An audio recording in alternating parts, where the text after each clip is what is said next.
Guerrilla cricket. Whoa. Guerrilla cricket. Whoa. Guerrilla Take guard, man the barricades, patrol the cover boundary. At last the time is come, this is a cricketing emergency. Hear this call to arms for every cricket revolutionary. Take up your bats and stumps for the test match insurgency. At first they tried to silence us, but we would not be silenced. They threatened us with lies, so we threatened them with violence. Che Guevara, Sangakkara, Joseph Stalin, Douglas Jardine, Robespierre, Darrell Hare, Vladimir Lenin, O'Brien Kevin, guerrilla cricket. It's not about the winning, it's about how many rules you break. Even in cricket commentary, this is the best advice to take.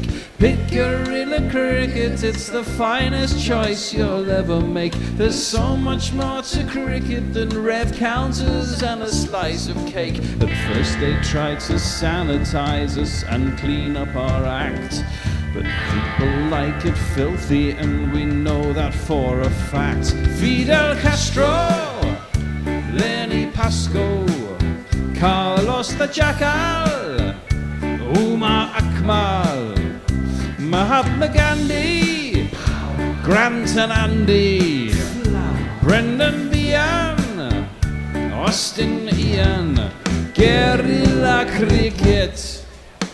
Stick with us, cause you know we're not the kind of thing that you see on the TV and the radio. So vive la revolution. First they tried to buy us, but we would not be bought. Okay, we were, but then we ran away, and we will not be caught. Would not give up the ghost when they left us all for dead. They decapitated us, but we just grew another head. Chairman Mao, Jamie Howe, Ho Chi Minh, Asif Din, Václav Havel, Graham Saville, No Surrender, Percy Fender, Che Guevara, Sangakkara, Joseph Stalin, Douglas Jardine, Robespierre. That's why we're not having GPL, Ian.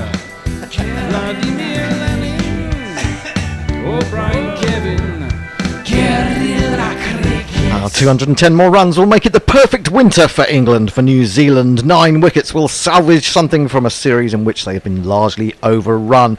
Could, however, the expectancy on this Stokey Cullum side finally catch up with them? We shall see in the next 2 or 3 hours. Good morning, good afternoon, good dawn, good dusk, wherever you are in the world. Welcome to Guerrilla Cricket, the tastiest, crunchiest, revolutionary commentary you will hear today. I'm Gorilla Hendo Nigel Henderson, and I am joined by a revived Bear, I think, because when I left him last night he looked rather miserable, realising that he's going to be stuck in this hellhole all on his own for the next 2 hours while New Zealand run up 580 for 5.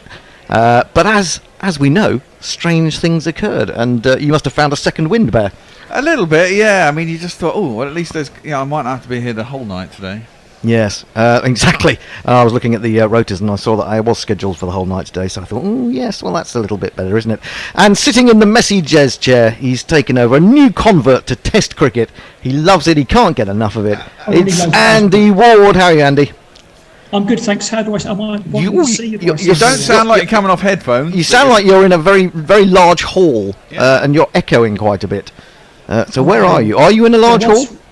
I'm in a reasonably large room, yeah. And once we start, I'll try and find one microphone. Okay. All right. Well, we will do that.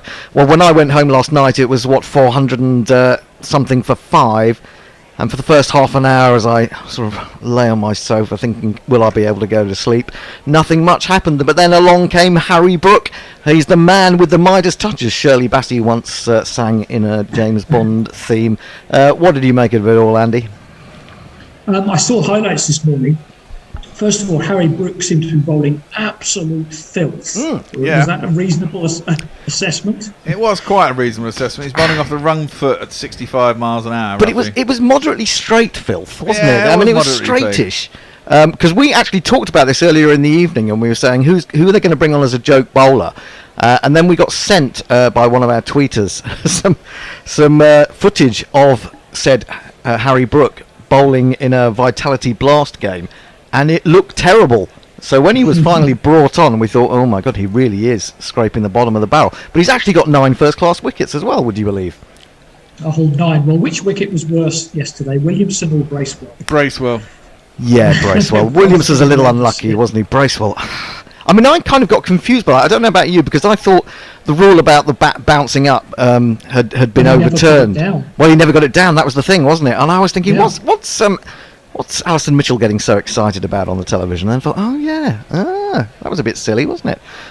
Anyway, do you think that New Zealand have a chance here, or do you think England will just wipe the floor with them? I mean, they've obviously got a chance. They've got to get 200 runs. I mean, you can't see anything but an England win. The way they go, it might well be done by lunch. But, I mean, therein lies the rub. If you're going Stokey Cullen ball, and you flash at a few and get a few nicks through the keeper, suddenly the pressure mounts. And if you carry on going like that, you find yourself short. And also, we had a new night rider last night, didn't we? In Ollie Robinson. Yeah. Well, I do want to say, if you then stop, you can also come up short. Well, of course you can. Of course you can. And I'd rather they go through with it. But and to be fair, looking at this wicket, it's pretty placid. I mean, the odd one's doing some crazy shit, but I mean, most of the time it's an even pace, reasonably slow, good bounce, seems to be all right onto the bat. Outfield's not particularly quick, but then once the ball gets hold, it just does absolutely nothing. Do you think that Michael Bracewell might have a role to play as the spinner? I mean, in the end, do you think those figures flattered Jack Leach, or do you think they were deserved reward for the toil that he put in? I think they were just reward. Go. Is 5 for 150 all that good? Again, I'm going to annoy the Somerset Massive, which is 30 runs a wicket, which is about average for Test cricket, isn't it? And he got Yes. Yeah, it's below. It's slightly below his Test average. His Test average is about 35. So in the end, he did bowl 60 overs for 150, which you feel that if Bracewell bowled 60 overs, he'd have got to 300. yeah, I mean, therein again, I think Leach is a better spinner than Bracewell. I like Bracewell, but we've never seen Bracewell actually used for a really significant number of overs. I think he's got something. He gets battered. Well, exactly. I'm not sure. He does. To me, he does manage to turn it and get it to bounce a little bit. If he can find the right length, maybe overnight the pitch will have deteriorated a little bit for the spinner. We shall see. Anyway, the players are out in the middle. The New Zealand captain Tim Southey is not going to turn to Bracewell for the time being. He's got the ball, which is still relatively new, in his right paw, and he's going to bowl with it. Do you want to jingle him? Yeah, he sounds like this. It's only a whimsical notion to fly with Tim Southey to light. I probably won't fly with Tim Southey, and again I just might.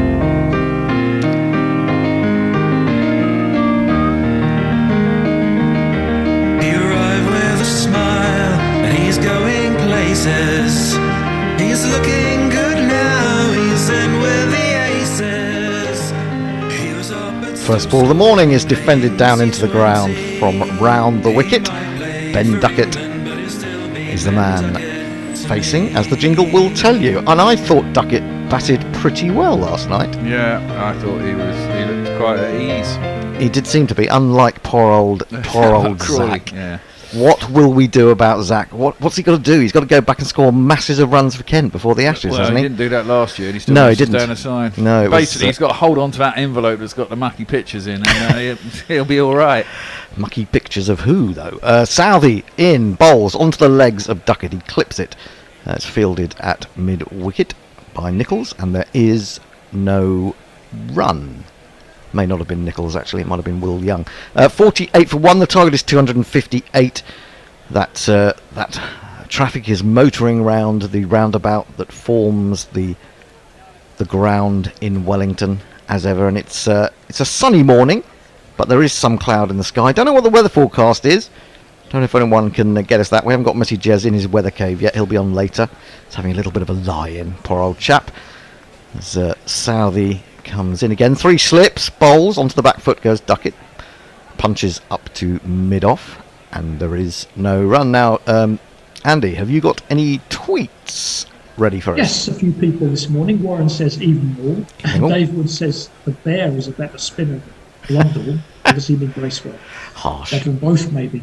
My evening all, in case you didn't see, I did actually. Sky are saying 6 a.m. start for Bangladesh, unfortunately for us. No. Chris at Silvery Beam says, good evening, looking forward to Crawley not batting this evening. Yeah, that's always a relief. Southey bowls. This one just drops down towards the slips. Totally in control of the shot, though. Duckett, no danger there. And Mog says he has a great idea for a new Gorilla Fit feature. Count the revs on the ball as calculated manually. Call it the Spinorama or something. The Spinorama. I like that. Very hard to do with the naked eye and get the revolutions. I tell you, I used to play with a guy who literally put 0 revs on the ball. Was actually motionless in the air. It was really. I wonder how he did it. I bet he got a load of wickets, didn't he? Jabbed into the offside by Duckett. They'll take their first run of the morning. And I understand that it is free to all customers this morning, so the crowd is building on the bank in the sunshine. 49 for 1. Duckett goes to 24. And I don't want to call him the Night Hawk. How about the Night Rider, Ollie Robinson, who came in and surprised us all? The what? Kit. What's the that? Night Rider. That was the car in Night Rider. That was Night Rider with a K, though, wasn't it? Mm. Yeah. This is something completely different. But to get a crowd like this on a 5th day in New Zealand is pretty good. Southey over the wicket to Robinson. 3 slips and a gully. He's in. Bowls. A ball that just wobbles in the air and then holds its line. And Robinson lets it go through. It's the end of the first over of the morning. Just a single from it. England 49 for 1. Andy? Warren says, is Bear wearing a Scouser wig? No, I think that's his hat. That's his Cossack hat. Yeah, it's my Cossack hat. It comes off when you're going to do that thing where you cross your arms and stick your legs out as well and do a little dance. That would be fun. Only if you're already slipping down. Yes. I wonder if the reason they sent Robinson in was because there was only like 2 overs left, wasn't there? Or could it have been that, like last week, with regarding Stokes and Folks, that Broad was in the bog? Well, Alistair Cook seemed to reckon because Bracewell was bowling and it was spinning away from Broad, left-handers. that he decided to put Ollie Robinson in the right-hander. Okay. That's interesting. Kind of makes a little bit of sense. Should say the GPL is not open tonight. We've seen you trying to already go for 210. It's not happening. Those wily punters. They really are, aren't they? They're really very, very clever. But we're one step ahead, and there will be no GPL. We'll miss out on the money, but that means we don't have to pay any money out to you. Matt Henry's going to bowl. 4 overs, none for 18. He's got a jingle that goes a little like this. Or maybe You exactly could like never this. trust a man with 2 first names. Matt Henry. Oh, we should have the other batsman too. Oi, oi. Oi, oi, oi. Oi. Oi. Oi, oi, oi. 2 slips in the gully, spread quite wide. Oh, now pushed into the offside by Duckett.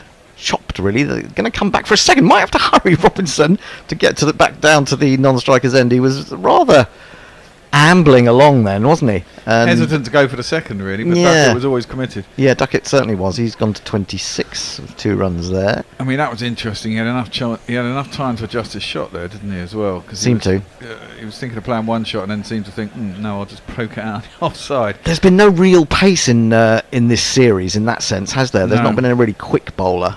Kind of missed the likes of Archer and Wood. In comes Henry, pulled by Duckett out to deep square leg, and they will take another single. England's 50, of course, coming up. They've gone to 52 for 1. Duckett to 27. Yes, Andy. Is that as much the surface as the bowlers? Yeah, I think so. I mean, once the ball got soft yesterday, It was. I did actually say, didn't I, most of the afternoon, the only way England are going to go get a wicket is if they get themselves out New Zealand. And happily they obliged in various ways. Well, Leach actually got some decent wickets at the end. Yes. Yes, he did. The wickets he got them out. He got Henry, didn't he, with Yeah. a good delivery, He caught got a slip. He got 9 and 10, And Blundell. Blondell slogging. Yes, was a real slog that was, wasn't it? More or less turned himself around trying to play that shot. This is defended on the back foot by Robinson. Back to the bowler, there is no run. But you got to get him, man, and he got him pretty quick as well. Yeah, it did. I mean, they mopped up that tail ridiculously quickly. Poor old Blundell must have wondered what the heck was going on, because he didn't seem to get a ball really when all the carnage was happening. He was probably dying to get up the other end and do a bit of batting. Lovely ball from Henry, just nibbles away, brought Robinson forward, and I'm pretty sure he played at that and was beaten by it through to the aforementioned Blundell. Robinson's batting's improved recently as well, I think. He's always been a decent batsman. Yeah, he got himself out quite a lot, didn't he, last summer? But, yes. He's managed to get some runs this I think he winter. got a 40-odd in his first Test innings, and then he got himself out really cheaply. Yeah, he was giving his wicket away too easily, wasn't he? He's actually a better batsman than that. Henry in again, 3 slips, wedding perfectly straight, defended again on the back foot by Robinson, up to mid-on. No run. Is he in the no mug with the bat class? Yes, he's no. Well, he was being a bit of a mug last summer, yes. But before that he'd been no mug, and he's got hundreds in county cricket, I believe. Yep. So he's. Well, doesn't everyone? Oh, here we go. So they say about the Ranji Trophy as well. They say that it's easier to get hundreds in the Ranji Trophy. Onto the back foot goes Robinson, plays a nice shot, just ticks it up to mid-on and takes a single. He goes to 2, England to 53 for 1. That's the end of Henry's over. 4 runs from it. He has 5 overs, none for 22. Andy. Spangly Sai says, "What ho, chaps? There's Hello. no way on earth this can go wrong, is there?" He's maybe deliberately trying to make something happen there. I think he is. Mayank is not a proponent of positive cricket. He says, "If I'm New Zealand, I bowl all down the leg side, make it impossible for them to get bat on it, on 2 bounces in the over, only use the seamers and have a miserable over rate." Well, he could do. That's his positive approach.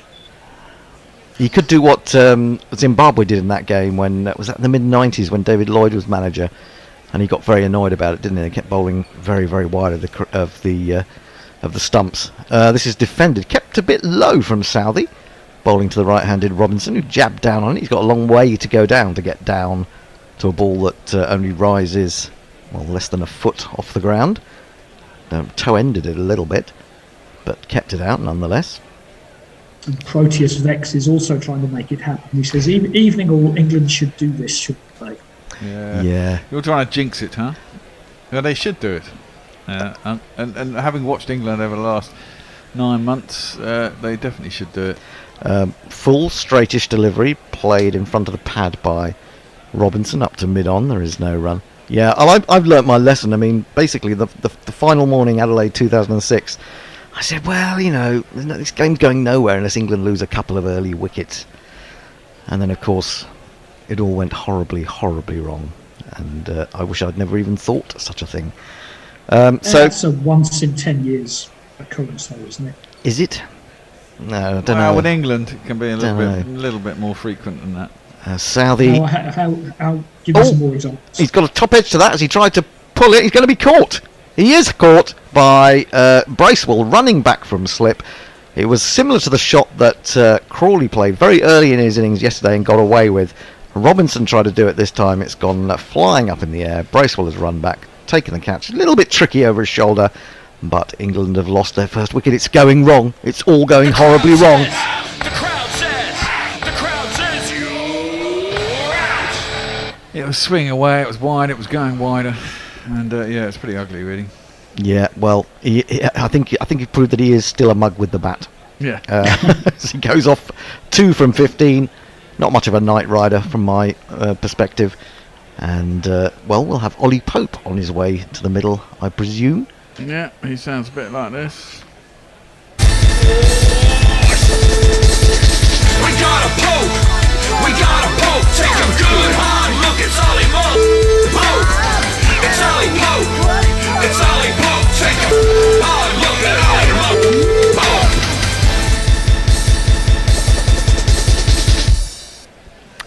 Well, I'm going to have to remind Twitter that it was only Robinson, the night watchman, because they're starting to twitch. are they? A bit like yourself, Hendo. Yeah, absolutely. Adelaide Barmy said the game's afoot. Proteus Vex, I will now keep my gob shut. Yep. My ankle collapses on. New Zealand should finish this all up by drinks. And Warren asks, is there a pastry shortage in the UK? Well, that would be much more serious than a tomato shortage. Well, to be honest, Warren, I've stopped eating pastries. Unfortunately, I'm eating lots of Really? other bad things in their stead. Now it's all chocolate, yeah? Yeah, just chocolate, and more chocolate, basically. I'm so shocked you haven't got type 2 diabetes. Well, it sounds like you want me to have. No. I mean, I wouldn't put it past happening in the next year or two. Who knows? South. I don't smoke. Does that help? Southey in bowls to Pope, and he jabs at this one, and it wibbles, it wobbles, and it wibbles back the other way again, and goes in between bat and pad. I think in the end. Yeah. Really good delivery. That seemed to go all over the shop. That's similar to the A bit delivery. like the one that got Crawley, Yeah. A wobble and then wobbled back, and there was also a big gap between his bat and pad, like there was with Crawley, but fortunately for him, it hasn't clipped the off stump.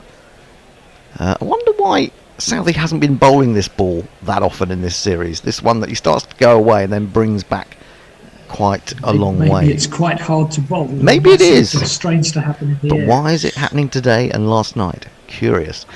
If you could bowl it on demand, you'd get some wickets. Well, yeah, we said about Yorkers, don't we? Why don't they bowl more Yorkers? On the reason being, of course, that it's not actually that easy to bowl Yorkers. It's easy to overpitch. There's a man at short mid-wicket, square leg, mid-on, 3 slips. Pope advances down the wicket and then realises he's nowhere near the pitch of the ball, so lets it go. Still good bounce on this pitch, though. Yeah, there is when the ball is fairly new, but it dies off quite quickly. So I think, in a way, there isn't a hurry for England. They don't need to go crazy. I know they want to sort of impose themselves, but part of me thinks actually the way New Zealand batted yesterday, although quite dull, is possibly the way to win this game. Anyway, Disagree. I know you disagree. I take it as read that whatever I say you disagree with. So No, but New Zealand were going 2.5 and over for a large part of that. Yeah, That's exactly. just asking for trouble. It's just asking for a ball with your name on it when you're not scoring. yeah, but there were no balls with names I on don't it. think There were no balls with their names on it. there was something weird to happen that did. Well, it did. Yeah. Oh, no, he's done it again. He's come down the wicket and he's beaten by that one that moved away, nibbled. And I'm not over keen on Pope playing this way, running down the wicket to quick Yeah, but bowlers. he's trying to work everything to the leg side, isn't it? He Come does, down, and- play a bit straighter, and you might Yeah. get hold of it. You know. I mean, he is a good driver through the offside, so I don't quite understand why he's trying to play so much into the onside from outside off stump. It lost him his wicket in Mount Manganui, I think it Lost was. his wicket in the first innings. Or maybe it was the first innings here where he was Yeah. hitting across the line. He was looking good at that point. I think he got 10 off 6 balls and Yeah. then threw it away rather. Anyway, Andy, What, tweets or opinion? What do you- whatever you wish to to contribute. Oh, it is the end of the over, yes. Yes. Mog says you've been sitting next to the bear so many years, you must have the lungs of a 2-pack-a-day man, Hendo. The bear's Yeah. not that bad. He doesn't smoke. He doesn't smoke tobacco in the studio. Anyway. He just puffs like the caterpillar in Alice in Wonderland. You could just hear him every time he was on the phone. You could just go going on whenever you speak to the bear on the phone. It's like Darth Vader. Something like that. Henry's going to Always the one. bowl his second over of the morning, his 6th in all. He's into Duckett, and Duckett flaps that away down towards long leg. Might think about coming back for a second. Neil Wagner gets himself into position, throws rather too far, has Blundell leaping. I'm not sure he actually grabbed hold of that. It might have just been backed up across the other side of the pitch. They get a single. Duckett goes to 28. England 54 for 2. Still need 204. And they've lost Ollie Robinson. Well, Prana on YouTube asks, well, he thinks England should probably do it, but would the extreme pace of a decent pace man make the difference? I think, for example, yesterday when England was really struggling to get a wicket, it would have made a difference. They might have got a wicket in that afternoon session had the likes of Archer and Wood been on song and out there. But the last time they took Archer to New Zealand, they basically killed him, and he hasn't They'll probably recovered. kill him on these pitches as well. Well, probably true. Well, Yeah, they would do, they were yeah. like the pitches were like this from the beginning in New Zealand last time we played. Anyway, There seems to be a bit of a delay. Not sure what this is to do with. Bob says Darth Vapor. That's a good. Darth Vapor, yeah. Daft Vapor, if you ask me. Now, what's happened? It looks like the wicketkeeper has Blundell's put come on up. he's come up, so he's taken off his cap and he's put a helmet on. That was what the delay was. So he's standing up to prevent Pope from running down the wicket. Here comes Henry in, bowls, and he stays in his crease, waits for this one, defends it out into the offside. The bowler does his own fielding. Applause from his compadres in the slips. That remains 54 for 2. In my first journalistic job, where we had practically no windows in the room, and I sat next to the news editor who just puffed and puffed and puffed all day. My eyes were just stinging when I came out at the end of the day. Henry in short. Oh, he aims a cut, really, to a ball that bounces a little bit. Well taken by Blundell, but not a completely convincing opening to his innings here. This from Ollie Pope. It's perhaps a little bit close for the cut shot. Maybe he was forcing it. I mean, he's playing with a vertical bat rather than a horizontal one, though, in the end. So again, no run. And the Basin Reserve is bathed in sunshine this morning. 3 steps gully, backward point, mid-off, mid-on, square leg in front, and a long leg. And we're missing one player. There must be a man at deep cover by my arithmetic. Henry in, bowls and finds the outside edge. Good piece of fielding by Bracewell. Well, he may not be the greatest spinner in the world, but he's doing a good job in the slips. He's already taken the catch of Ollie Robinson. Took a brilliant catch to get rid of Duckett in the first innings as well. And he dived away to his right there. And that was a genuine thick edge. Played with quite soft hands, so it didn't go on the full. But Bracewell did really well to get across to that. Saved 4. Presumably there's no third man down there.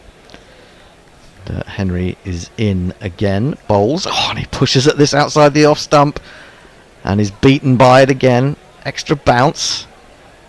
Doesn't seem to be like to being forced back into his crease, does No. he? He's not responding very well to it. Just Don't a need to little bit play of at movement. that, really. No, It's miles outside the line of his eyes and the stumps. just a little bit of movement, I think, as well. So a good start from New Zealand. Just 7 runs added for the loss of Robinson. Henry in for the final ball of the over, brings it back into Pope, who plays it well enough. Back to the bowler. It's the end of the over. England 54 for 2, and Andy has more tweets, I presume. Yeah, Josie Oak says, evening, we're doomed, and then goes on to say what everybody was saying when Archer was playing. Whenever Archer's not bowling it, everybody should say, where's Archer? Yeah. He says, where is Archer? I thought he was now fit. Well, he's going to be playing in Bangladesh. Yeah, bowling 10 overs today and not 25, which is exactly how we would break him again. Yes, precisely. Warren says, Alex Jones says that now to get a TV show, you're now required to reject Jesus Christ and embrace Lucifer. Oh, really? Who's that weirdo on Channel 4 shortly? Yeah, of course. You never see a Christian on American TV these days. It's impossible. Is that right? I'm mocking Alex Jones. Oh, not I see. Warren. Yeah, I mean, there's quite a few Christian channels on my Sky list. Seems to be still. The sense of Christian persecution in the US is quite something. Saudi They run everything. starts a new over and hits Duckett high up on the thigh as he tries to turn it into the onside. Fielded by square leg. There is no run. I often think of America as a kind of fundamental Christian state. It is. They It's wouldn't getting there. exactly. They wouldn't Yeah. like to think of themselves like that, but they certainly are. It's getting there. But I mean, again, they're a minority as well. I mean, not as big a minority as. No, actually, I read. huge majority. Hang on. Southey into Duckett. Oh, good ball. Probing right around his off stump, but he defends it well, getting right in behind it. I saw a piece in The Guardian the other day talking about how religion in general but religious belief was falling in the States. Yeah, that's what I mean. I think they're a slight falling. minority now. It's like 40-60. Oh, it is not. Well, go and have a look at The Guardian. Have a look it up. That must be true then. Well, be of true. course it's true. Southey into his 8th over. Runs past the umpire. Duckett goes back and chops it. He loves playing that shot. There's no one down there. There's a man out at deep backward point, but he's sent it away. Finer of him, and he's picked up the first boundary of the morning. It's Nissan She. It's Nissan She. Well, Google says 63%. Oh, right, okay. What, 63% up do what? What does 63% do? They are Christian, or They they? identify as Christian. Oh, really? Oh, right, yeah, identify. I mean, I'm talking about the crazy lunatic fucking far right fringe jobs. So only 40% lunatics. That's good. Yeah. I don't know. I think that's probably quite good. Only 40% lunatics in this day and age. I mean, life is crazy, isn't it? I mean, we just find ourselves. 25% is the base. Is it? What? 25% of loonies? No, I just made that up. Oh, right. 25% of people at Bradman, that's for sure. True. Southey in bowls, and he plays another shot down in that direction, although they've now moved the fielder a little bit finer, so it's just a single this time. Duckett moves to 33, England to 59 for 2. Now, if we think that Zach Crawley may be jettisoned ahead of the Ashes, I'm not saying he will be, but if we think he might be, what would be our preferred option? You bring Bairstow back in. Do you open with Johnny Bairstow? I'd give it a go. Or do you open with Ben Stokes? Oh, Or do you, on the basis that he has a fantastic technique, or do you even open with Joe Root? no, Joe That Root won't would- do it. Well, what's he got to, can he say that? He's not captain anymore. Go where you're told. Exactly, Southey outside the off stump, left alone by Pope. Well, we had this whole Really fucking argument while Root was there. We Oh, opened we him in the did, Ashes. but he was at least captain at the time. When all that Yes, 3 but and the 4 point is, discussion he's was your going best on. batsman, and you just let him be where he is, where he's getting most of his runs. But then But you if said- you decide, well, my point is yes. He may well be better off before, but if captain and coach decide they want him to open, then he can't just say no. You can't always bat the best batsman in a position in that position. They have to be a little bit flexible, don't they?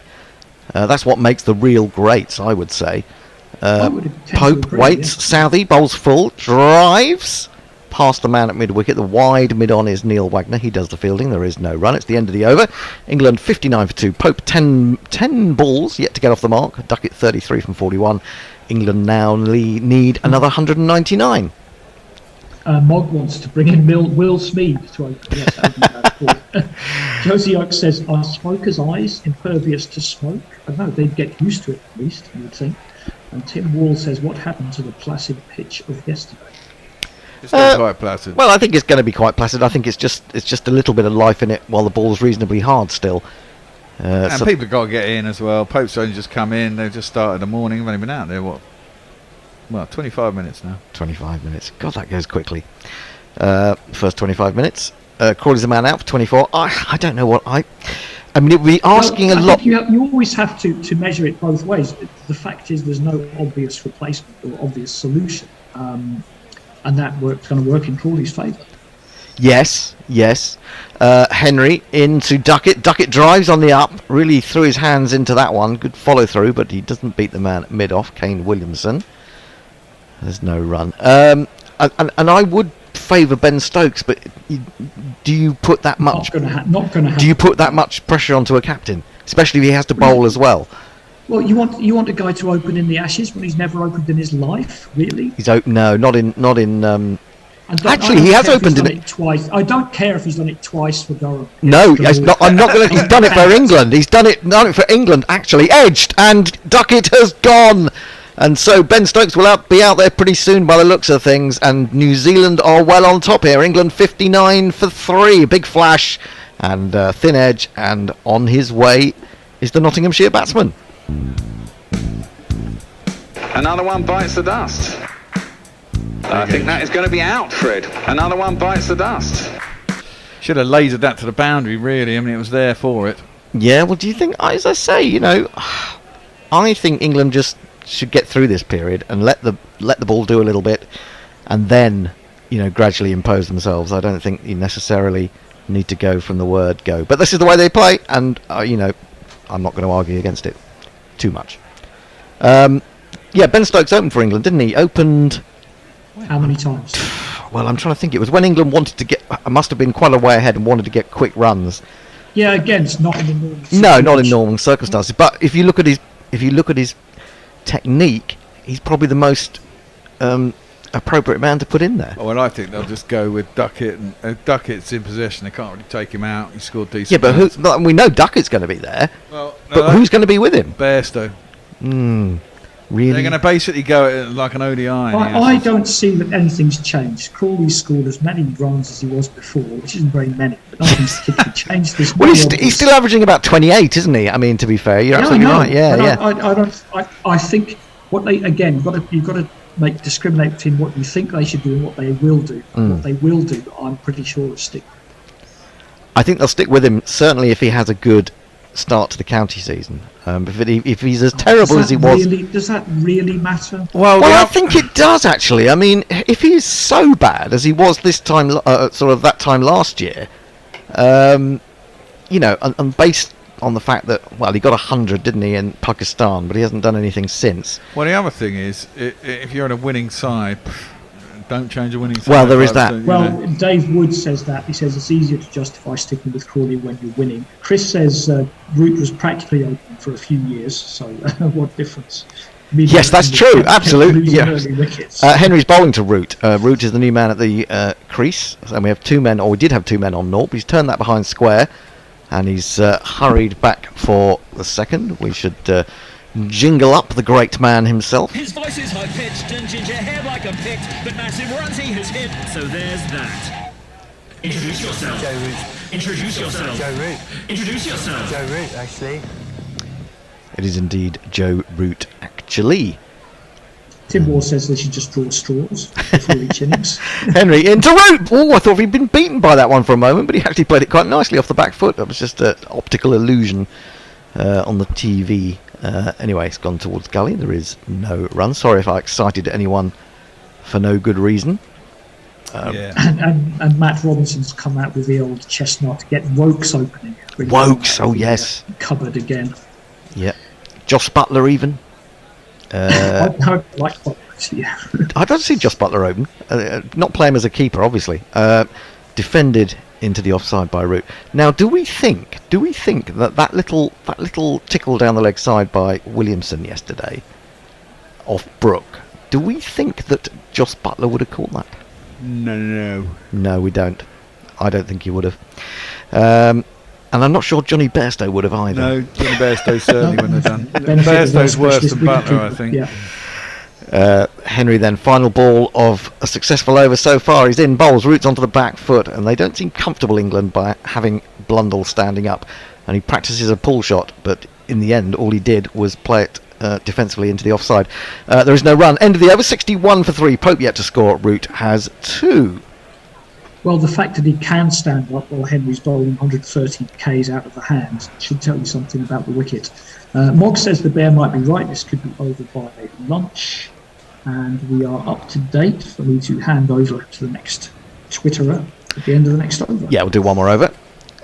Crawley's gone for 24 last night. Robinson caught Bracewell, bowled Southey this morning for 2. Duckett caught Blundell, bowled Henry for 33. Caught Blundell? Was he caught by the keeper? Yeah. I don't know. I'm seeing things. I thought he was caught in the no, slip. he did. Yeah, he was caught by the keeper. Yeah. God, I'm thinking about so many different things. I'm thinking about my research on Bangladesh. Onto the front foot goes Pope. Defends a full straight delivery from Southey, who now has impressive figures of 2 for 25. Just into his 9th over. His 4th this morning, is it? I think. And England have added just 14 runs so far and lost those 2 wickets. One of them, Ollie Robinson, the night rider, was not too damaging, but Duckett had been looking good last night. And this morning, to be fair. Southey goes wide on the crease and Pope is down the wicket, trying to drive, but mistiming horribly straight back to the bowler, who then threatens to run him out with a throw. But, just still looking a little bit untidy from England this morning so far, I would say. Yeah, New Zealand were 5-1 start of the day. They're 5-2 now. There you what go. Are England 2-1 on. A bit less than 2-1. Yeah.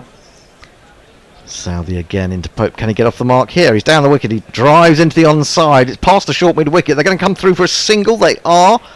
As Wagner dives away. He's not that far away from the mid wicket. He's quite wide at mid on there, Wagner. But Pope, to his relief, has got something in the scorebook. England moved to 62 for 3. Target, a reminder, is 258. A worry for England, I suppose, is that... Do you think that Brooke is due a failure? I mean, I tend to work on the law of averages. And his average has But been by that law, he's been due a failure in about the last 4 innings. No, that's true. He's averaging, 89 or 90 or something stupid. Yeah, like Southey in, bowls to Root, who starts to come down the wicket, but it's pinged into the deck, and all he can do is defend back to the bowler. No run. And now Blundell is going to come back up to the stumps.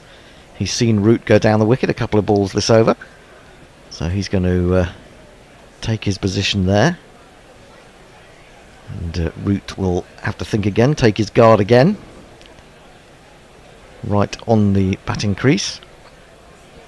And Southey is in once more. 3 slips still there. Root is onto the front foot. Good length delivery outside the off stump. Defended. Blundell runs around from behind the stumps to do the fielding. Looks so good at the crease, doesn't he, Rooty? Oh, steady. He does. He just looks so composed.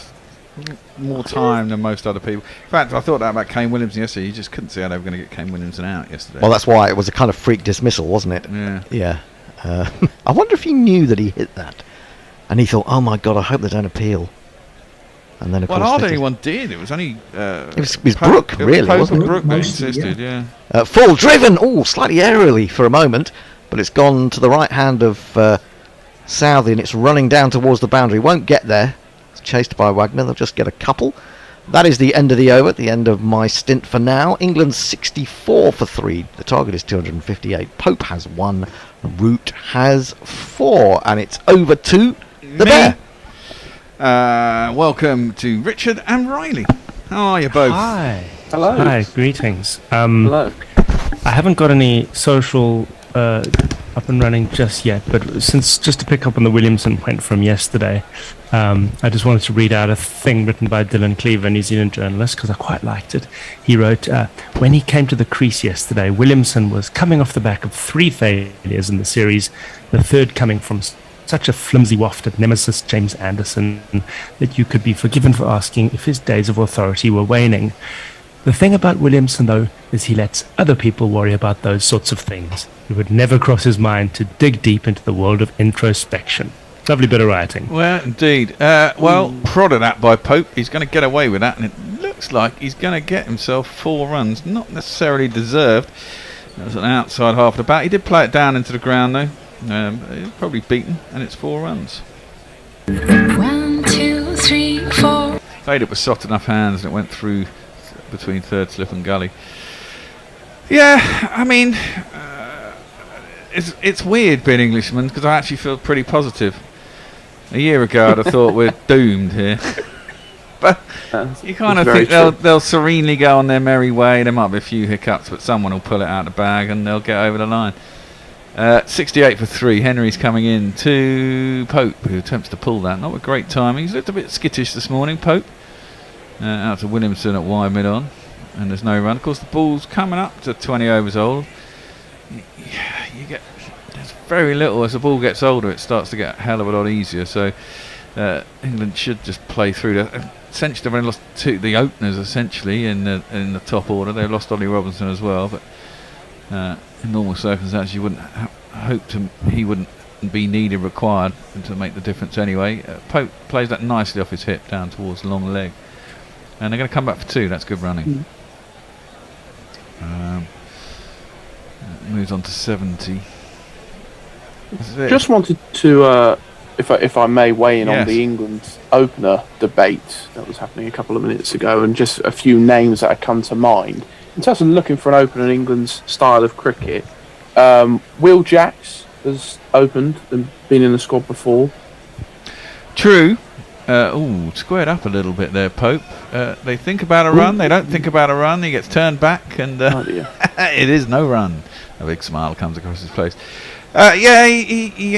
He's Surrey he plays for, isn't it? Does he open for Surrey? Jacks. Yeah. Well, so he's. I think he is technically middle order, but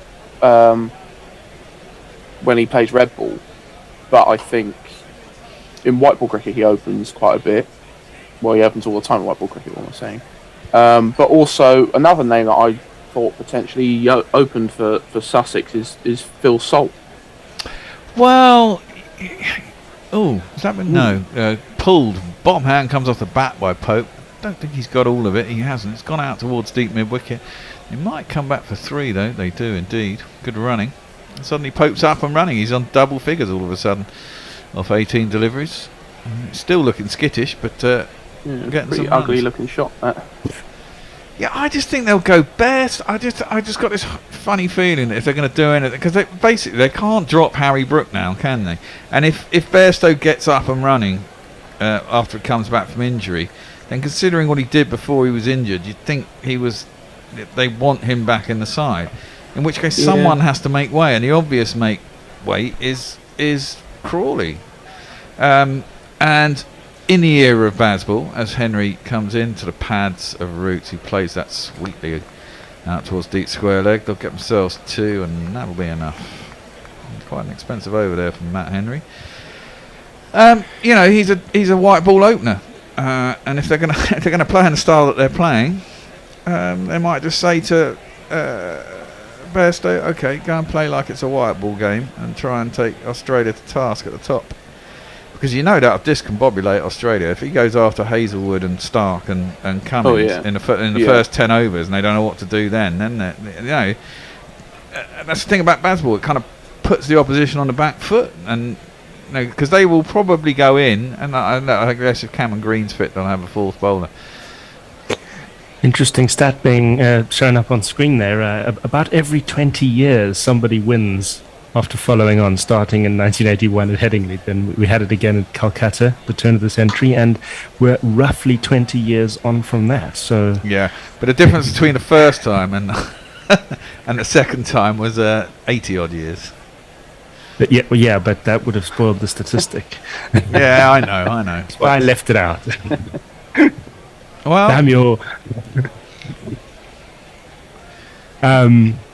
Mog says, what is the point of vaping there? What do you get out of it? Nicotine. Oh, is nicotine in that? Yeah. Shows how much I know. I mean, you can have it without nicotine in. You can have it any which way you like. You can have all sorts of funny flavours. That's left alone outside the off stump, and there's no run. Is it still better than a it's better than a cigarette? Yeah, it's better than a cigarette. I used to have a smoker's cough. I used to smoke a lot.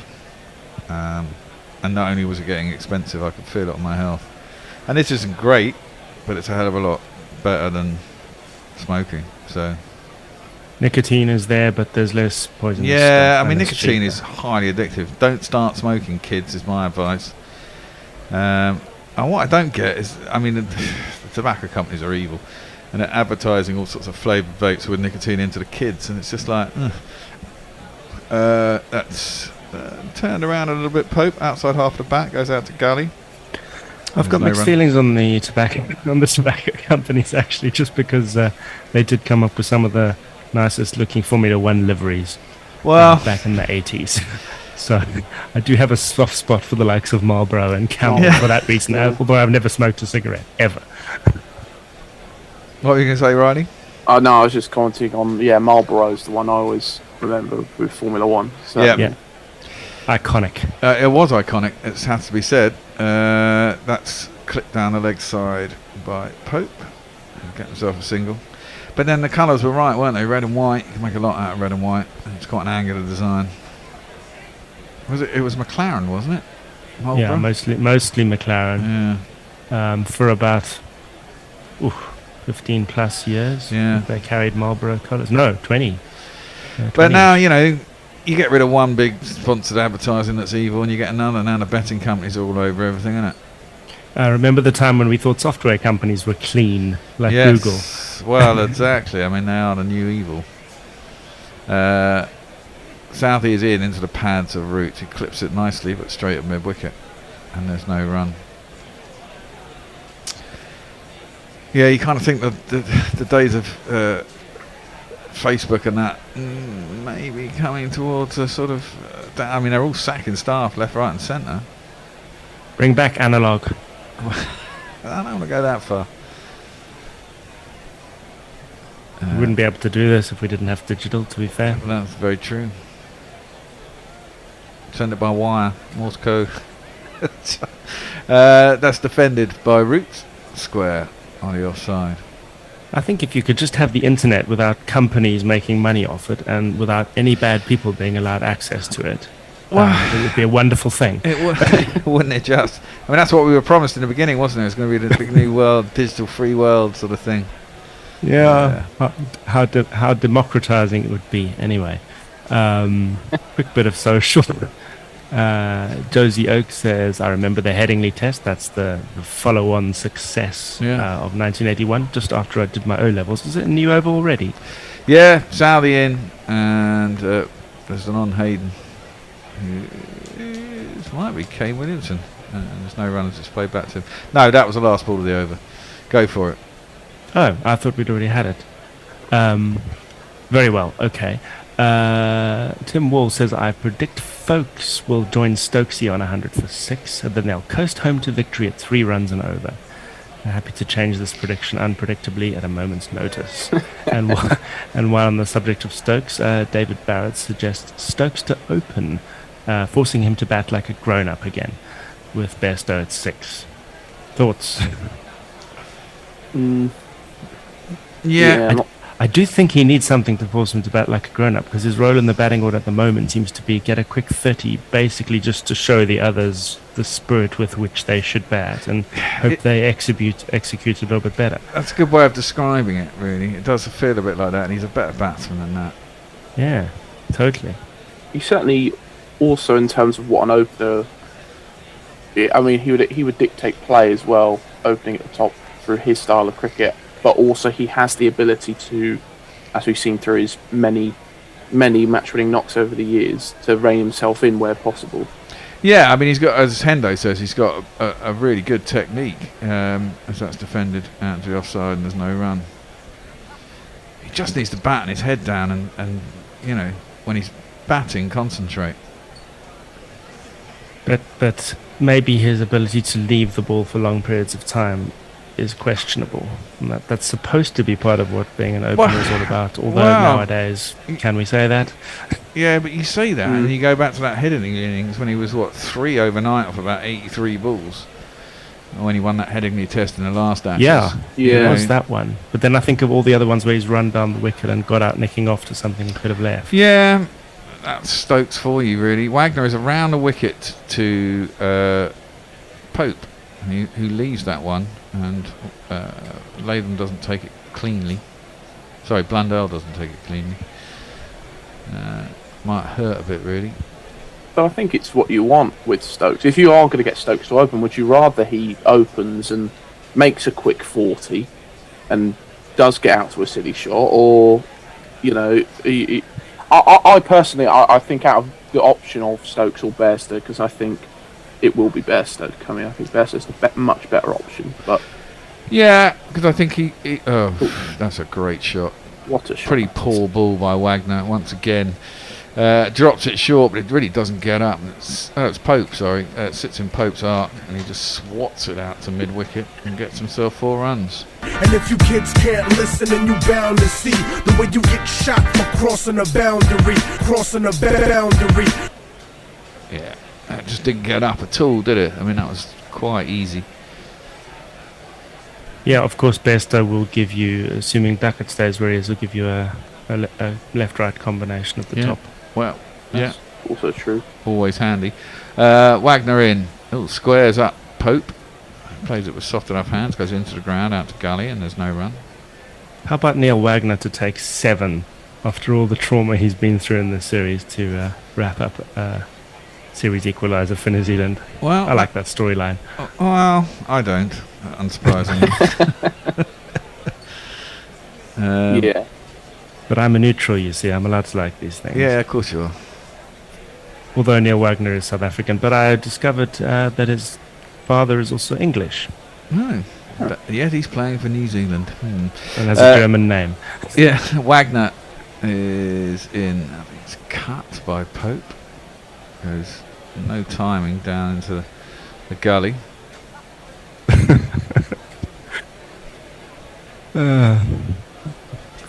Social's going to be fun. At the end of this over, I'm just going to nip off for a second. So you two yap away, and if I'm not back in time, someone describe a ball. One of them's for you, so I'll save that for the over after. Okay. No worries. Pope faces up around the wicket. Oh dear, oh dear. What the fuck was that? Pope's just guided that straight to second slip. It was quite a poor shot, really. See, Wagner's got one. Wagner has got one. Your First of 7th is seven. on. Oh dear, oh dear. And we have to say goodbye to Ollie Pope. I'll be back in a second. Ollie Pope just really offered some catching practice to second slip there. Sharp chance taken by, was it Latham? I think it was. It was a little fella. Yeah, it's got to be Latham. He's at first. Yeah. That was up there with Joe Root offering catching practice in Mount Maunganui with the reverse scoop to the slips. But this was more conventional slip catching practice. It really was coach standing with bat. And very much. Angling it to the slip. Yeah. Quite a bizarre shot that from Ollie Pope, but New Zealand now. Well, I mean, he executed that catching practice to slip so well, you can only put it down to a mental failure because there was nothing wrong with the execution if that's what he was trying to do. Well, yeah. In that case, it was a perfect shot. Yeah. Well, now New Zealand can worry because the man with an average of 89 comes to the wicket. 809, sorry, day 5, been up all night too many times. 809 runs in 6 test matches. It is, of course... Oh, we have to wait for our jingle man, don't we? Can't do a jingle. It is, of course, and there's an empty stage with a spotlight in the middle of it. Well, there's a replay of that Pope dismissal again. It was just, like you say, regulation catching practice for Tom Latham. Yeah, I mean, very, very close to the body to be running anything down towards third man, and it got a bit big on him. And he almost ran it down to third man from under his, just in front of his chest. It was a shit shot. Right, Southey's going to continue to Joe Root, who just gets on the back foot. Oh dear, my God, Harry Brooks just fucking run himself out, you fucking idiot. What was that, Harry? He's not even faced a bloody ball. Root's just run it down wide of gully, and it's Brooks' call. He's called it. He's just given up. The fielder cover has just fielded it, thrown it back to the keeper, and he's out by miles. What was he thinking? That was Root. Was it? Starts running. Yeah, but he just has to say no. I mean, he's just miles out. He was due a bad one. He was due a bad one, and that was a horrific one. I'm giving him that one for that one. Fuck off! Just fuck off! That's going to send his test average plummeting down to 86. Wow. On your bike, mate. Well, England in all sorts of trouble. 80 for 5. I mean, that was just stupid. That's got to be one of the worst bits of cricket from England in a long, long time. He's got to say no. It's Brooks. It's Brooks' call. If Root takes a couple of steps down, he's just got to shout no and send Root back. You know, Root wouldn't have been run out. He'd have just taken a couple of steps down and gone back, and then apologised for going, oh yeah, that wasn't really a run.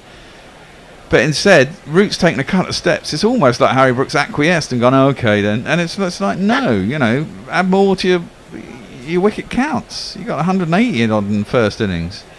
It's crazy. That has something about you. That's just stupid. Well, he is nowhere. He's not even close. He's not even in a frame. Ridiculous. I mean, you've got to wait for the ball to go past the fielder. You can't just run. I mean, the cordon's only like 10, 15 yards away. On the plus side, gents, Joe Root did show how to run one down to the slips and how to pick a better ball for doing it. Root's not furious so with sure. himself because he has just run out Harry Brook. And if I would, well, as I keep saying, it's Harry Brook's call, and he should have said no. You can't assume Root's going to get it through the slips there. He does get a lot No, of exactly. runs through that region. He but does, you've but got to wait. You've got to wait until it beats the fielder. Exactly. If Yes. it beats the fielder, then you go. It's waiting. Yeah, no, that would way. have been the correct. No, exactly. Or if Root is just running, well, Stokes is to the crease. Didn't even get to play Harry Brook's bloody jingle. Stokes is at the crease, and we'll give him his jingle. Ben?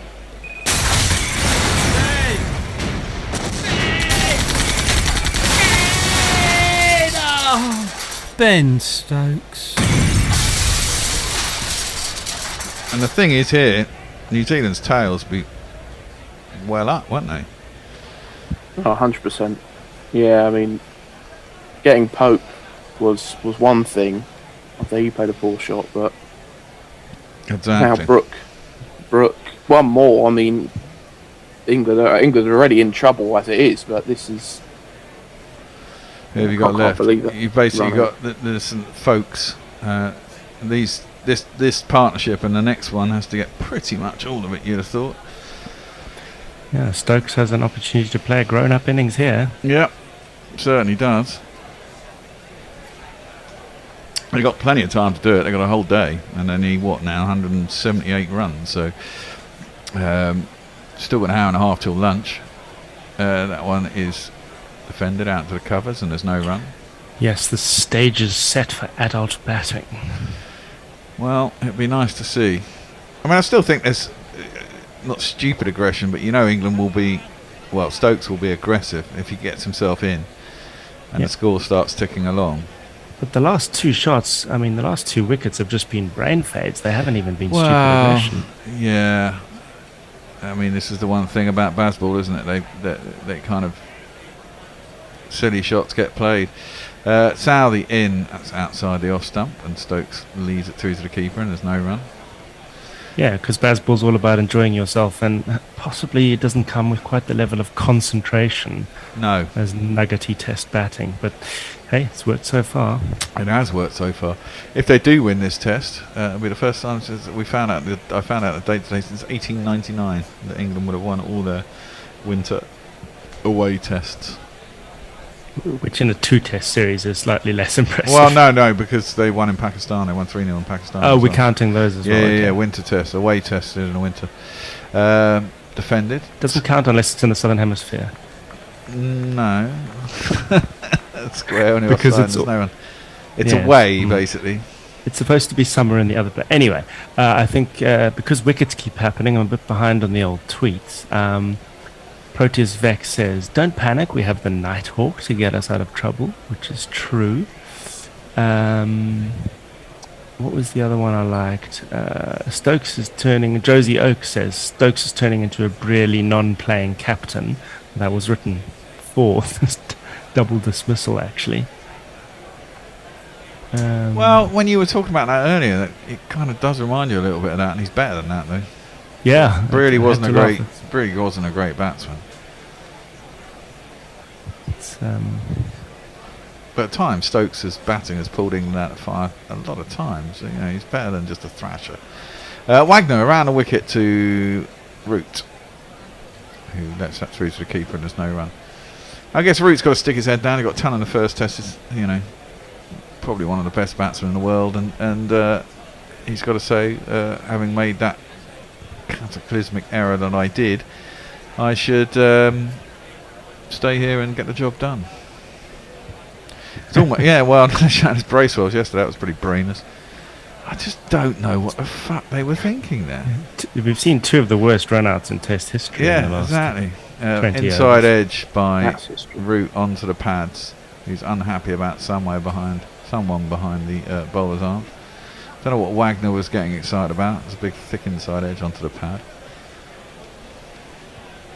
But he has 1 for 4 all of a sudden. Haven't gone for 6s and 7s and 8s virtually for the entire series. He's got a foothold in the game.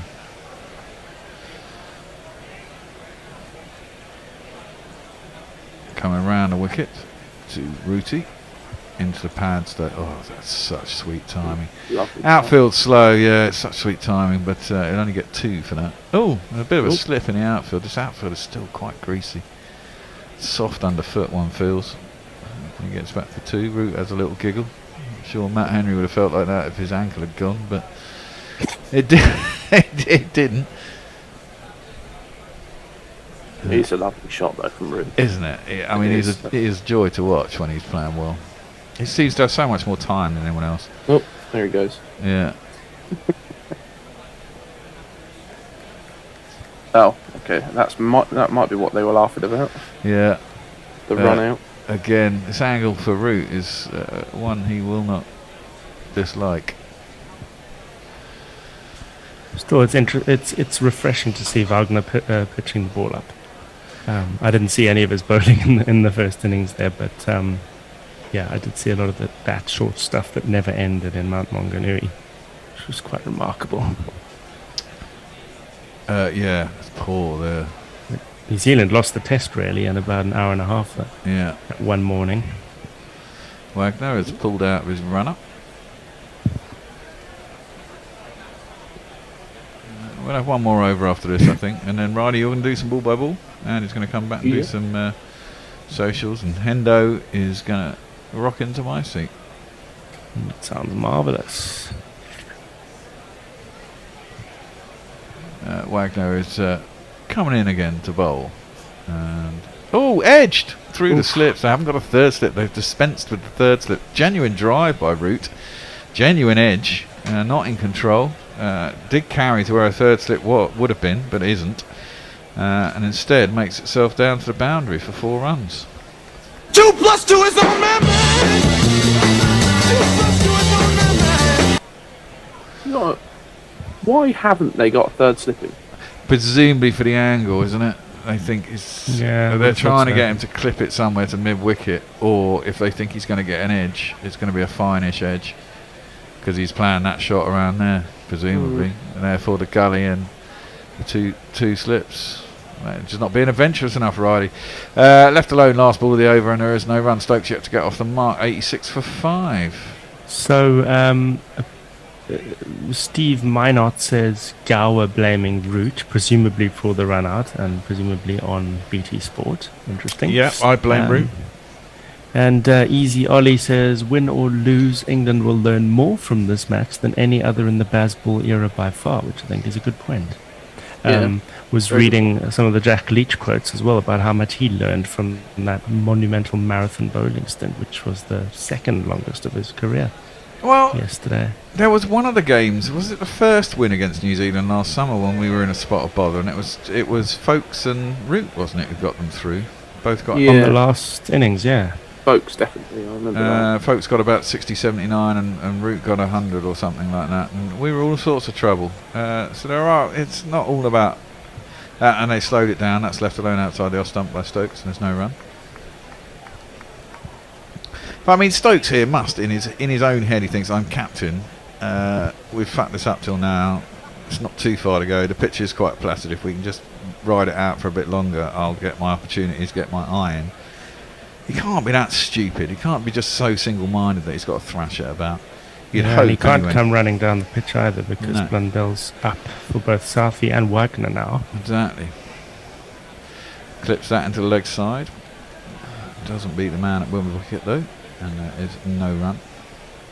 I do think this is a situation that Stokes is, well, obviously being in an England batting lineup, he's familiar with, but he certainly has the skills, and he's shown it time and time again when he's had to come in during an England collapse and scored 100 or near enough. So, it's now as captain, it's now just more about shouldering that responsibility more, because he knows if he can't play a stupid shot. Yeah. Well, I mean, the next 3's averages should virtually get them, if they all get their averages, they pretty much get them within 40 of the target anyway. Left alone outside the off stump, and there is no run.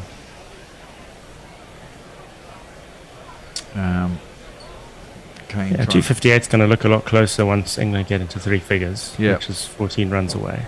Exactly, and still with an hour and a half ago to go lunch. I mean, they could go into lunch needing about 75 if they're lucky. You're doing summarising, but you've got to sit here. Southey around the wicket to Stokes, too wide. Blundell takes it, and there is no run. Just on the run out, I was going to mention it, but it does seem that Joe Root is involved in the majority of run outs that England have.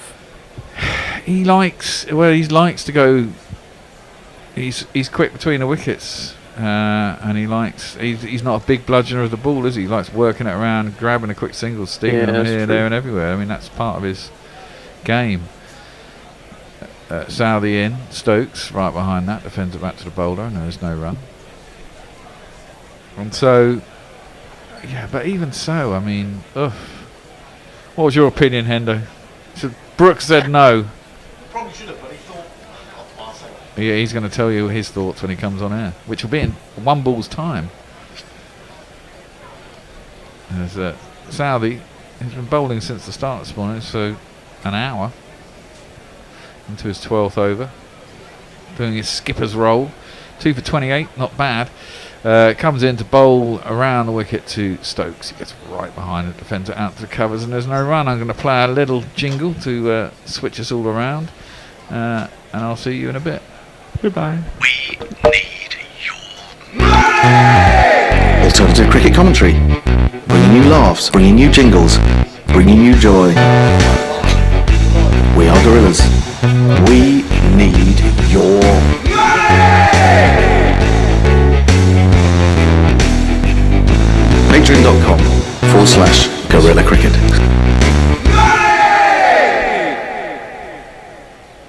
Right, well, we have a change. I'm now on to ball by ball. We have Andy on socials, and Hendo is summarising. And England 86 for 5. New Zealand now right back in things. Ombre Nuevo agrees. He says Root runs out so many players. You can't blame Brook. No, I think that's a good point. I was going to throw into the mix Root's run out of Bairstow when Bairstow got a pair against Ireland at Lord's in 2019. Dreadful run, completely sold Bairstow up the river. And I think that Harry Brook just took it on judgment, the way that he just played it so, gently and casually, and then just started to set off as if there was the easiest single there. Wagner into Root, 2 cuts, but out to the man on the boundary. It will just be a single. And I think that was the problem.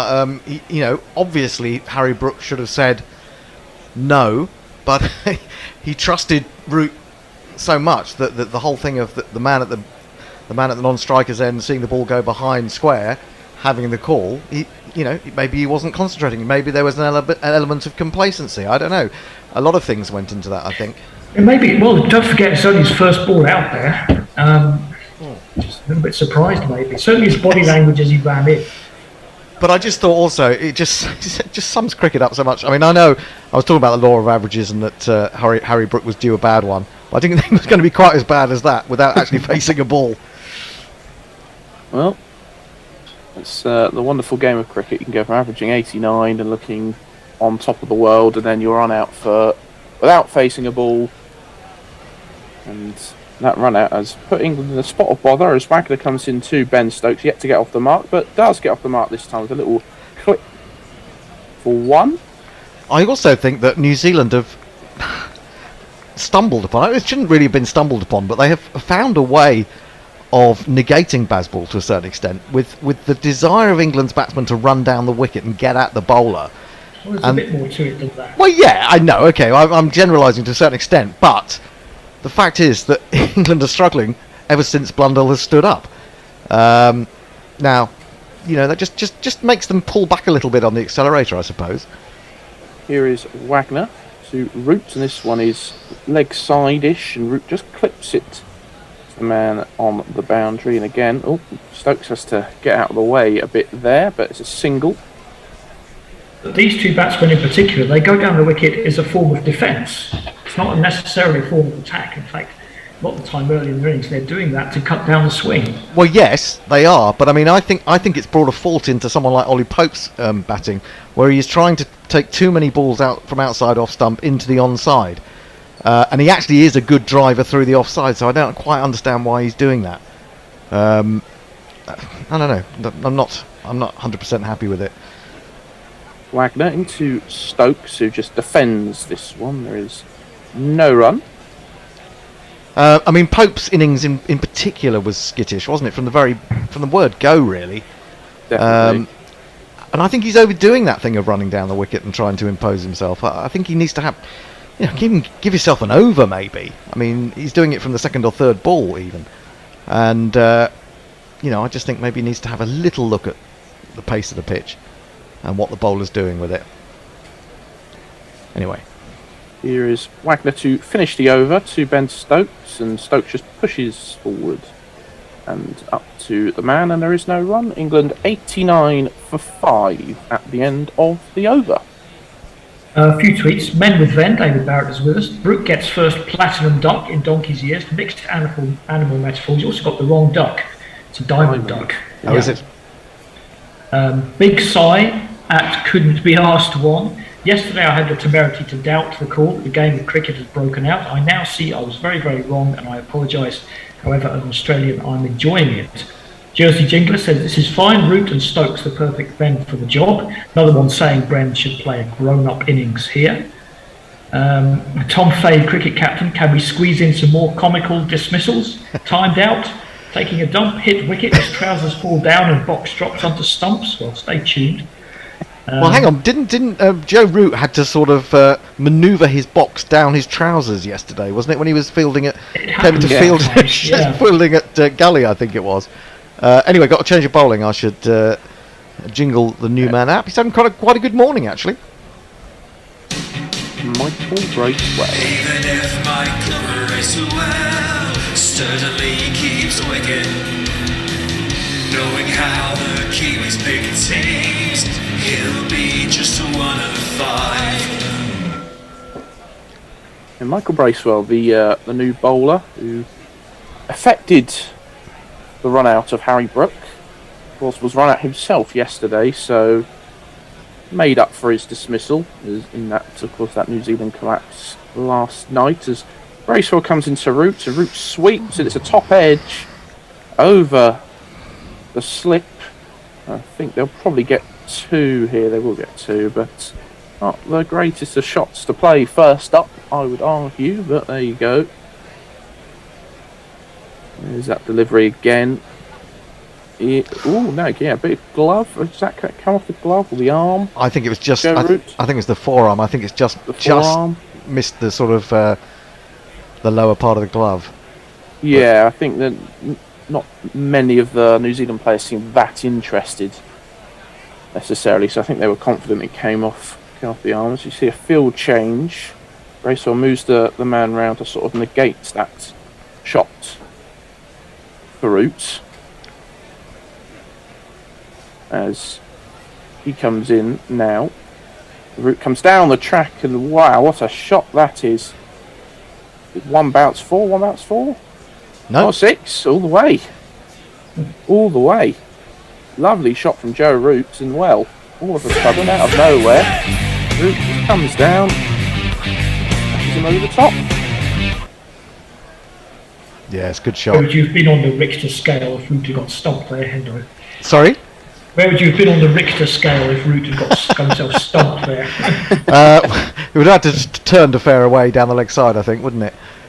Bracewell comes in, and Root sweeps this time, and this one's going to be 4 more. Well, not the greatest of introductions from Michael Bracewell.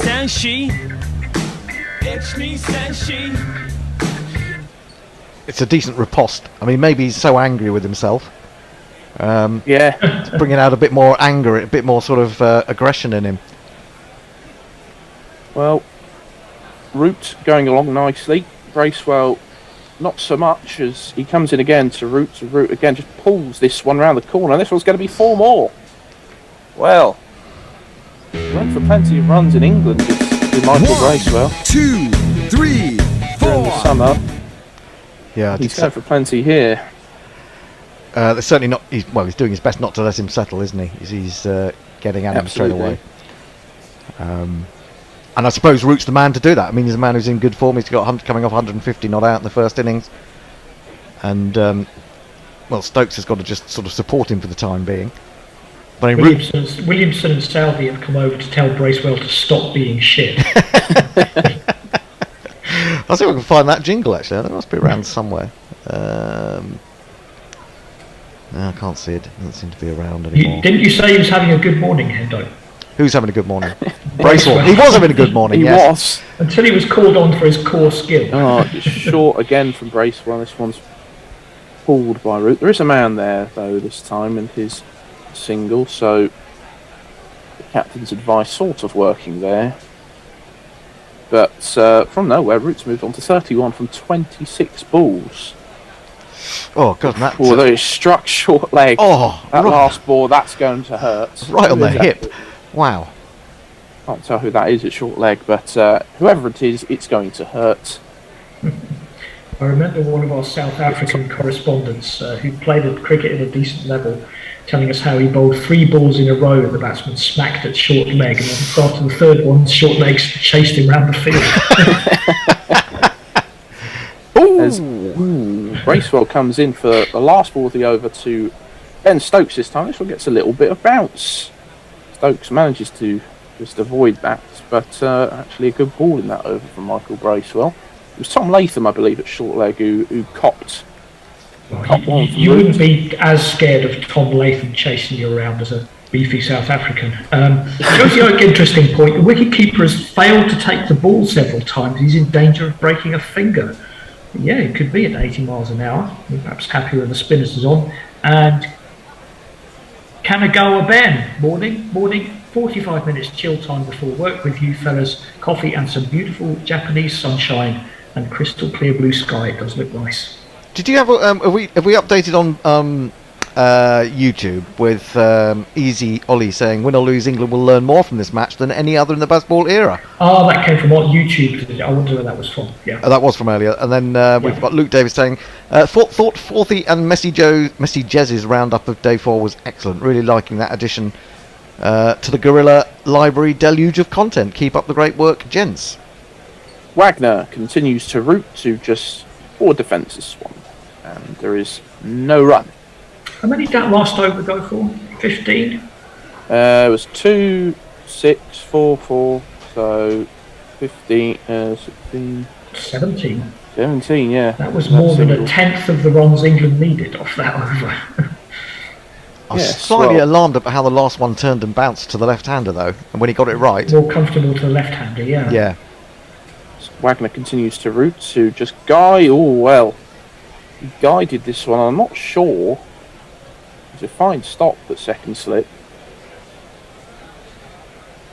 Did it? Yeah, straight into the ground. No, straight into the ground. Yeah, no, okay, definitely. But it was a great stop nonetheless. It's very similar to the shot that they ran on that got Brooke run out, actually. Yeah. No, in fact, the last 2 wickets were, in fact, similar in their style, with, of course, Pope just guiding his ball to slip as Wagner comes in to Root 2. It's a Yorker, and Root just digs this one out. There's no run. George McPherson, sorry, I was going to say on YouTube, he's pretty unhappy. He says this is embarrassing from England. They should be making the most of chasing down the total. And he goes on to say this will be the 3rd tour of New Zealand in a row that England won't get a series win. Well, yeah. I think there's been a little bit of complacency from England this morning as well. Well, just a few weird things happened. They're favourites again now, for what it's worth, on the exchange. So Wagner comes in to Root 2, just defends this one again, and there is no run. Yes, I think complacency has definitely been the theme, I think, of the morning. But it's allowed New Zealand back in. Now, well, it does so happen that England probably have their best 2 batsmen in for this kind of occasion now. Root and Stokes to repair the damage as we see the next up, Ben Foakes, of course. As Wagner comes into Root 2, drives this one, but just to the man on the boundary, and it is a single. Of course, folks, followed by the Nighthawk. And of course Jack Leach as well. We could be seeing, well, don't know if we'll ever get that far, if England will lose a few more. You think Stokes and Leach to get them home again. Now Wagner's bowling very differently, isn't he? From say Mount Mangan and the first. The keeper, he can't bowl his half trackers with. He can't bowl his half trackers, but he's been bowling round the wicket to the right hander as well, and trying to bowl cutters. It looks like to me. As Wagner continues for the last ball of the over, and Stokes edges this one, and it's well short of first slip, but again, it seems to be that last ball of the over to Stokes at the moment. That's creating a little bit of danger. That is the end of the over. I wonder if we will see Michael Bracewell again, as it will be Root on strike. Might not for the moment. Chris at Silvery Beams just got the side eye from the dog for laughing at telling Bracewell to stop being shit. Yeah, and on YouTube, Snowy River saying Stokes loves this type of challenge, hoping for another Stokes Leach classic. And Bartholomew K. Williams saying, I'm loving the bathroom sound. Stop worrying, England will win. I'm guessing that's you, Andy. Well, I did find my microphone because I put it behind my laptop before and couldn't find it for half an hour. You know when you get something out and you put it somewhere so you can find it later, and then you forget where you put it. All the time. I forget that I forgot. Yes. Where I put it most of the time these days. Should have just left it in the big drawer full of wires. Indeed. Dinsmore Keir says Bracewell needs to be removed from the bowling. Well, we'll see whether he is in a minute. And Andrew Cook says it does make for intriguing cricket. It does. Yes. I mean, don't forget, New Zealand could win after following on for only I think the fourth time in Test history. Absolutely. I know you say that England are favourites. I certainly think one more wicket, and then don't the odds swing back? They would very significantly. Yes. Yeah. So it's kind of on a knife edge, I would say. Oh, it certainly is. Yeah. Are they having drinks? I think they are. Yes. So. But I think England favourites for now. As we see replays of the wickets this morning, Ollie Robinson out to a dismissal fitting of not a tail end. I wouldn't really consider Robinson a tail ender. He can bat, but that was not a pretty dismissal, of course. And obviously Duckett out in a familiar fashion that he's got out in many times, just slashing at one that's relatively wide from Henry. Yeah, he plays that shot well, but he also gets out to it quite a bit, doesn't he? Yeah. Gets a lot of runs, so I suppose, you take the rough with the smooth to a certain extent.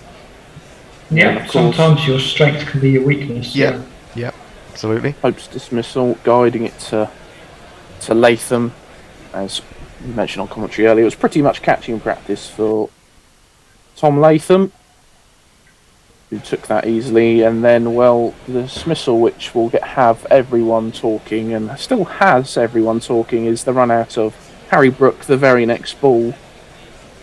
I mean, is there anything really that needs to be said about that? That hasn't been said already. Well, I was going to say that the way he just jogged in and saw himself being out there, it certainly had the body language of someone who's been sold down the river rather than someone who called it himself and didn't get there. I wonder, I need to see that again from front on, whether there was a guy standing in what we call the on Hayden position, which meant that as he was backing up, he had to run round him. Maybe that delayed him a little bit. I don't know. I don't think he did. There was someone there, but I don't think he was in his line of running. Right. Well, I mean, he should be making room to ensure that can't happen anyway, shouldn't he? It can be annoying for a striker. His only requirement is to be off the strip, isn't it, as a fielder? Yeah. No, absolutely. But it's up to what I'm saying is it's up to the batsman. Up to the batsman. Yes. To deal with it, isn't it? Whether that means standing, wider. Stand the other side of him, then he'd be very much in the way. That's true. So, yeah. Of your line of vision. I mean, Mog says forgetting that you've forgotten is a dangerous stage of dementia. I shouldn't laugh at that. No, yeah, absolutely right. Oh God, that's really frightening. Yeah, apparently I'm a voice from beyond the grave, according to Tom Fahey. You do. It does add a sense of impending doom to the proceedings, which I like too. You sound like you're in a really sort of big dance hall, and only sort of 5 people have turned up for the dance. Yeah, I'm in a big room on my own, but well, we have a change of bowling. Oh right, that's not really a surprise, is it? After what we saw in the last over, it's this man back into the attack. You could never trust a man with 2 first names, Matt Henry. But Hogg at Enza needs to understand the meaning of joke in a moment. Oh right. As, Henry's first ball is just defended by Roots. Was formerly of Kent, Matt Henry, as an overseas player. I think he just signed up for a stint at Somerset. That's right. For the county championship. Yep. Yeah, Hogg says, thanks for reinforcing why every country loves beating England at sports. Telling opposition players to stop being shit is just the kind of condescending and pompous rubbish that really gets the hype going. I'll explain the joke to you in a minute, mate. Lord. As Henry comes into Root, and this one's slightly just punched off the back foot by the Yorkshireman, and he takes a single. Explain the joke. The joke was that Williamson and Selby go up to the player, and when you normally think they would be giving him tactical advice about how to adjust, my conceit was that they were telling him to stop being shit, which of course you would never do. Hence the joke. Fuck me, mate. Well, also, there was the joke. I mean, the stop being shit was basically when we were interviewing one of our correspondents in Australia ages ago when Australia was struggling a little bit. And I think my question to him was, what would you say to Michael Clark, who was captain at the time, if you were in the dressing room? And he came back with, stop being shit. And so it's, taken on a life of its own in Gorilla. Henry continues, and Stokes just drives this one, but it is fielded relatively in close, and there is no run. Wait, unless I'd been levelled and Hogg was joking. Could have been. The counter bluff. Yeah. You see a replay of that Bracewell last over, who, that's probably the reason he was taken off. Partially because I think Root was on strike, but because he did get one to turn to Stokes as Henry continues to the England captain, who just defends this one out into the offside. There is no run. Matt Henry now back on, of course. Got the wicket. Who did you get the wicket off? Was it Crawley? No, it wasn't Crawley. It was Duckett. Duckett, I think. Yeah. Duckett. So he already has one strike to his name. Yeah, he bowled quite well. It was just one over that he went for a few, but he did bowl quite well this morning, I thought. As Henry continues to Stokes, who, it's an absolute cracker. Stokes just goes to defend it. It's gone past the outside edge. A few just half gasps from the New Zealand keeper Tom Blundell and of course Matt Henry. Let's see how close this one was. Oof, it's a great ball. Really good ball. A great ball from Henry. Well, that will just keep New Zealand talking. They've of course got themselves back into it, but that last over certainly from Roots off Bracewell just got the momentum flowing back in England's favour. If Stokes can get a few more here as Henry continues for the last ball of the over, and this one's where has that come from? This one has leapt off the pitch. It's gone past the keeper, over the slips, and away for 4. Well, I assume buys. I assume he didn't. No, I think it was the shoulder of the bat. There's not one boy for me. I must have 2 or 3. I need 4. Now, I'm just thinking to myself, if he had been, he's edged it. He's flicked off the fingers of Blundell, and I'm just thinking to myself before that ball that one thing New Zealand are risking here by having Blundell standing up is the catch behind, unless he gets just a very thin edge. Ooh. And that, had he been standing back, might have been a comfortable catch for him. Yeah, certainly feel that way. As and Stokes just inside he'll be relieved because that sort of came from nowhere. That ball from Henry just leapt off the pitch and it came off the top of the bat and flew over well over the slips. And it did come off. Blundell did get a fingertip to it. Well, that'll be sore. But like you say, if he was standing back, you'd feel that would have been a relatively easy catch for him, as Wagner comes in to Root at the start of the next over, and Root just defends this one for no run. A few tweets. The Ghost of Zoob says there was only room for one voice from beyond the grave. Tom Fay, this is the voice of the Mr. Ons. Spicy Golden Duck, what's that, lassie? Andy's tracked down the old mine shaft. That's at least the third time someone's made that joke. I haven't heard it. Made me laugh. Mark says a surprisingly low-key jingle from Matt Henry, and also he says you don't fuck with Andy's comedy styling, which indeed you don't. Hog made a follow-up comment that enabled him to join my lengthy mute list. See you, mate. Wagner comes into Root 2, just tucks this one off his legs, but there is no run as Tom Blundell comes round to field. Bartholomew K. Williams on YouTube says, just don't do a Peter Cushing imitation. Could anyone do a Peter Cushing imitation? Does anyone remember who Peter Cushing was? I remember who he was, but he didn't have a very distinctive voice. No, he had a distinctive look, didn't he? He looked quite scary, but he was he looked quite sinister. Well, that was what he was doing. Yes, good actor then. Wagner comes into Root, who drives this one through the field, and this one's going to be 4. It was almost cut off by the man on the boundary. That's a glorious shot from Joe Root, and again he continues on his way. 37 from 36. He seems to have found his flow, carrying on from his, of course, 150 in the first innings. It was almost cut off by a fielder, but it was just timed too well. It was placed too well. Give it to me 3 times, yeah. Give it to me 4 times. Wagner continues to Root. He drives this one, but it's up to the man, and there is no run. But well, now after that spell from New Zealand, England now on the front foot.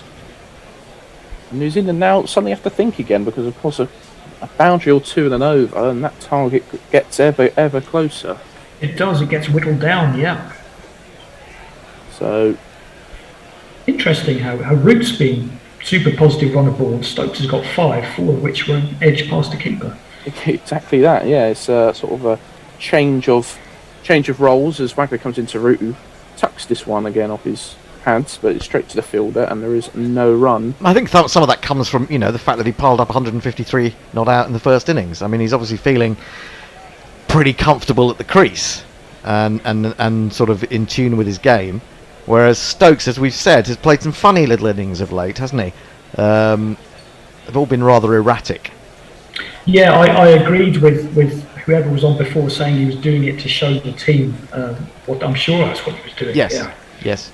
Wagner comes in for the last ball of the over, and Root again tucks this one off his pads, and this time gets a single to move on to 38 from 39. England 117 for 5. Tim Wall says, bored with England's easy victory prospects, Stokes and Southey, Stokes and Stovey, are conspiring to create a 5th day cliffhanger to boost ratings. They just can't decide on the ending. Timothy Oak says, commentating in an echoing toilet could catch on. I think so. Mogg says, Peter Cushing had a very distinctive voice and manner of speaking. How dare you? Well, I think he did, but he's not immediately imitable. It wasn't a voice like Vincent Price, was it? That's what I think of. Vincent Price. Yeah. Price. And Andrew Cook says, Cushing wasn't that sinister when he played the first Doctor Who in 2 movies in the 60s. Yeah, I remember seeing those at the cinema. Shows how old I am. And he played the good guy against Christopher Lee's vampire characters back in the Hammer horror days. Generally, yes. Yes, he'd be Van Helsing to Lee's Dracula. Matt Henry continues, and Root, well, just thought about playing that, I think, at first, and then quickly got his bat out of the way. It was a bit of a very late leave, I think, that from Joe Root. Definitely. Well, maybe it wasn't a leave. It just felt like a leave at the end with his position, but I'm not sure what sort of shot he was even thinking of then, because if it had come off the face of his bat, it would have probably gone straight to slip. Yeah, strange shot. Keep playing that guide at the moment. As Henry to Root, and Root clips this one off his legs this time, and this one Well, there is a fielder there. It was very well timed from Joe Root. He does like that ball there, and he picks up a couple to move on to 40 from 41. A very positive strike rate. Joe Root almost playing sort of a 1 day kind of innings, which Root, just ticking along. Won a ball almost. Stokes at the other end, 5 off 20 as Henry comes into Root. Root, edge, but it's well short of Latham, who was stationed at second slip. Again, I've rediscovered that nervousness after several test matches of it completely going away and feeling completely confident in England. Yes, New Zealand are bowling well, and I do think Blundell standing up has had quite a strong impact on what they're able to do. As Henry comes into Root, and this one is pulled away by Root round the corner, but it should just be a single. It is just a single. Yeah, I think on that, I was just mentioning a minute ago how England had got themselves, back into the flow of momentum, but still, New Zealand are creating chances. We've had a few edges. Stokes has, of course, played and missed at a couple. We had that one off Bracewell that turned away from him as well. So, I think New Zealand are still very much just cautiously optimistic at the moment. But, of course, when you've got the calibre of batsmen of Joe Root and Ben Stokes at the crease, it is always going to be difficult as Henry comes into Stokes this time, and Stokes just punches this one, but it's straight back to Matt Henry, who collects in his follow-through, and there is no run. Have a change in personnel at the end of this over. Richard Asher will be taking over ball by ball. The Bear will be returning to do socials, and we'll be welcoming John Batham. I'll be going to my nice cosy bed. But are you done for the night? I was only standing in for Jess to give him a bit of a lie-in. I think you should keep your microphone on and shout from the bedroom. As Henry comes in for the last ball of the over, and then is that out? Oh, no, it's not. It's just it's bounced again, and Stokes has obviously missed it because it was caught by, I think, Darryl Mitchell running around. But of course, there no run, and that will be a change over time. I'm bidding farewell, and I will hand over to Richard on ball by ball. I'll just play a little advert to encourage those of you out there who would like to support Guerrilla Cricket. We need your Alternative cricket commentary, bringing you laughs, bringing you jingles, bringing you joy. We are Gorillas. We need your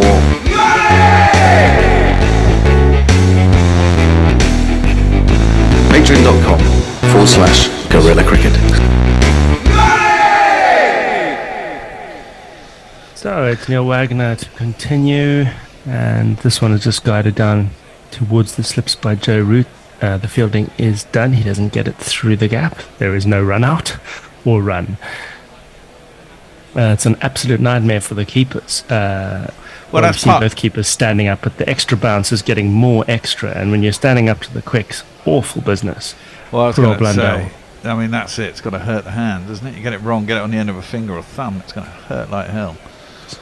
Wagner again into Root. It's turned away into the leg side, but he's picked out the fielder. There's no run. Well, worse yet, you could get it on the nose. Absolutely the right thing to be wearing a helmet. Yeah. As a very bad wicketkeeper, I can confirm that getting one on the nose, head, eyes, ears, I've worn them in most places. It's not good. Wear a helmet. Never having kept.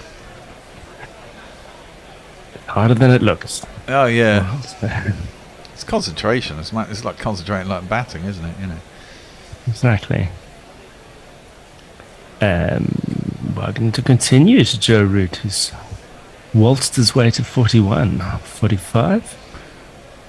And he's almost does a funny little jig there as he drives semi-one-handed into the offside, but there's no run, and Wagner's on his way back. Hello, John. We haven't commentated before. Hello, Richard. Good evening, Bear. All right, John. How are you, mate? Not bad. Yeah, all right. Good. That one seemed to be the opposite of one in the previous over in that it didn't really bounce at all. So the pitch is doing a few weird things. Wagner's wide on the crease that time, and Root just defends it away. Yeah, the up is getting more up, and maybe the downs are getting a little more frequent, but it's less of a feature than the extra bounce, isn't it? Yeah, I mean, it's a 5th day track, isn't it? So it's never going to be that easy. All of which takes us back to the question of the decision to enforce the follow-on, I guess. As Wagner gets a full-blooded drive out of Root, and Root is going to get 4 of these for that.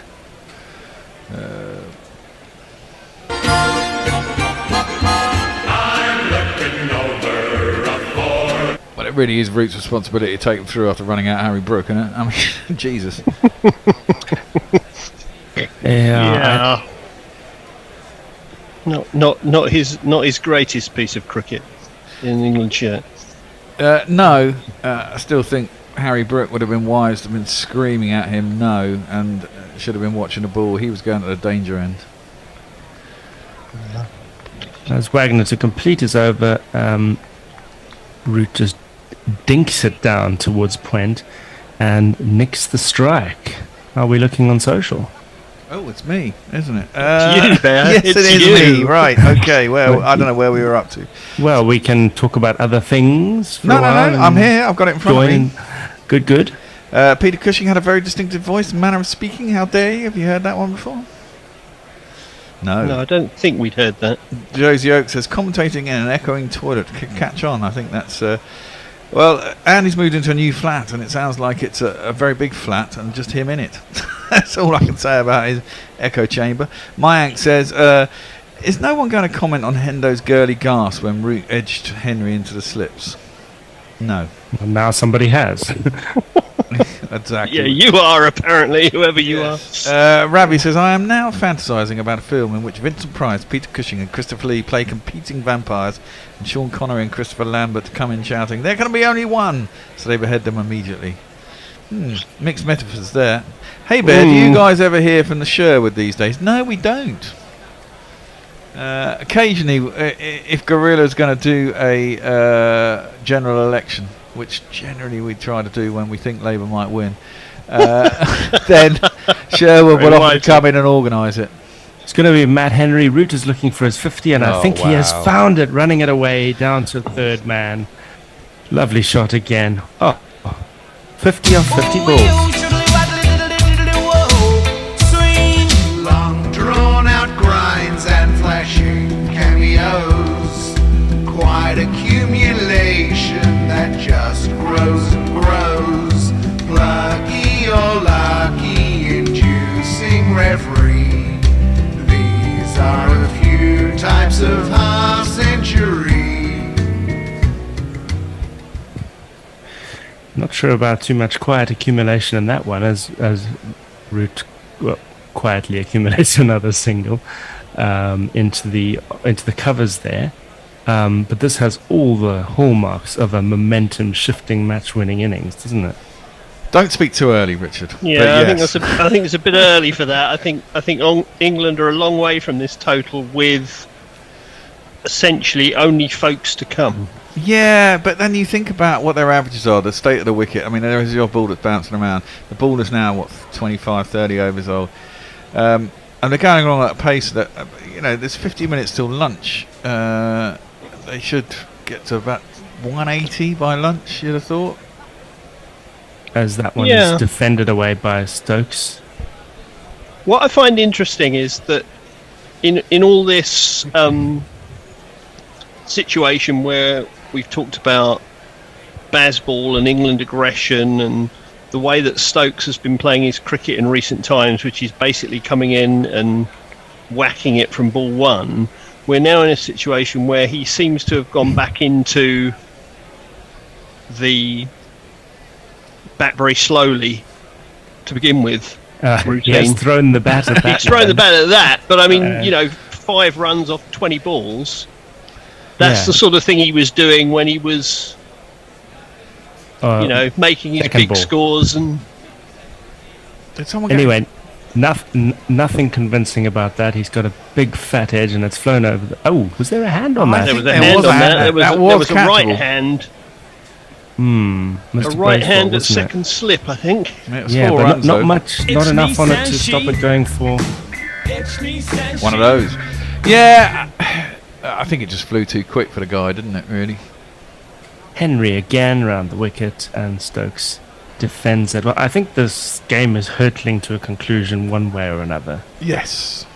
Yes, I don't think it's going to detain us for long after the lunch interval. No. Which for those of us in our time zone, I mean, is not a bad thing. No, indeed. It may prevent you from being around in the slightly less wee small hours. It's true. Yeah, I have totally achieved zombie status today. I had a nap after work between 7 and 9. It's very odd. Matt Henry again, and it's just blocked, although not entirely convincingly, by Stokes, who knocks it on the head into the ground, and Blundell does the fielding behind the stumps. Yeah, what you say about Stokes is correct, but A, he's a good enough batsman to do that, and B, a lot of times thrashing, either the victory has been kind of there, or he's been doing it when we're trying to get ahead of the game, not trying to necessarily fourth innings trying to win it, so it's first and third, or second trying to catch up, and often doesn't get a go in the second innings because England has set it up so well. It's funny, isn't it? How many questions do we think will be asked if England end up losing this game? There should be none, John. There should be none. There should be none. And is that because? Well, here's my other thought. Is that because we're almost in a situation now where white ball cricket was supposed to be sexy, so Stokes has come up with the idea that Test cricket can be even more sexy, and therefore the brand that you play is almost more important than the result on occasion. To a degree, but also if you've played this brand for what this is the 11th test of this brand, you're eventually going to lose one. You're eventually going to lose one. Now, how's this for captaincy? Bracewell has been brought back into the attack with his economy rate of 9 to the over. He's immediately charged by Root, who hooks it away into the vacant spaces of the onside and picks up a single. They're trying to buy a wicket here, aren't they? Buying the wicket, yeah, I was going to say that would seem to be the and that's not a bad theory when England are this far out, I don't think. No. It was one day cricket. Stokes likes to go after Bracewell as well. Exactly. But to your point, if they lose this, they'd have lost 2 in 12 playing this brand of cricket, and therefore, what questions do you ask? It's worked 10 times out of 12. It'd be annoying to lose a test, but you can't say it's not worked, has it? And the odds are that you're successful. Well, I think as well that, as I say, the point is, if you're trying to present a brand as being potentially more sexy than white ball cricket, then you almost have to take the risk. Bracewell offers one turning away from the left-handed Stokes to play out into the covers, and that's exactly what he does off the back foot. There's no run. I like this tweet from Rebel Scum. It says, "Keeping is the pure faith. The thud of a quick ball safely into the gloves is poetry." Oh, yeah, that's nice. Quite full that time, although it's not played forward by Stokes. He goes back to block it. Little bit fraction, I think. Yeah, turn to fraction. Interesting. Yeah, it might prove to be a stroke of genius bringing Bracewell on. Who knows? Again, you wonder if Stokes might have come forward to this one. He's blocked it again off the back foot, and those pads look very exposed in front of the stumps. Yeah, he's certainly banking on hitting it, isn't he? He's not. He's not giving himself any other option, is he? No, but the pitch is quite slow. Miss it and you're dead. That one is also played back, but it is a little shorter, and he's got a bit more on it, but it'll just be a dot ball out to the mid-on region. One to go in the over from Bracewell, and dare I say it's been fairly tidy, economical one so far, and it will remain that way as Stokes takes a big stride and does a forward defence. 135 for 5. Mike says, knowing how daft most of the public are, I'd still bet on the Conservatives either having a majority or a hung parliament at the next election. So not sure you'll want to be up all night covering that shit show. I really don't think that's going to happen. I think they've fucking shot their bolt. The thing is with the Conservatives is they sold everyone Brexit, and Brexit's a fucking mess. And it's very easy to sell lies. Very hard to talk yourself out of them when everything that you were told was going to come true pretty much comes true.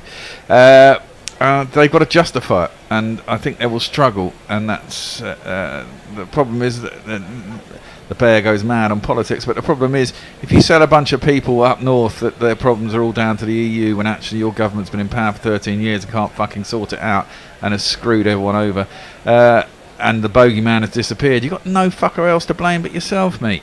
And therefore, they will get crushed. That is my bet on the next election. Bear does the British bloody general election 2024. Tim Walters, Peter Cushing, Posh Mail Masterclass from Star Wars. Will deal with your rebel friends soon enough. I remember that line. And he sent a little YouTube clip of that. Too late for politics, says Toby Trott. Never. Never.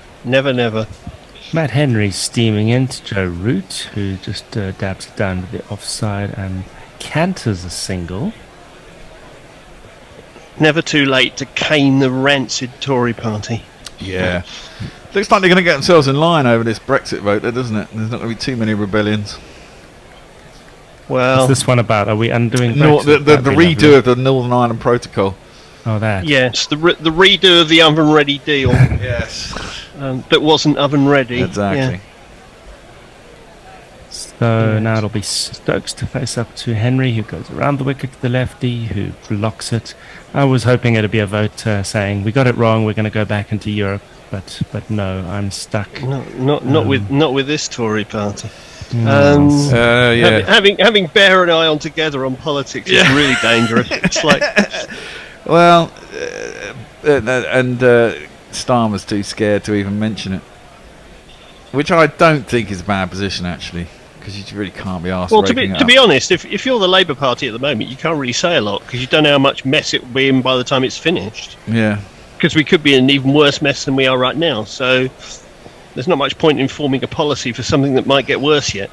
Yeah. And Stokes stays back and plays that one quietly away into the covers for no run. I said my theory before. My theory is that if Labour win, they do the obvious things like joining the phytosanitary agreement and all these things that are totally fucking stupid that we should have never left. And everyone realises, oh, that was actually not so bad. That was actually not so bad. And you generally build momentum that way. You can't just say we're going to jump back in now because everyone will go fucking. The Farages of the world will go apoplectic. Henry. Well, that's true, but they're just still Tory votes. Let Richard do the ball. Yes, that was the dot ball essentially, and we're just seeing some clips of Blundell working hard behind the stumps, taking the ball up and around his ears. He's working very hard, and he needs to because it's a little bit variable. Yeah, and we're seeing Blundell standing up has obviously stopped. As Stokes angles that one away through the covers, he'll get 2 for that. A nicely timed shot, actually, off Matt Henry. Yeah, it was a good shot, that. And it continues to be a grown-up innings, 11 off 35 for Ben Stokes. And the reason I just feel like they're going to do this is partly gut, of course, but I think behind that gut feeling is that it's England's 2 most experienced batsmen. I think Matt Henry's done his back. Or his groin. Yeah, I was going to say. No, you can hardly stand up. Was his groin, yeah. He's done his back, mate. That's definitely back. That's not looking good at all. I think it's going to be a stretcher job. His back's popped. Ouch. I know that feeling well. I've done that several times in my life. You ever done that?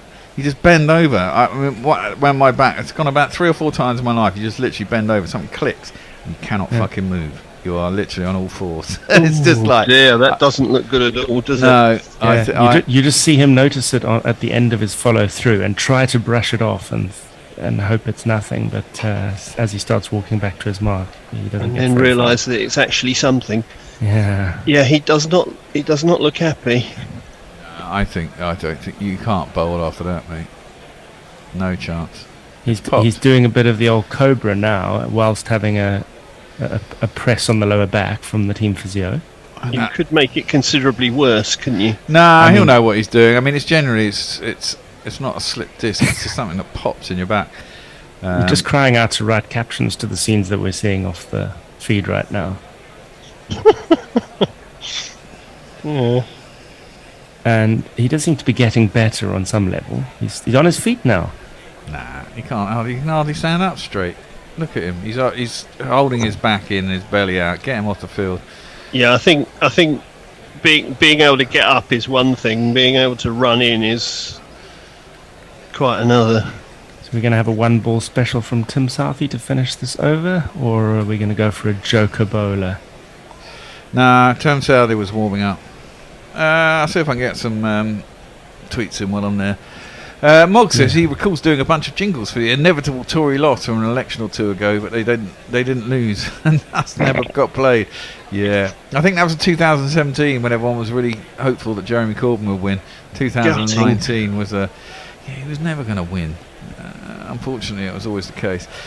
Lee, Cushing and Price were all in a movie called Scream and Scream Again. Wasn't the best vehicle for their talents, says Mog. I can imagine, all trying to outdo each other. Kevin Winter says, quite possibly, I don't know who's replying to, quite possibly, but hopefully Root and Stokes will see us home effortlessly. I presume someone said we're going to lose. No, Bear, every time you say that, a Brexit dies. That says Spicy Golden Duck. A Brexiteer dies. Well, if you mean a Brexiteer dies, quite probably. My dad would have voted Brexit. He was so angry about 72 and going into the EU. That's the problem with a lot of these fuckers. So Tim Southey gets 1 ball at Ben Stokes, and that one is defended straight down the pitch. So if there's any more social, you can carry on with those. Well, there aren't any more. But I don't understand why people can get so vexed about fucking regulations. Most of them don't affect most people. Well, you don't even know they're going on. Why are you getting so vexed about it? Shit, life goes on, you know. Good use of the word vexed. It's just madness.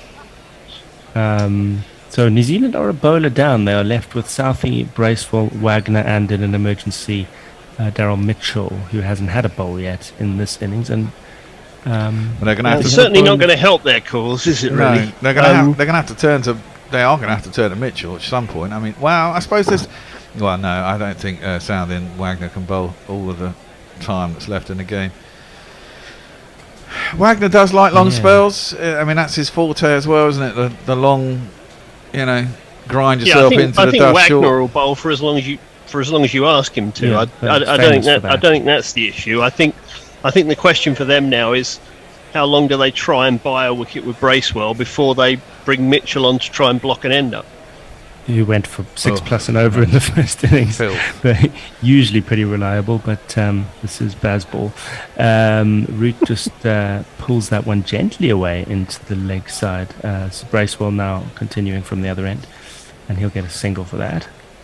He dropped his bat. Yeah, Stokes dropped his bat. Stokes, yeah. Interesting to see how this battle resumes between Stokes and Bracewell now. After in the last over there was a bit of a back and forth, literally, in Stokes' footwork, defending. You suspect Stokes might be trying to be sensible but ticking at the same time.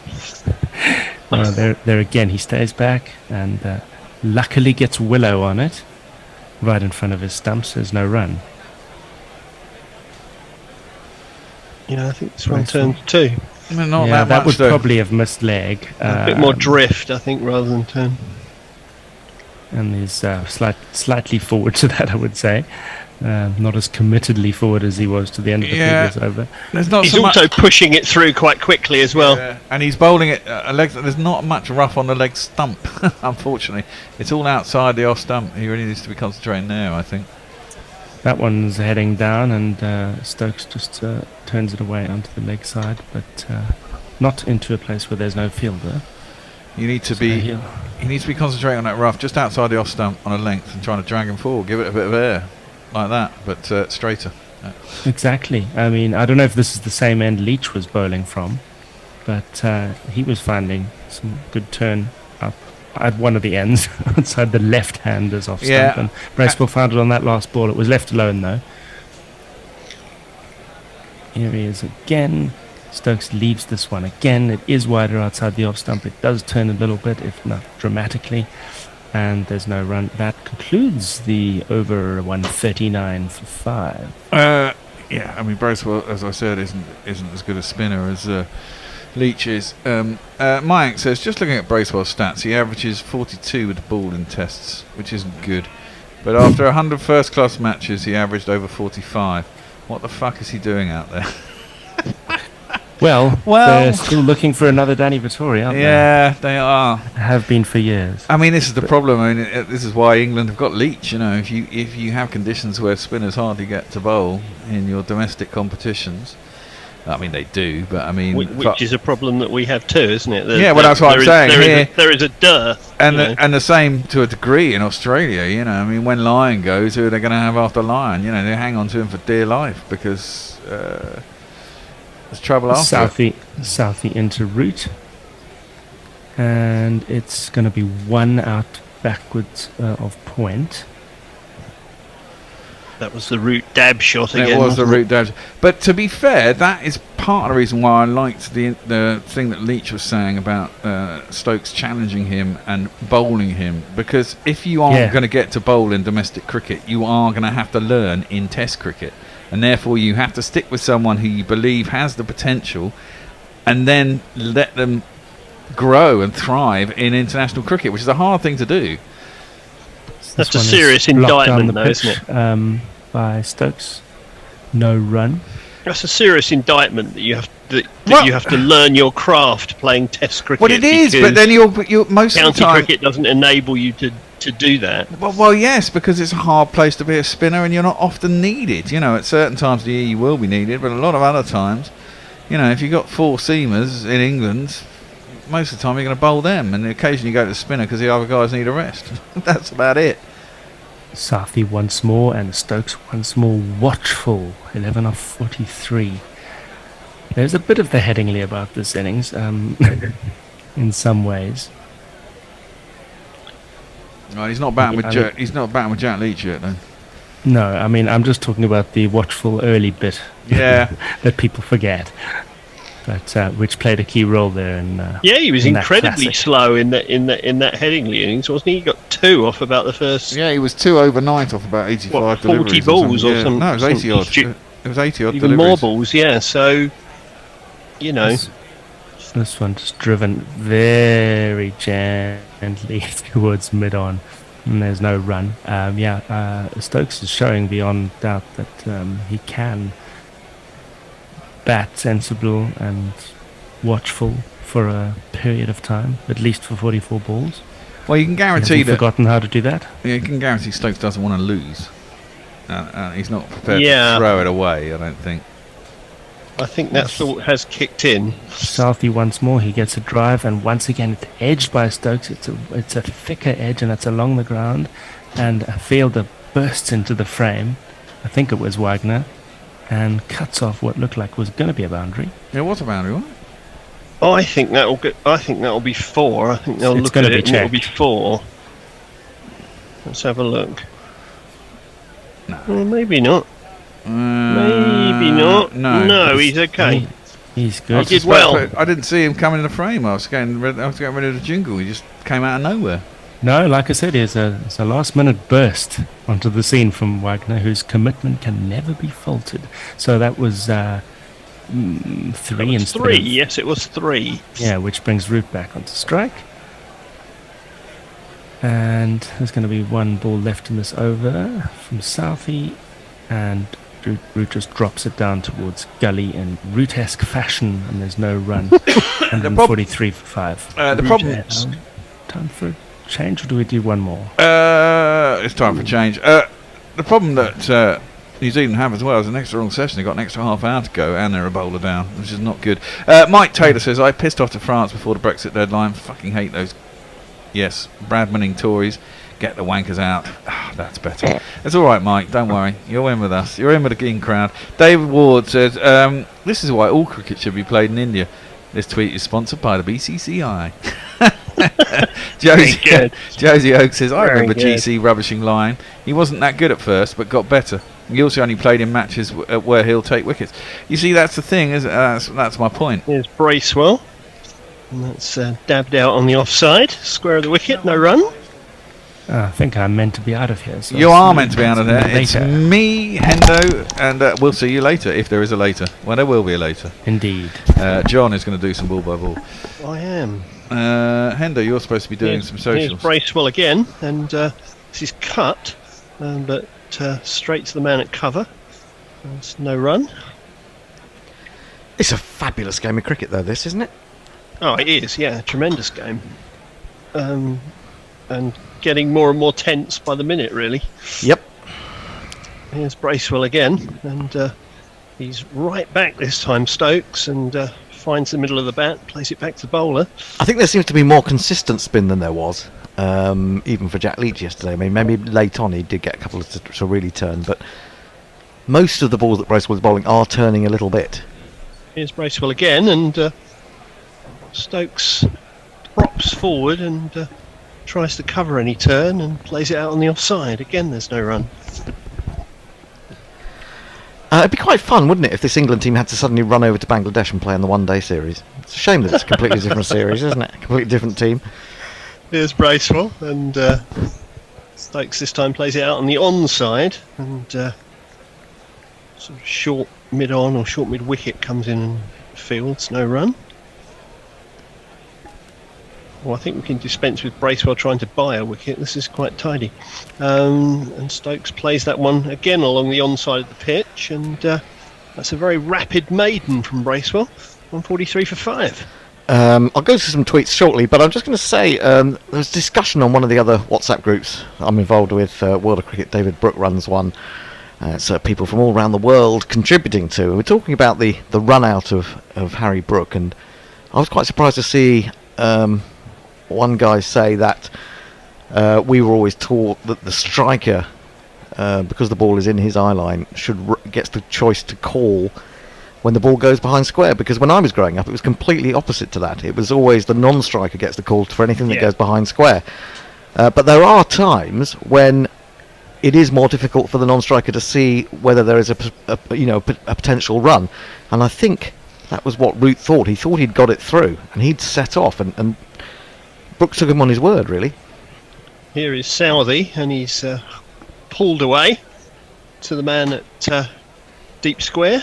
Another single to Root, 56 to him now. 144 for 5. Yeah, that was certainly what I was taught anyway, Hendo. That, I think we're moderately similar vintage. Maybe I'm doing you a disservice then, but no, I think we are. But yeah.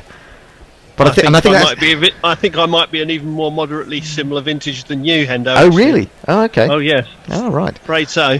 Here's Southey. He's in, and this is pushed out on the offside to the man at cover. No run. Just checking the Twitter feed. Spicy Golden Duck says regulations are just rules to stop people abusing other people. They're the result of the nation learning from its past. Also, hello, and thank you for the commentary. That's fine. That was Spicy Golden Duck. David Barrett, Men with Ben, says, I believe we are witnessing the birth of adult ball. Ooh. Well, we are at the moment. Here's Southey again. He's into Stokes, who pushes that back down the onside of the pitch, and mid-on comes across and fields. And run again. And in complete contrast, Mayank says, the fact that Stokes isn't basballing means he should have to give up the captaincy. Yeah. No. Don't think that's going to happen. No. Anytime soon. No. No, I think this is Stokes just deciding that fun is fun, but he doesn't want to lose. Yes. Bear was saying earlier. Yes. Here's Southey again, into Stokes, who again, just pushes forward, plays it out on the offside, no run. And I think you raised the question I was just hearing in the other room that, what will be said if England lose this? And the Bear was saying, well, nothing, and nothing should be said. And I certainly don't think anything should be said about enforcing the follow-on. I think it was the right decision at that time. But they are going to be criticised if they do lose this. They are going to be criticised. Maybe they will concentrate on the follow-on, but I think that would be wrong. I think maybe just a bit of complacency, maybe. Here's Southey. He's into Stokes, who pushes that out on the offside to mid-off and sets off immediately. So there's a run there. Quite a comfortable run, 145 for 5. Neymar Butlin says, "Hey lads, I've missed you all. I'm keeping warm in a rainy, overcast Los Angeles." Yeah, weren't they having snow in Hollywood the other day? Yeah, exactly. Having snow in Hollywood. Wow. Sounds like the name of a film. It's the end of times, man. Snow in Los Angeles. It's a different kind of snow than what it used to, is what I'd say. Yeah. Yes. Here is Southey again. He's in and bowls, and this is turned away off his legs by Root for a single. I think Blundell knocked the bails off there in his attempts to get to the stumps. But one run, 146 for 5. Yeah, it's confusing me because Southey's just finished his over and it says he's bowled 14.1. Yes, 14.1. You have to remember that he bowled that odd one when Matt Henry went off, Henry went off injured. I wonder whether that has created ripples down in Taunton, where he's due to go and play. If it's a clunked back, he'll be fine for those sorts of things. You get on the table and he'll be fine. He's young, he'll be fine in 3 It's a big loss. It's a big loss, though. I mean, they're without. Yeah, it is. Without Trent Bolt, aren't they? I mean, what does that? He's been a huge miss in this series. And in this match, that means they've only got Darryl Mitchell to turn to as the third teamer. Yeah. Here is Bracewell, and Root pulls this one away, but there is a fielder out there. He slightly fumbles it, having got to it, but they settle for 147 for 5. Yeah, they weren't alert there. I think they could have had a second there, because it rebounded far enough away from him. Yeah, they weren't really expecting. They weren't looking for it, were they? To sort of fumble it once he got there. I don't think so. No. Bracewell can't bowl to the right-hander here, can he? He's getting clumped every time. He seems to drop it short so much to him, doesn't he? He's scared of getting out of there. I mean, this is it. He's not a great spin bowler. Well, he does get some revs on it. I think he gets more revs than quite a few spinners. But he's not consistent enough. No. No, his length and line isn't terribly conducive. He's in again anyway, and Stokes goes back and punches this to mid-off and sets off again quickly and gets through for a single. Yeah, he's got more chance against Stokes than he has against Root, you'd have thought. Yeah, very much. Very much so. I think also Root feeling an element of guilt about the Brook run out, so he's doing his best to make sure he makes up for it. Bear was saying that earlier. He was saying that he probably feels he owes England now because he's. Well, he was talking about owing England before, wasn't he, when he got the 100? Run out the golden boy. Here's Bracewell, and this is reverse swept by Root. So goes down to the fielder in the deep, and that's another single, 59 for Root. He was talking about owing them in a different way, wasn't he? That he hadn't really worked out what his position in this new style England batting lineup was. And so when he got his 153, he said, "I think I owed England," but I think he owes England a lot more from the running out of their absolute superstar without facing. Muppet. Yeah, being run out without facing a ball, that must be pretty high up on the list of. I just love the way cricket can send you into, you can be on top of the world one moment, and then the next minute you're absolutely. Bracewell, and that's too wide, and Stokes doesn't attempt to play it and goes through the keeper. The next day things can just be, completely turned on their head. I mean, everyone's talking about how well things are going for Harry Brook, even to the point of getting that wicket about Williamson yesterday. There's Bracewell, and that's again too wide to tempt Stokes, and he lets it go through to Blundell. No run. Well, let's face it, we've seen the vagaries of fortune play out in other sports recently, haven't we? So I keep playing over the Stokes let that one go through to the keeper as well. We saw the pictures of Christian Atsu scoring with the last kick of the game in that match in Turkey, and then a few hours later the Turkish earthquake took place, didn't it? Oh God, I didn't see. I mean, obviously I knew about Atsu. He scored right at the end of a game, shortly before the earthquake. Is he the one who died? Yeah, he's on it. Yeah. Gary Naylor says there's a school of thought that says the strikers always call as they know how hard they've hit it. When I was playing, I'd have liked the opportunity to call. I can't really imagine you running, Gary. Tim Moore says I predict lots of sensible running between the wickets from Joe Root for the rest of the innings for some reason. And Warren says just tuning in again, squeaky bum time. A little bit. Bum squeaking a little bit less than it was about 45 minutes ago. There's more. It's a more settled bum, I would say, right now. Slightly more settled, but it's always ready to pucker up if necessary.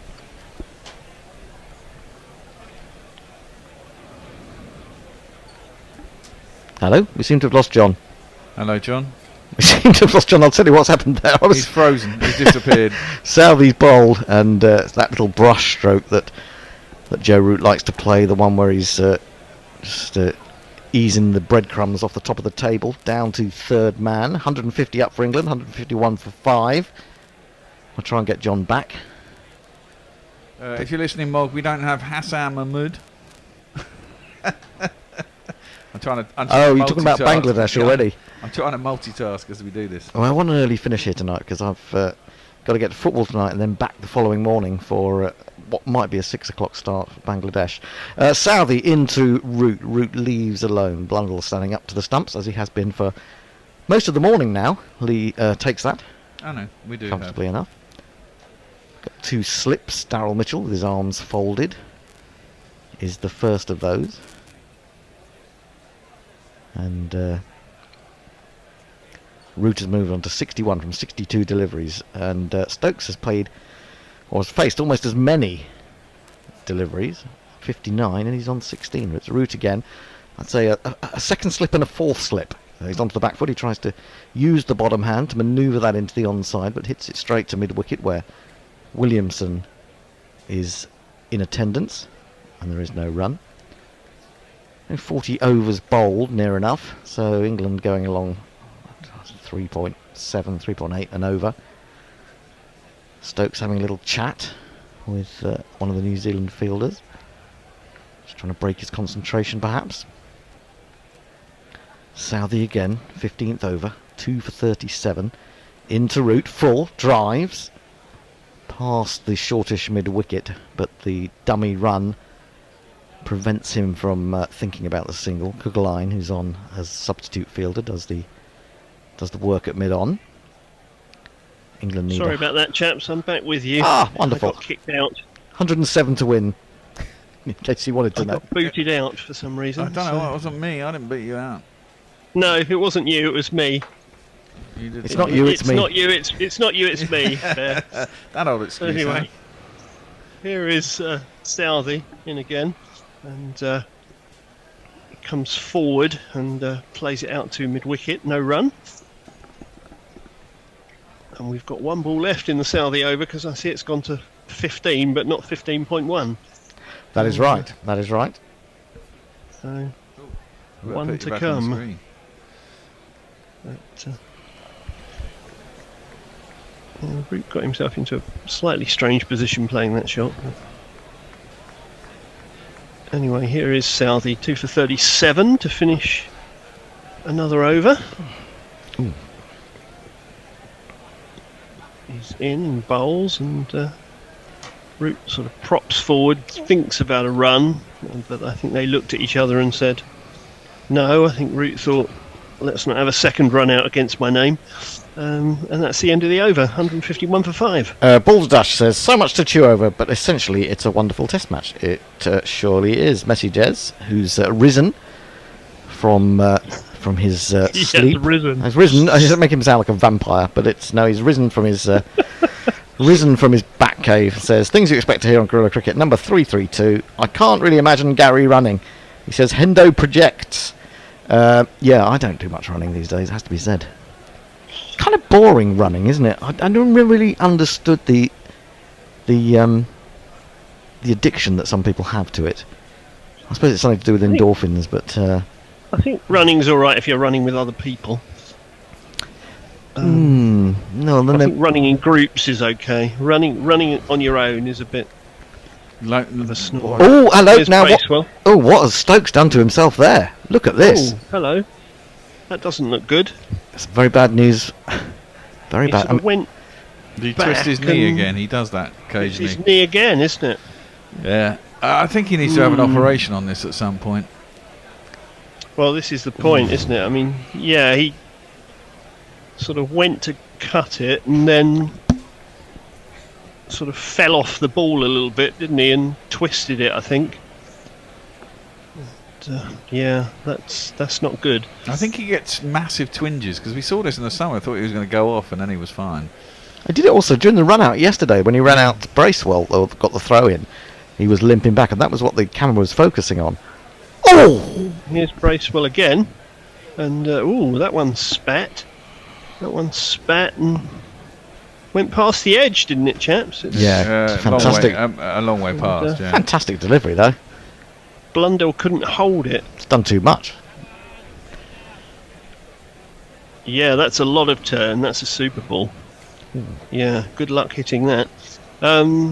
This one's a bit more sort of loopy, and Stokes manages to just jab his bat down on it and play it back to the bowler. It's a bit of a disconcerting over for England, this. Here's Bracewell again, and Stokes cuts, and that's a glorious shot. That's gone down past cover, and I think it's going to reach the fence. It is indeed. The fielder can't draw it in, and it's one of these.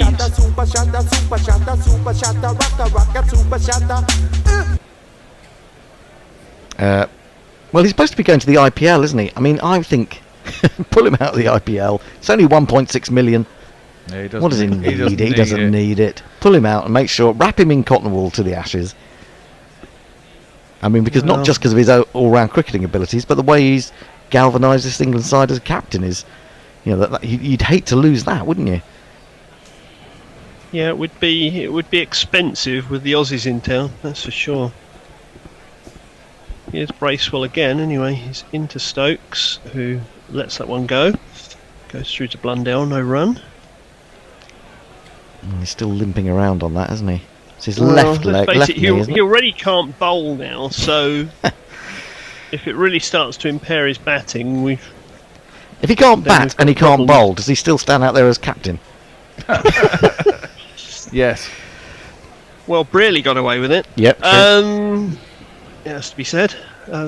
Many moons ago.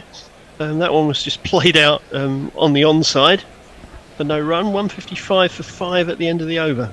I've played in teams where we've basically had a non-playing captain who's just sort of, you know, directed things in the field and then gone into bat where directs the traffic. Yeah, and that hasn't really done much in terms of contributing in a physical sense, but maybe more so in a mental one. Mike Taylor says if John gets a bit closer to the camera, we might be able to see the action reflected in his glasses. And GC Radio Naked Pornbot says Hendo's puckered sphincter on various merch. Click here, and he kindly provides a link to Redbubble where you can get all sorts of t-shirts, and we're trying to put together some new stuff for the Ashes, so look out for that stuff as we go through the next few weeks. Here is Southey. He's in, and Root plays his little dab shot again, but doesn't beat the man at second slip, who is Latham, and that's no run. Mog said, so Stokes out of the Ireland test. Well, he's got 3 months. He's got 3 months. But as you say, if it's an ongoing injury, I mean, ultimately, you know... Ultimately, you're going to have to do something about it, aren't you? Otherwise, it's just going to get worse and worse. So, that's it's not ideal. Here is Southey again. In and bowls, and Root treats this very respectfully and just props forward and plays it down in front of him. Blundell comes from behind the stumps to field. And there's no run. Who is Ellis Red? Messenger says it's looking as if Ellis Red is calling in from his safe house in the witness protection programme. That's John on screen. No, I just haven't got many of my lights on. That's all. Yeah, I tend to keep the lights off. The rancid. Oh, I think we lost him again. No, he's gone silent. He's gone. He's still there. That's just guided down into the slips by. I'm muted in error. Joe. Oh right, okay, you're back. Got overexcited. Yeah, indeed. Yeah, that was fielded in the slips by Mitchell, but bounced well in front of him. How did your European commentary go the other night, by the way? AC Milan, wasn't it? Yeah, it was all right. It was all right. I managed to get my head round. The hardest thing at the moment is just dealing with a stream that bounces all the time. Oh God, yeah. Isn't easy. Here's Southey into Root, who sort of cuts this away into the deep. There's a man out there, and it's just a single, 156 for 5. Yeah, I mean, if your stream kind of jumps and sticks, which it is doing, not just for me, but for one or two of the other lads as well, it's quite tricky because you tend to reduce your screen when that happens, and that makes player identification a lot more difficult because your screen's smaller. I thought it was much quicker sport to have to commentate. Exactly. Yeah, absolutely. And of course, if you're doing it off stream, the thing that's difficult is, as my boss keeps saying to us, that you have to talk about ball geography all the time. So you have to talk about where the ball is, because it's just you and nobody will know because you're doing audio. And and the trouble is, by the time you spotted it in one area, the ball's moved to another one. So you have to kind of work out how many times you can do that. It's an interesting challenge. You don't always see the runs off the ball that you might see if you were live. Yeah, exactly. There is that too. Here is Southey anyway. He's in, and this goes straight through to Blundell. Stokes not very interested in that. Do you go into a centralised place for that? Do you go? I'm doing it from home. Oh crikey! Yeah, I'm doing it from home. And do they provide you with a stream direct, or do they say go here and watch it off this particular TV channel? No, you kind of download your own stream and then you charge it to the company. So okay, that's how it works. Anyway, Stokes is waiting for Southey again, and this again is wide of the stumps and goes through to Blundell. Yeah, it's an interesting challenge because, as you say, it's a much faster game, and picking up player things can be tricky, and because there's only you can't pass it off to somebody else and say, what do you think? You haven't got a pundit with you or anything like that. No, that's tough, if you get an injury and somebody's down on the ground, you have to kind of fill all that time spacing, because if you stop talking, people go, oh, it's gone, and they leave, and whatever. So yeah, there are lots of things to learn, and I'm definitely a rookie, but my boss isn't throwing things at me yet, so that's a good thing. Hopefully that means I'm not doing terrible. So good stuff. Neymar Butler says, if this game is happening 21 hours ahead of me in LA, can you please tell me if we get the run chase or not? Here's Bracewell into Root, who smacks it down the ground and beats the field and picks up 4. No, 6. It's 6. It's actually cleared the road. I couldn't see the trajectory of the ball then properly at all. It just lovely footwork. It was. He got right to the pitch of it, and hit it very clean, actually. Nice. No one back on the fence. The mid-on was up. And played it really well. So once he did over the top of him, that was going to be that, really. Here's Bracewell again into Root, and Root laps this behind the stumps, and that's going to run away for 4 more. Oh dear, it's all going on before lunch. Yeah, it is. Strange time to be being expansive. I hit the ball, 4 runs. I hit the ball, and it went for 4 runs. They really don't want to let Bracewell settle, do they? Yeah, Bazball doesn't. No. Bazball is just not in linear time, is it? Absolutely. It's outside. It's outside time and space. Yeah. Intervals just don't apply, do they? No. Or impending intervals don't apply. 166 for 5. Bracewell into Root, who again pulls this round the corner.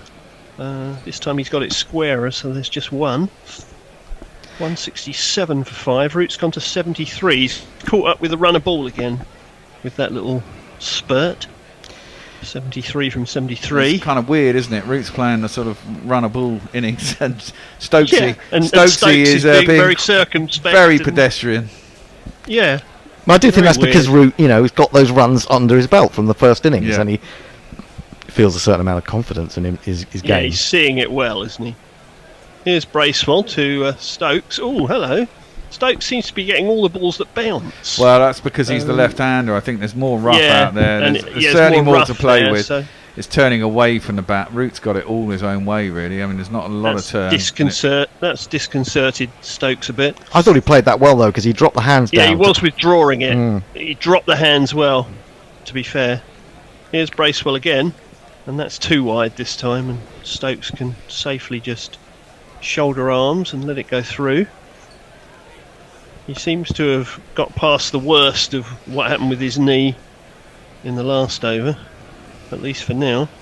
Here's Bracewell again, and Stokes is jabbing down on that. That was a bit fuller, but no run. God, James Vince. And that's is the in end of idea, Bracewell's I think. over. 9 overs for 48. Josie Oak 7 for 5. says, "What happened to Bazball? This is dull." Well, he did say that before the last over, because it was quite a good over for England. Mayank says, "What radio broadcast is this? I've never heard of a company telling their broadcast to do it from home using a dodgy stream they need to find on their own." Exactly. Well, that gorillas take whatever work they can get.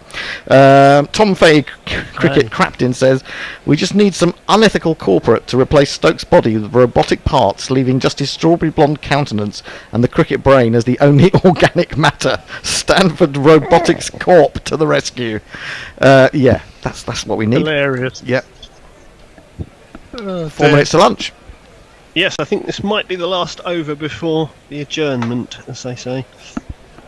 And it's going to be Tim Southey, who's bowled 16.1 overs. Here he is, into Root, who plays this off his pads, down to the man at long leg,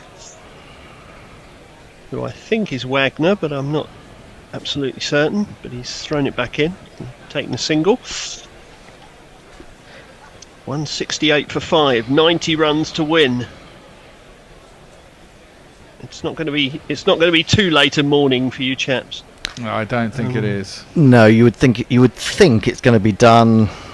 I don't know, hour and a quarter, hour and a half into the second session, wouldn't you? Yeah, you would. One way You or would another. indeed. Wickets could go quickly if they get. Well, and I break guess this partnership. if England get close with these two in, it might be done faster than that, because. Well, it might well be, yeah. Yeah, 30 I or think 40 might come rather quickly. When they get closer to the score, I think they'll well, that'll be strange enough. That might well be New Here's Zealand's best Southey, chance. and that's wide of the stumps, no runs. I think, if they do that, it will give New Zealand a chance. I mean, if they do get a wicket, even if England are 40 out, and they lose another wicket, then New Zealand's still got an opportunity. Well, as I said earlier, there's only really folks to come. Yeah. So, a wicket now, or even relatively soon, and New Zealand are right in this. It's a tense Definitely. finish, this one. Here's Southey again. He's in, and Stokes wanders across his stumps, and Blundell briefly holds the ball, or thinks of holding it aloft and appealing, but doesn't really bother. I was more no run. I was more worried by Stokes exposing his leg stump there. Yeah, he definitely showed him the stumps, didn't he? That was, if that had kept low rather than bouncing, he would have been in a lot of trouble. 3 more balls to go till the luncheon interval. Here's Southey again, he's in, and Stokes this time doesn't expose his stumps, he just sort of comes half forward and plays it in the middle of the bat for no run. Which makes me think we might have seen the last of Bazball until after lunch. He looks like he's got his eye on the clock. Well, it would be. I think it would be rather mad to get out now. Yes, with an over-attacking shot. Here is Southey. Ooh, that one drifted back in towards the stumps after it pitched, but it's a good leave from Stokes. No run. Yeah, Southey just seems to be bowling the little sort of floaty in-swinger to the left-hander to see if he can get him to go after it and think it's a little bit quicker than it is. Ooh, there's one ball left. They might get another over if he gets this done quick. 1 minute to the hour. Will we get another one in? Does Southey want to get another one in? I don't think Stokes does. No, I'm pretty sure Stokes walking doesn't. down the pitch and trying to make sure there isn't one. Here's Southey into Stokes, who just lets that go through to Blundell. Will that be lunch? Stokes doesn't seem entirely sure, but I think Root's marching off, isn't he? It's lunchtime and he's I'm hungry. He's saying, that's enough of that, chaps, let's get some lunch. And they are indeed leaving the field of play. So, 168 for 5 at lunch then. 90 runs to win. 120 runs in the session for 4 wickets. Well, I guess the first hour and a half was all New Zealand, wasn't it? And that last hour has really been England's. Yeah. I mean, England have, got themselves, partly their own fault. They got into a difficult position. Yeah, again, I think this is how... I said this in the first innings. They kind of play it like an ODI. They go hard from the top, and if they lose a few wickets, you've got more time in a test match to reset and go off. Now, it isn't always going to work, because obviously the wickets can fall down further. But... on a pretty placid pitch that's okay for batting, if you sit in, then your chances to rebuild and crack on again come by just putting a little bit of pressure back on the bowlers, hitting the singles, making sure you run sharp, and they do that, and then they've got themselves back into a decent position again. I do think, though, that there's more in this pitch today for the bowlers than there was yesterday. Well, it is a fifth day pitch, there's wear on it. It's a fifth day pitch, and there should be more in it, shouldn't there? Yeah. Should be, absolutely. But it's certainly set up a pretty interesting finish, I think. Certainly has. Let me get through some tweets and then we'll have a little break for half an hour. Josie Oak says, they're sitting on walls, not seats. They look arse hard. I'm guessing he's talking about spectators. Bazball and Michael Bracewell, name a better duo. I'll wait, Guerrilla Cricket. Neymar Butler says, I was wondering what happened to Bracewell after Everton won the league in 1985. He looks amazingly well. Richard Asher, our commentator, says, employers are getting cheekier and cheekier in our line of work. They certainly are. I get offered shifts on the morning of the shift these days. Jesse Oak says, it's not a late night image you need to see. I don't know what that's about. Ellis read. And that's more or less it. So England will come back needing 90 more runs to win. This might work in New Zealand's favour, a little bit of a break. England were just perhaps getting on top there again, but they will have to come out and find their range again in the half an hour after tea. So it could still go New Zealand's way. It's fascinatingly poised, and we will be back in about 30 minutes. What are we going to listen to, Ben? We're back to the World Cup final. World Cup final. It's a good go-to. Okay. And it involves these two teams, so what the hell. See you in a bit. See you for the ODIs, chaps. See you later. Throughout the tournament, the last ball of the 23rd over, de Grandom's 7th, is pushed by Stokes. He was trying to turn it square, but it wasn't pacey enough for that. Pushes up to mid-on. There is no run. 4 runs off the over. England 86 for 3. Seagraves Saab says, has our own Ben Stokes put some white war paint stripes on his helmet for this special occasion? Peter Lloyd, right, starting on the booze. Leah says there are still good commentators around. Nas, Athers, Sanger, to name a few. Add Hender to that, and a few others here. Lord Gower and Ebony Rainford Brent giggling like schoolgirls while Universe Joss was betting against Pakistan last year was a highlight. And Short Third Man says, why is Roger Federer playing for New Zealand under the pseudonym de Grandhomme? Not dissimilar Barnett-wise, for sure. And Jay Grover says he can't fit behind his sofa. I've already made my bed. I'm running out of displacement activities. No need for displacement. We do have a change of bowling.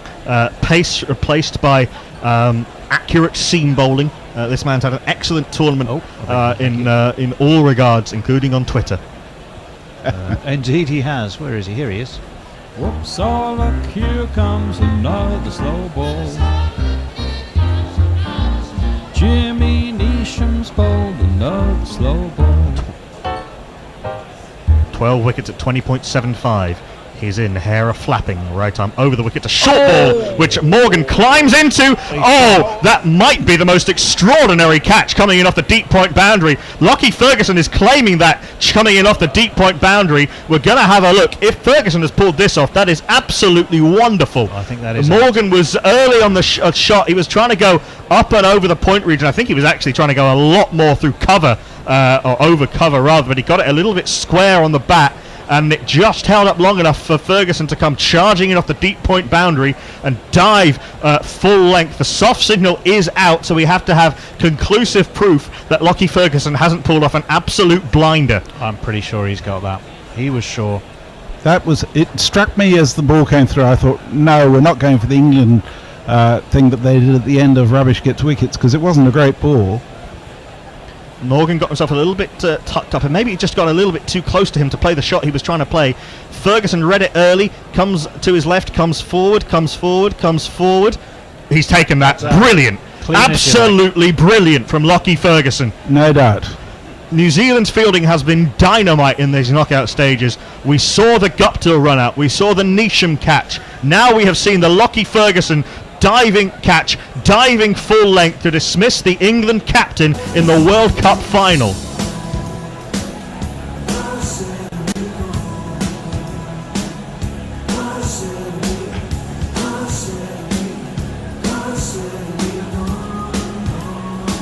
Owen Morgan gone for a strangulated 9 off 22, not a single boundary, ended by a quite brilliant bit of fielding for Lockie Ferguson. Ferguson could barely believe he caught that himself, I think. And appropriately, Arthur Shaw says Lockie Ferguson and his moustache picked a fine time to morph into Richard Hadley. Bernard D says, I know the moment I turn on the telly that England will sadly recover to win the World Cup. This is like the Schrodinger's collapse. Nick Martin says he's a fit lad. Loads of ODI keepers bat fine in the top three, talking about Butler. And Ravi says, yes, should have come in ahead of Stokes. Leah says, I wouldn't let him play with my balls either. I have no porn stash policy and I will abide by it no matter what if they win the World Cup. This might be talking about our friend Lockie. I think so. And Dr. Dan has sent us another lovely picture of Johnny Bairstow about to hit a 4. Thank you, Dr. Dan. That was quite magnificent from Lockie Ferguson. He came probably 5 or 7 yards to his right and about 10-15 yards in, and that has brought the universe Joss to the wicket. He's had a quiet tournament since that 100 against Pakistan. Can he make himself a hero? Number 5. No, number 6 in our batting lineup. In fact, number 6 in our jingle card too. Found someone subtler. Okay, he can't spell Joss, but he also can't spell Butler. Joss Butler. Just because he is Joss Butler. 1 S and 2 T's. Joss Butler. Stokes and Butler nearly got England over the line against Sri Lanka. Can they do it on the biggest stage of all, in the World Cup final at Lords? Joss Butler facing up to Jimmy Neesham, slip in place. It's Ross Taylor. That's down the leg side, and it's turned away nicely by Butler to the right hand of Ferguson at mid-wicket, who slides back to field. They come through for 2. Ravi has a message for you. Says, well, Knuckles, I think the idea of a fixed batting order is overrated. So there, and this is all written, sticking out tongue emoji, laughing, crying emoji, laughing, crying emoji, laughing, crying emoji. Well, it's not a fixed batting order. Butler comes in ahead of Stokes when England are doing very well, and when they haven't, when they've lost a few early wickets, Stokes comes in. We're seeing this catch many, many times, and quite rightly. It's fantastic work from Lockie Ferguson. Yeah, this is outside off stump, and nicely played by Butler, just playing with soft hands to make sure that the man from cover has to wait for it to get to him, and they come through for a single. Nearly 50-50 now, and I would say that's being kind to England. The win predictor. Yeah. It just hung in the air long enough for Ferguson to get round. Morgan sliced it. Oh, he was definitely looking to hit that elsewhere than when he hit it, or whence he hit it. The experienced England supporters are losing in the 50-50. Muttley says, well, that's it, game over, woof, not a happy pup. Neil says, now it's time for gin. It is rarely not time for gin if you are of that persuasion. 3 runs and the wicket off Jimmy Neesham's first 3 balls of the World Cup final. He's in right arm over the wicket to the left-handed Ben Stokes, who leaves this outside off stump. It's close to the wide line. Don't think it's been given. It hasn't. There is no run. Leah says, I don't think I'd have to explicitly state that the Grillers are outstanding commentators. I just wanted to highlight the decent voices in the bourgeois establishment of NMB Broadcasting. Thank you, Leah. I don't think we disagree with anyone on your list. Do you know what? I'm ever so slightly surprised they actually reviewed that, or the umpires had to. Well, they were a long way away, and you can't make a mistake in this. Well, I mean, they've made a couple. It never looked remotely in doubt to me. It certainly wasn't to the fielder, and fielders know. Mostly. Neesham in bowling from mid-crease. That's left alone outside off stump. Stokes is determined, I think, to see this through to the end, and leaving alone through to Latham it goes. There is no run. Yeah, Ferguson knew, and he did very, very well. A lot of people with us on Crick Tracker. I'll try and name check a couple. Vishwesh Vijay Kumar, Sanjay Mehra says hello, Jamshed Ahmed, Mahendra Singh Kunwar, Farooq Qureshi, Shah Pratik. I hope you're all enjoying this game wherever you're watching from. Please share the Facebook Live link with your friends. Make the party even bigger. Last ball of Neesham's first over cuts Stokes in half. What a delivery from Jimmy Neesham. Seamed in sharply and beat Stokes on the inside edge. Fabulous first over from Neesham. One wicket, that of Owen Morgan, and just the 3 runs. England. 89 for 4. You could say that his worst ball was the one to get the wicket. Evil Scooter says, okay, game on. For the first time today, a reasonable person can make the case that New Zealand have this at 50-50. Anna Forsyth says, however this ends up, surely Locker Ferguson is player of the tournament. I think both Knackle and I would disagree with that. Yeah, I find it hard to see past Shakib for man of the tournament. Yeah. It's to my mind, the greatest all-round performance in a World Cup. Just extraordinary. Ralph the Wonder Llama is with us. Sorry. So I was just going to say, Ralph the Wonder Llama is with us. Hello, Ralph. Hashtag Ultra Doomed. The only thing I would argue about Shakib Al Hassan, because I grant you he's been magnificent, is his side didn't get to the latter stages. That almost makes it, as de Grandhomme is in bowling his 8th over, and it's just nudged away by Butler down to Mitchell Santner at deep mid-wicket. There come through for a single. Almost makes it more impressive because the comparatively little support he's had. Exactly. I agree entirely with Knucklehomes. Adelaide Barmy say, fuck me. Jeff Perkins says that like Stokes needs a rest after a day's play. And Durbanake surprisingly says, but interesting, we've not yet seen Mitchell Santner. I wonder if he will get a bowl. I think he will bowl quite well on this surface. This is outside off stump from de Grandhomme, and nicely played by Stokes, just guiding it down to third man, taking the single. This is what England need to do now, just knock some singles around, go at 5 and a bit and over maybe. Just rebuild, get a partnership going, steady those nerves, make New Zealand make bowling changes, move the field around a little bit. New Zealand have been dictating for the last 5 or 6 overs. Indeed they have. 5.8 is the required run rate, nearly 5.9. So they need to stay up with that without losing wickets. As de Grandhomme is in, Latham up to the stumps to Butler. That'll help. It's back of a length, a little bit too short, and it's worked away through mid-wicket by Butler. They'll take the single. Happily take 6 singles and over, 5 singles and over at this stage. Yep. Find those gaps. De Grandhomme's got to pitch it up further. Seagrave Saab says, okay, that's probably fucked it now. If these two aren't still in at 30 overs with 130 runs on the clock, then it's the Kiwis for the taking. But I think there's a very good chance that they will still be there. I mean, the doom thing is not necessary. De Grandhomme wide on the crease from round the wicket into the pads of Ben Stokes. He might have been looking to turn that away to square leg on another day, but he just punches up to mid-on. There is no run.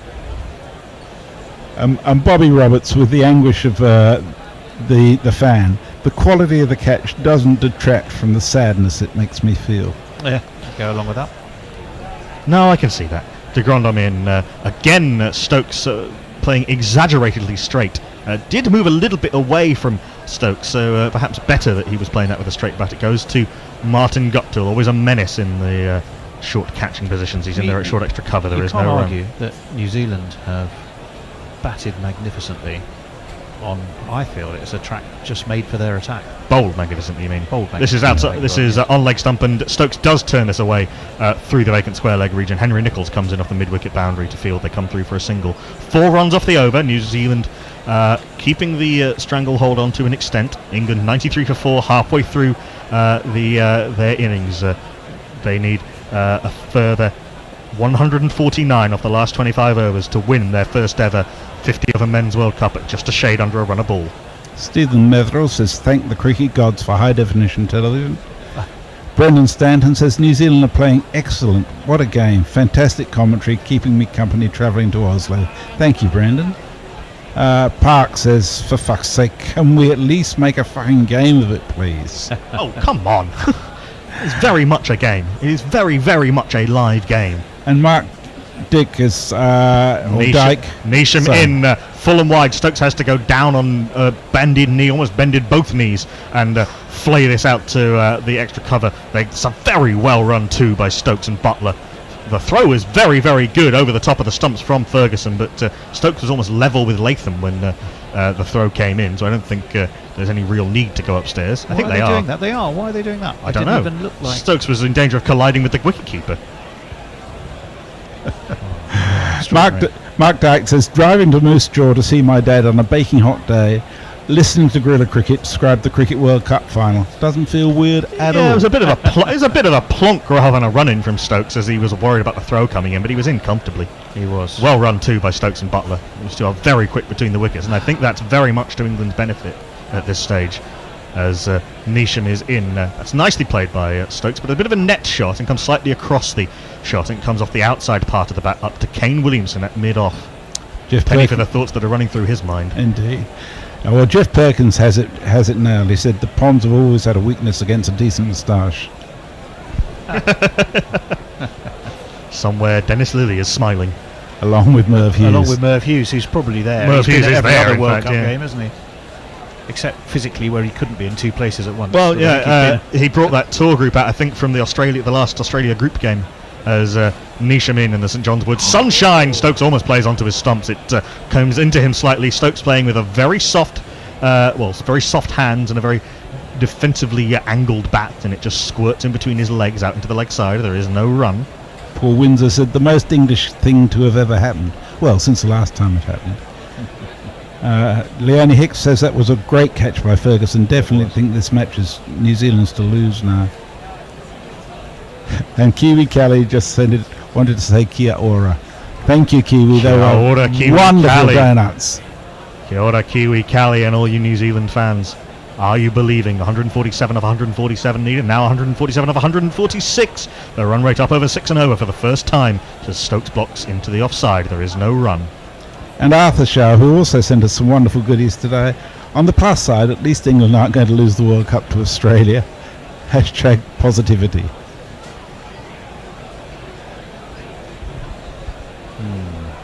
Indeed. We've got a backward point, cover mid-off, mid-on, mid-wicket.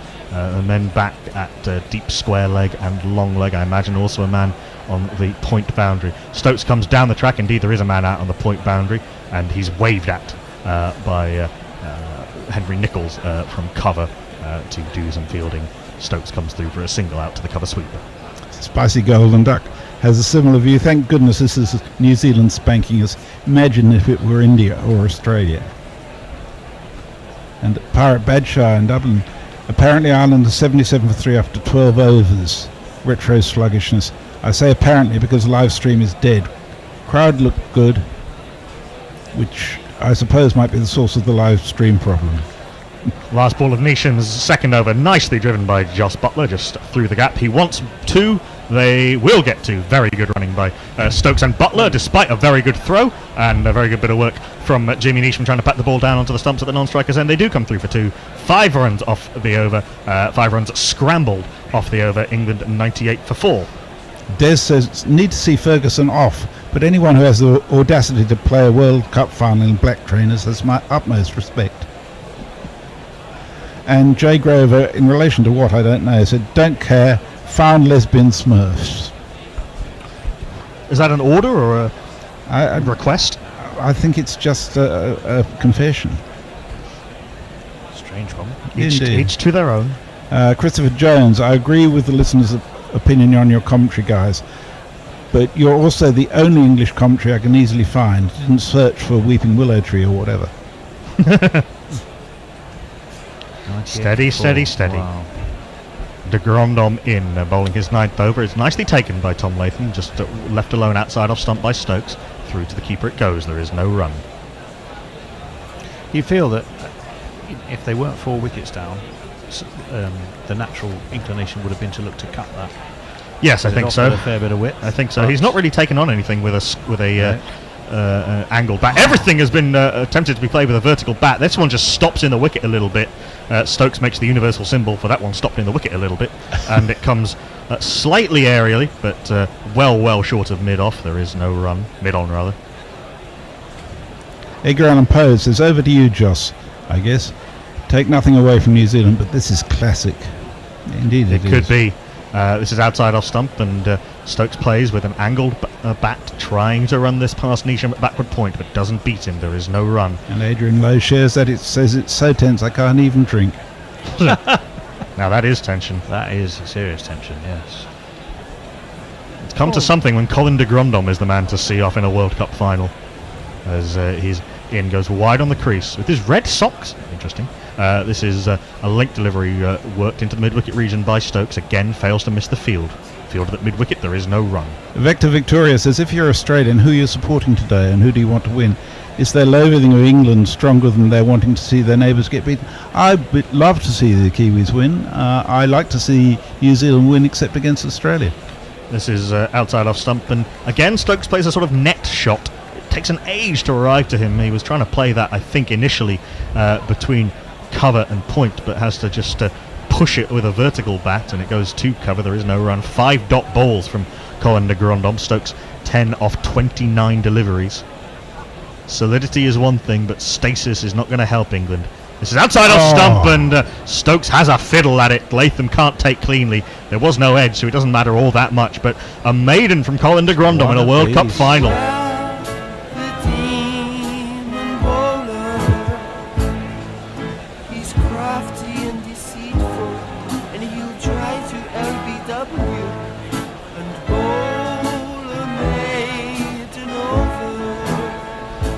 Nine overs, 1 for 22 for Colin de Grandhomme in a men's World Cup final. Wow.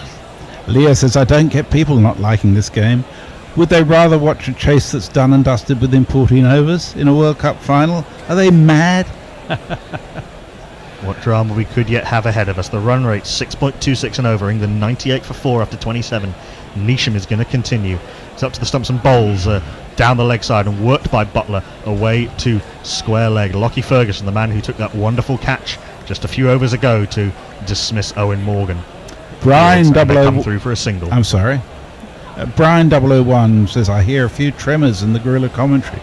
Surely not worried about the strength of the English batting. Although Morgan's face as he left the field showed lots of defeat and not solely about his dismissal. Yeah, Morgan's loss of form has come at a pretty bad time for England. I don't know if it's even loss of form so much as just... Or lack of runs, perhaps. Lack of run, bad shot. This is outside off stump. Stokes tries to climb into this. Hits this angrily on the bounce to Henry Nicholls at cover. There is no run. Anger doesn't score a lot necessarily. No, he looked very early on that. The King of Spain, Ashley Giles, watches on from the balcony impassively. Park says, round to Dad's for Sunday tea. He's already switched off and moved to the tennis final. I need a rush of 4 and 6 jingles to help get the channel switch back on. Well, I think England need a rush of 4 and 6 jingles. Neesham in. Down the track comes Stokes, and that's hit incredibly hard. That would have been an unbelievable return catch if Neesham had got to that, but he didn't. Beaten on the inside. Darren Masena sways out of the way self-protectively. 4 runs.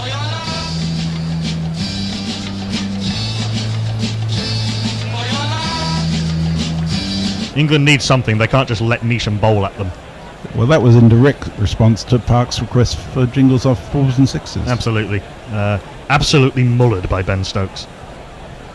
No little anger in that shot, but nicely placed as well. Neesham, You need having just controlled anger, though, don't having you? just seen his life flash before his eyes, is into Ben Stokes. That's a poor ball down the leg side, and Stokes plays at it but gets nowhere near it, and a wide is signalled by Don Masena.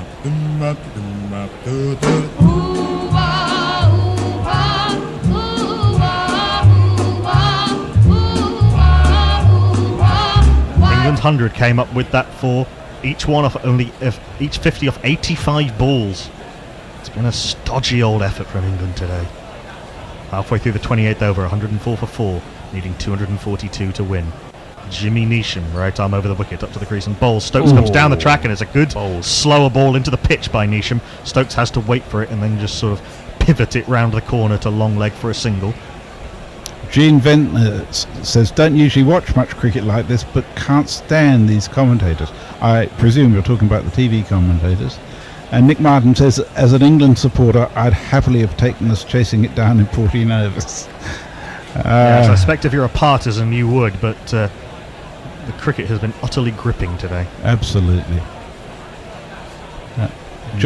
John Perry says, I was worried a drink would make me fall asleep before the end of the match, but I folded and reached for a beer. Neesham, slower ball, a bit of a cutter. Nicely timed by Butler, but straight to extra cover. There is no run. He says, this is more than exciting enough to keep me awake. And Leah says, my favourite Starsh story is the fact that Myth Johnson's Starsh ashes are standing in an urn on some dude's mantelpiece. I love that. Butler's been starved of strike. He's only faced 6 balls in this partnership so far. Stokes has been prodding and thrashing alternately at the other end. And ticking. 7 balls, in fact, Butler's now about to face his 8th, and he plays this nicely off the back foot out to the cover sweeper. He will keep the strike. Santner fields out there. They come through for a single. So Butler's on 9 off 8. He's doing his bit.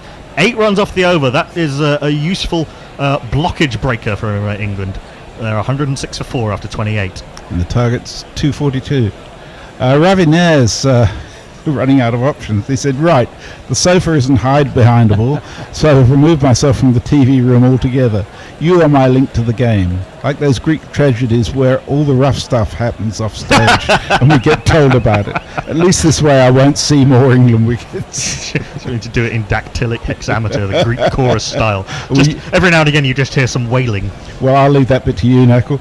Andrew Lynham, listening from Norway, and you guys have made cricket hilarious to listen to. Brilliant, thanks. Thank you, Andrew. I think we're struggling to see the funny side of this game, though. Right now, the tension is just too great.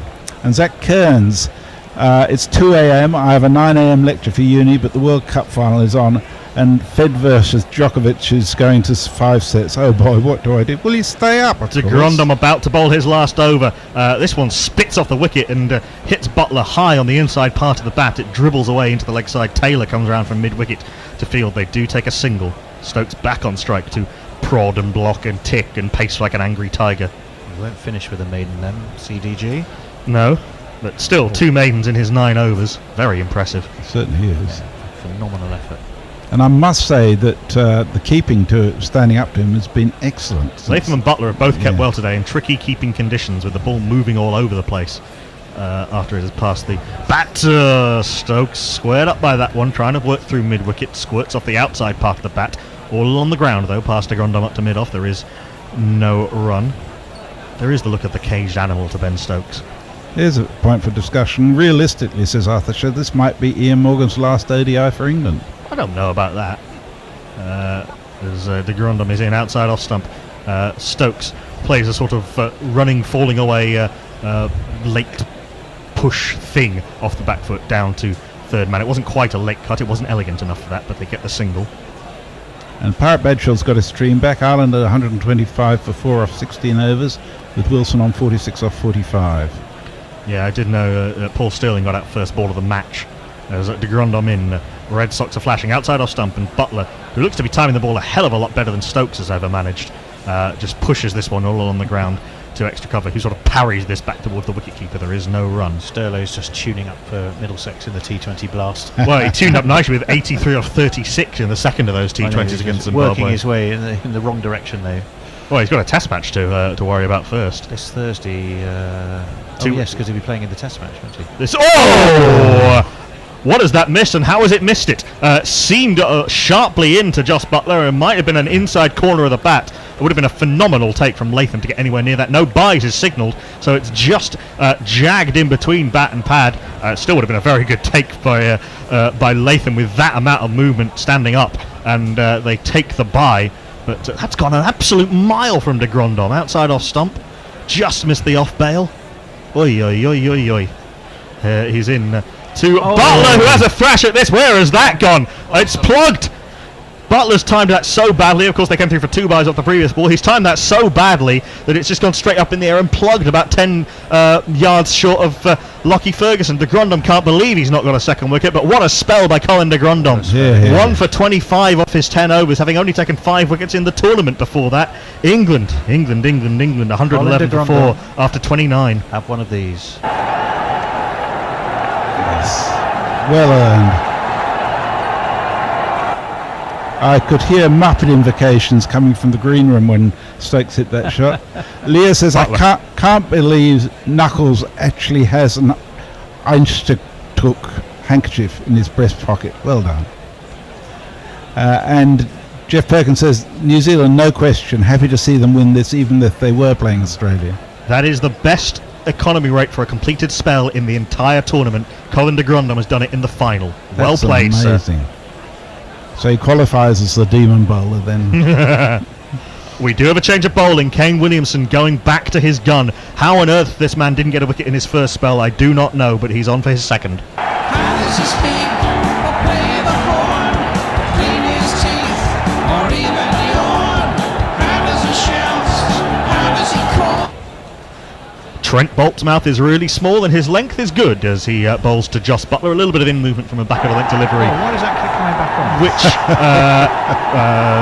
Joss Butler turns away to square leg and there is no run. Eject it. Press the eject button. So, Knuckle, I'm not a 12-year-old, but I will try. Well, it's just the crowd just really enjoyed the Grandhomme. Jordan Owen points out the Red Sox are the Kiwi lucky talisman. I see. Bolt in back of a length to the left-handed Ben Stokes, who turns this to leg. They take a single as Ross Taylor falls over at mid-wicket. Might be a little bit easier to just work the ball around off the quicker pace of Trent Bolt than the nagging dibble-dobble of Colin de Grandhomme. And Jay Grover asks, as this is an audio only, is the pitch as puddling as it seems? It's not quick. I think it's easier when there's a little bit more pace on the ball. We may be about to see a lot of pace off the ball because Mitchell Santner is doing some very elaborate warm-ups. Bolt in, no real swing, angles across Joss Butler. He pushes to cover and there is no run. Slip is in place for the right-handed Joss Butler as Trent Bolt is coming on from the nursery end. Evil Scooter says this has been the goodest final as I can remember since probably 92. I guess people who aren't sitting by Ponting might have enjoyed the 2003 final. It wasn't a close game. It was good batting. It was superb batting. Yeah. Ditto 07 with Gilchrist. Yes. As Bolt is in outside off stump. Nicely played by Butler, up on his toes and punching this out to Mitchell Santner on the cover boundary. They come through for 1. 3 runs off the first 4 balls of the over. We'll have a change at the end of this. Dallas Nash wonders why Ben Stokes was asking for pen and paper. Does he want to signal defeat in writing? He's writing a surrender note. Wouldn't have had Ben Stokes down as the Lord Halifax of this England team. And Josh Robinson sends a picture of a fairly bleary-eyed Josh Robinson. Bolt into the left-handed Ben Stokes, who waits for this and guides it off the face of the bat. Guptill comes in from backward point to field. There is no run. He says, I, on the other hand, was worried that my 7th drink would maybe sober as the Josh. Cheers. You don't look sober, it's all right, Josh. And we have the Bear tweeting in a picture of himself with Colin Croft, looking dapper and very chilled. He says it's shredding his nerves, and I'm sure, no doubt, the Muppets are being invoked. Last ball of the 30th over, last ball of my spell of this world, in fact, last ball of my World Cup as a Guerrilla Cricket commentator. This is punched off the back foot by Ben Stokes, fielded that mid-off, running around. 4 runs off the 30th over. England 115 for 4, need 127 off the last 20 overs with 6 wickets in hand to win their first men's 50-over World Cup and do so on their home ground. We'll have a word from our sponsors. Your way with Guerrilla Cricket. We partnered with Betway to bring you daily World Cup special offers, available only to Guerrilla Guerrilla Cricket listeners. Sign up at betway.com/GC Radio. That's betway.com/GC Radio. And help keep the bear up to his neck in beers. You get so terribly unruly without it. I really don't enjoy it. Turns into a bit of a... Welcome back. England 115 for 4 after 30 overs, needing another 127 runs from 120 balls. Do we have some twists and turns left in this, what has been so far, gripping World Cup final? To the right, I have Grubby. Hello, Pralab. How are you? How are you? How are you feeling as an England supporter? I'm actually quite confident. I think England will take it home pretty easily. We've got the Grubby guarantee. England will win this comfortably. On the left, Steve, on the tweets. Yeah, I'm still quite confident we'll get there. So, sounded slightly less confident than Grubby there. I'm sick of this. Oh, England going to throw it away. No, I still think we're going to win it. Well, we've got a change in the bowling. First time we're going to see some spin in today. And it will be this man. We'll do it after the first delivery as Santner comes into bowl.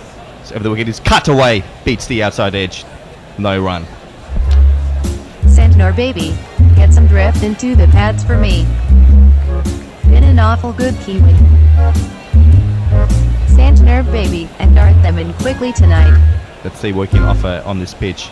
Grums into bowl, Distillery just push back at the bowler for no run. So far, not much spin at the moment. Just being 2 deliveries. I'm guessing you're loving this as an Australian. Watching I am. This game, look, there's no pressure on you. I'm absolutely great. I'm backing the Kiwis to win this. I hope they do. But if they don't, it'll be a good game either way. And this next delivery is just pushed off the back foot by Ben Stokes out towards deep mid wicket for a single. I'll tell you what I'm sort of reassured by as an England fan is Ben Stokes just looks so calm at the crease. Yeah. He plays well within himself. He's done this before for England many times when I think Knuckle used the phrase the only grown up in the room. And that's what he needs to be right now for England. Yeah, completely agree. If you looked at how sort of Ian Morgan Root looked at just a bit of the flashes they were playing, Stokes, you haven't seen anything that, barring the odd ball here and there. This next delivery just pushed away out towards the leg side for a single, just using his wrist effectively there, Butler. Happy to just pick a single here and there. I'd say these two are key here. If they can get to within, even 6 runs and over needed in the last 5, you'd back these two to comfortably do it in the end. Yeah, and I think the rest of the batting's quite strong. I think this is the key part. We keep talking in this tournament about partnerships. Comes in, this ball just stops on the pitch a bit, but it's still pushed away, and you find a single. Stokes playing risk-free cricket at the moment, both of them. Comfortably getting singles everywhere. Yeah, we've talked about partnerships all the way this tournament, and sides have managed to do that are the ones that have gone on to win. And if Stokes and Butler can do it here, I think England will set a platform for a comfortable stroll to the end. The 5th wicket will change everything. As you see, his ball's tossed up a bit more. It turns into a Yorker that's just pushed out towards long on for a single. 119 for 4 after 31. Still 6.5 runs needed and over. But what have we got in the tweet machine? Yeah. How are our tweeters feeling, Steve? Are they doom or are they gloom? Yeah, very dimmy and gloomy, I have to say. Although I'm with Nick Martin on this. Why do they keep showing Theresa May on the screen? I couldn't agree more. And Josh Robinson's just picked you up on your first comment about Ben Stokes cutting the ball away into the keeper's hands. So, God, people are so picky, aren't they? They are, dear me. You know, everyone is tense and nervous here, although we're trying to portray otherly. We're trying to. Butler's taking his guard again, so he's finding middle stump, which is a good way to reset himself. He's probably looking at this in over by over increments as a way to stay fresh and not let the pressure go to his head. And you've got Bolt. He's been bowling quite well, a bit without luck at the moment. There's a wideish slip in place. He comes in to bowl this next delivery, just cut out towards the deep point for a single.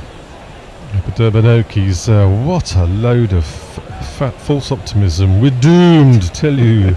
Doomed with about 25 O's in it. I wonder what it's like to be Woy Woy Pom. It must be a very dark, dark place. Yes. I'd love to see how you'd celebrate it. If you feel like you're doomed the entire time, is your victory that much more sweeter? Would you rather have optimism than win that way? Don't know. As Bolt comes into bowl, his delivery just hit straight to the fielder. That they will scamper through for a single. I mean, what I have liked about England's approach is that they've taken on this sort of pressure and this favourite tags, which is something we're never very good at doing. You Australians are very good at it, but we're not. Yeah. No, I've embraced it, wanting to become world number one in this form of the game, and have done that. Yeah. Had a wobble in the middle of this tournament where it could have gone out. But look, here it is. Here's the game, and here's where you become champions. Yeah, absolutely. His next ball is just cut away and past the diving fielder all the way to the boundary for 4. 1, 2, 3,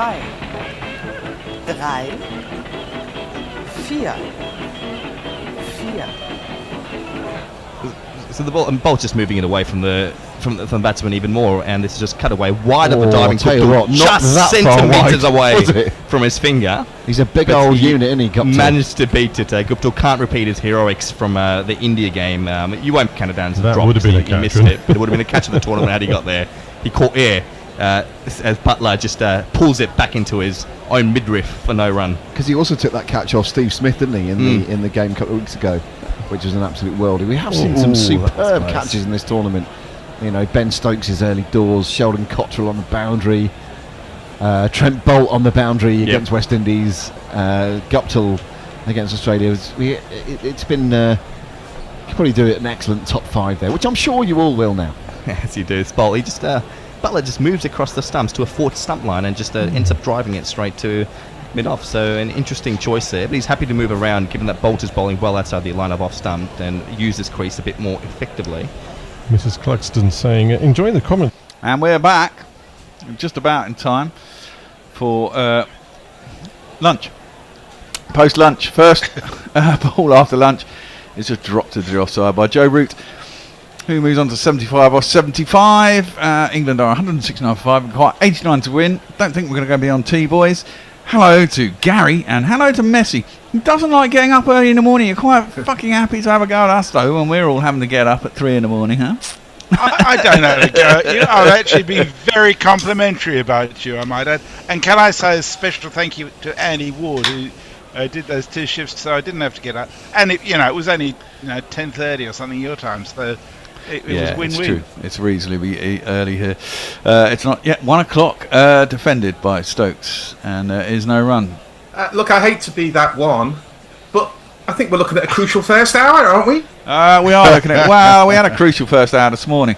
The crucial first hour of the afternoon. Well, maybe. I don't think it'll take them much to get into their stride again. The ball is now 45 overs old. That's worked into the leg side by Stokes, and there's no run, and that's the difference. There is pressure, but a bit of it was taken off, and as we saw with England, once the ball gets older, it's very difficult. They've lost a bowler. That one turns outside the off stump. A brace well to Stokes, and there's no run. Broadleach and Anderson still need 40. Oh. Well, I reckon a lot depends on whether Ben Stokes' knee holds up, because he's really it'll hold up. Yeah, I'm sure it'll hold up. Gets forward and defends that one out to the offside. There's no run. I think he might just leave it to Rooty to get all the runs. I think what's the issue for Ben Stokes is not whether his knee holds up physically, but whether he can expunge the knee from his mental processes, because he'll be thinking about it, because it'll be saying, it's me, it's me, it's me. Well, he sweeps that one hard behind square. And he's going to get the first of these after lunch. 1, 2, 3, 4. I shall give you some jingles. We have...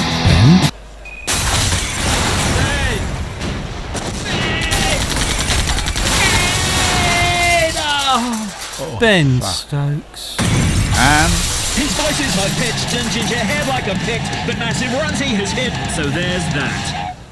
Introduce yourself. Joe Root. Introduce yourself. Joe Root. Introduce yourself. Joe Root, actually. Takes a while to get up after that, though. Yeah, I'll just give you a parallel. No more than that. I'm not comparing myself to the saviour of English cricket after, 1 win in 17 Test matches. But I had my motorcycle stolen in late 2019, and I'm not going to ride a motorcycle anymore. It's not because I don't enjoy it, nor even that I feel endangered, but I ceased enjoying it because I was thinking about my balance, thinking about me and the bike, and not thinking about the traffic. So everything became more difficult to do. It was an almost physical process to go into the thinking experience, and I think that's what Ben Stokes will be feeling a bit now. Wow, this is interesting. Matt Henry, who we all thought had a back spasm and was probably out for the day, is back into the attack. He's had an epidural. Has he? Well, I don't think you can have an epidural. That might count as a performance-enhancing drug. I'm not sure. But cortisone isn't, so maybe an epidural isn't. Maybe it wasn't what I thought it was. It looked like his back had clicked out. He bowled that ball. Maybe they've got a chiropractor who's very good. Possibly. Worked into the leg side and there is no run. Although he is wincing a little at the crease, isn't he, Matt Henry? Yeah, you wonder how long this will carry on. Can't believe if you had a back spasm you can come out and bowl after lunch. We should give him a jingle though, I suppose. It goes like this. You can never trust a man with two first names, Matt Henry. Down leg side. Don't know if Root got any bat on it. Bounced off Blundell, who's still up at the stumps. Only 130 clicks though, so he's well down on pace. Yeah. Well, the pitch isn't conducive really to pace. You'd have to flog someone like Jofra Archer into getting injured to get anything out of it. I suspect Matt Henry hasn't had the keeper standing up too often in his career. Well, they've all had the keeper standing up all morning. I know, yeah, but Matt Henry's quicker than Saudi and. Yeah, he hasn't been this game, to be fair. I mean, I always thought he was a bit of a tearaway, but he hasn't really been that pacey this match. Wow. That's clipped at mid-wicket, and there's no run. Well, they're all over 30, aren't they, the entire New Zealand 11? Indeed. Joe Root is now 11th on the all-time run scorers list. He's got 10,928, closing in on Alan Border. Yeah, he's on the border of border, one might say. Indeed. And then there's Not a bad list, is it? Tendulkar, Ponting, Kalis, Dravid, Cook, Sangakkara, Lara, Chanderpaul, Jayawardene, Border and Root. Nope.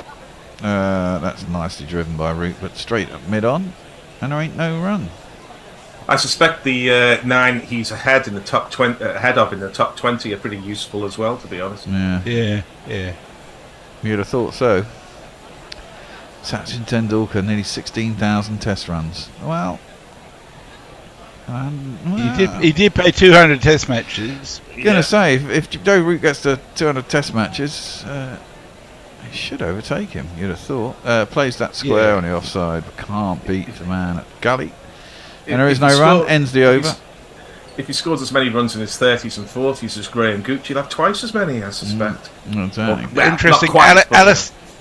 Alistair Cook's the only one on that list without a average over 50. An opener. So I tweeted out that we will be starting at 6 a.m. tomorrow for the Bangladesh game. And the alternative porn bot has tweeted back, I love 0600 form. It sounds like 69 form. Click here for more. Yeah. Nice. That's not 6 o'clock our time, UK time, tomorrow. No, it's the day after for us, surely. It's not... No, it's Wednesday, so, I mean, it's Wednesday. not... Okay, good. Yeah, but we're already in Tuesday. Yeah, I have trouble with this. Yes, indeed. What you can say about that list, though, Gary, is he's the only opener on that list. Yeah, that's true. Yes. And to be up in that top list, I mean, this is it. They're all 3s, 4s and 5s, aren't they? I mean... it's a hard job being an opener. Bracewell around the wicket to Stokes. Short, wide, clattered through the offside. All the way to the boundary for another one of these. It's Nissan She. It's Nissan She. Bad Nissan She. Yeah. That one's tossed up a bit more, but wide of the off stump. Stokes, he's not going to chase that. I'm going to leave plenty of room for you, Jazz, at the end of the over, but I do want to say something, is that I've been pretty quick to say that Stokes milks it with an injury. I'm not saying that now. No, this is for real. I think he's used to dealing with it.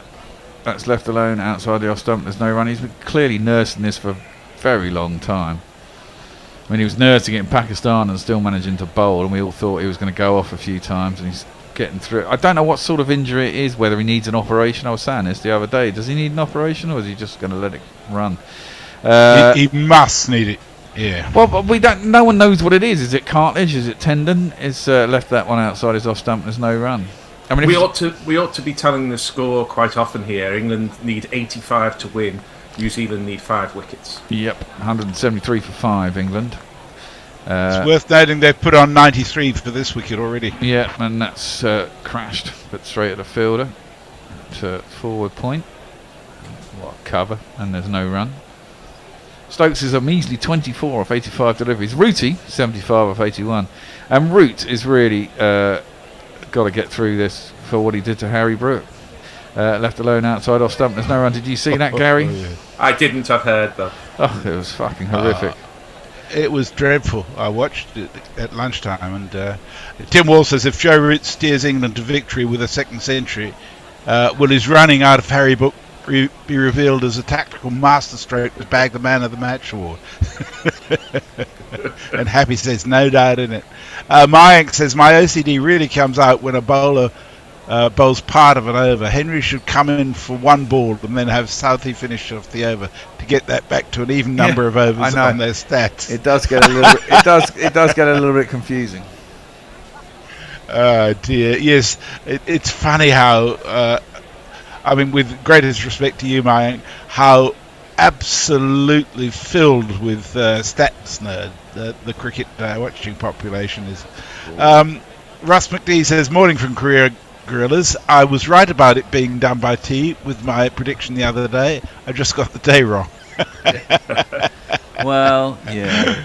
Is that Devon Conway? He's not on the field. He looked like, oh no. Oh! Jesus Christ, I thought Rooty had spooned that to a slip. But there is only 2 slips. There's a second and a sort of fifth. And somehow he's done pretty much what Pope did, but there's no one in the slips. And instead of getting caught, he's managed to thread it through, and he's got 4 runs. It was on the ground too. 1, no, 2, 3. It was very catchable. You reckon? It went through the slips at a catchable height. The thing to say in Root's favour there, it was an outrageously difficult shot, but the reason why there's only 2 slips is because he's got 79 off 82. Yep. So he's reaping the benefit of positive play. Well, exactly. Well, that slip has now gone round, so instead Henry bowls on his hip and he just works it down to fine leg for a single. 80 to win. Yeah, he's got a fair few. Well, it came out with 96 required, and in double quick time they got it down to 80. When does Stokesy start to try and blitz it from 30 out? Probably 40. I don't think he can. I think he's. No, I think he can. I think he can give it some heave ho. I don't think he can plant that front foot with any authority. Yeah. So I think he needs a base to hit the ball hard, and I don't think he has got a base. I think what he's got is a right his. But I think it's his left leg that's the problem, not his right leg. But you still need both legs to have a good base, and I don't think he can plant the front foot because his back foot is hurting. See, he's grimacing now just in his stance. He kind of looks like that all the time. I know. Stokesy on the back foot forces it out to cover, and there is no run. Well, I mean, maybe it's what drives this rage. The ginger rage. What is something that I'm going to be writing a report card for the Guardian probably in about 8 hours' time, really, if I can wake up. But one of the things I might remark on is how Stokes the tear away. What's that? I was looking at the computer. Did he edge that? He charged down the track as I said he wouldn't do, and he got an outside edge, but he went at the ball hard, and therefore it went high, and it was sort of tipped over the bar by Darryl Mitchell at first. Oh, that was just about catchable, but it went down for 4. Yeah, I'm just having a look at it now. Yeah, it was full stretch, wasn't it? Oh, it's fingertips over the bar.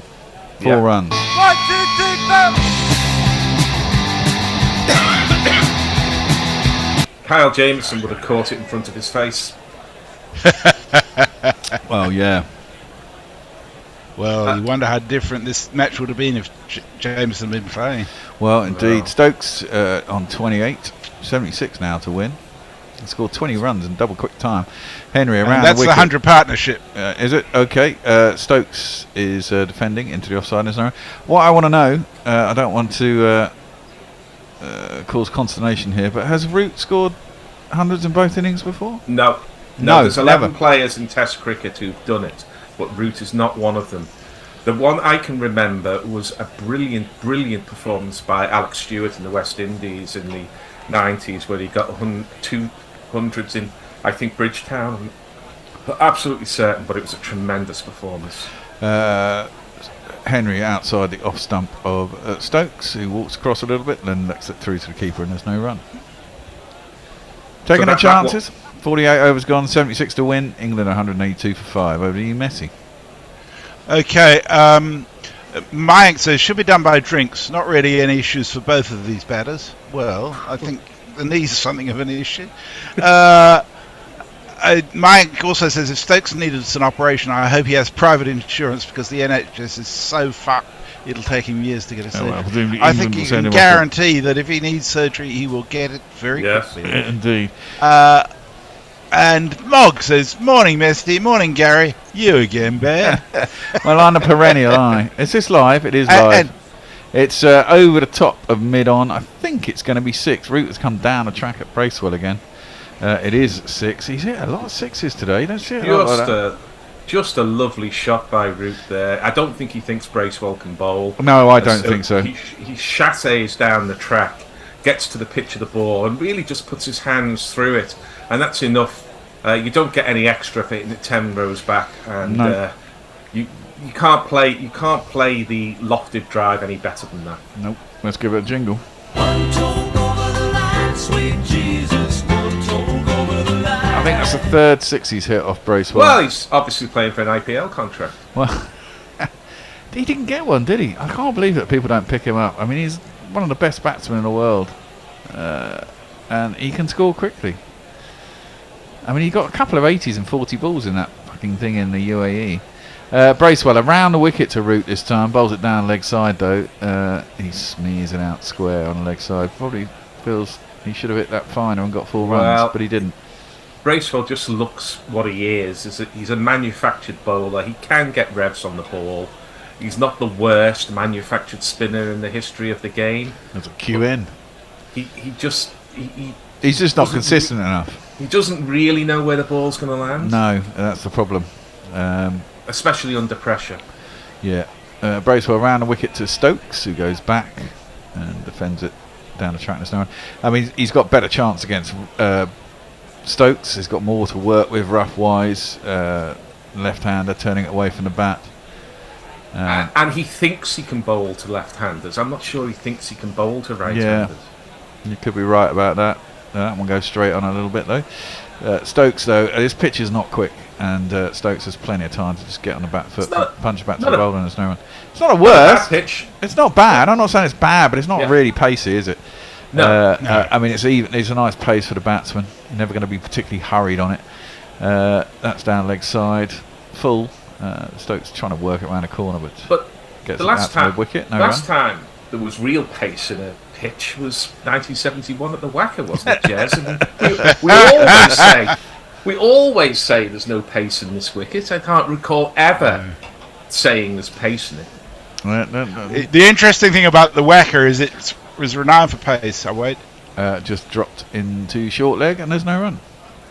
There were a number of test matches played there that were very dull because it was such a shit wicket, including the first one in 1970. Yeah, well, it's funny when Lilly and Thompson roll into town how the wickets got faster. And those were the happy days when the Australian umpires, without the benefit of DRS, gave 0 LBWs to England across a 6-test series. Never forget, Gary, never forget. Oh, never forget. Look, I'm not a Scouser for nothing, you know. I know how to bear a grudge.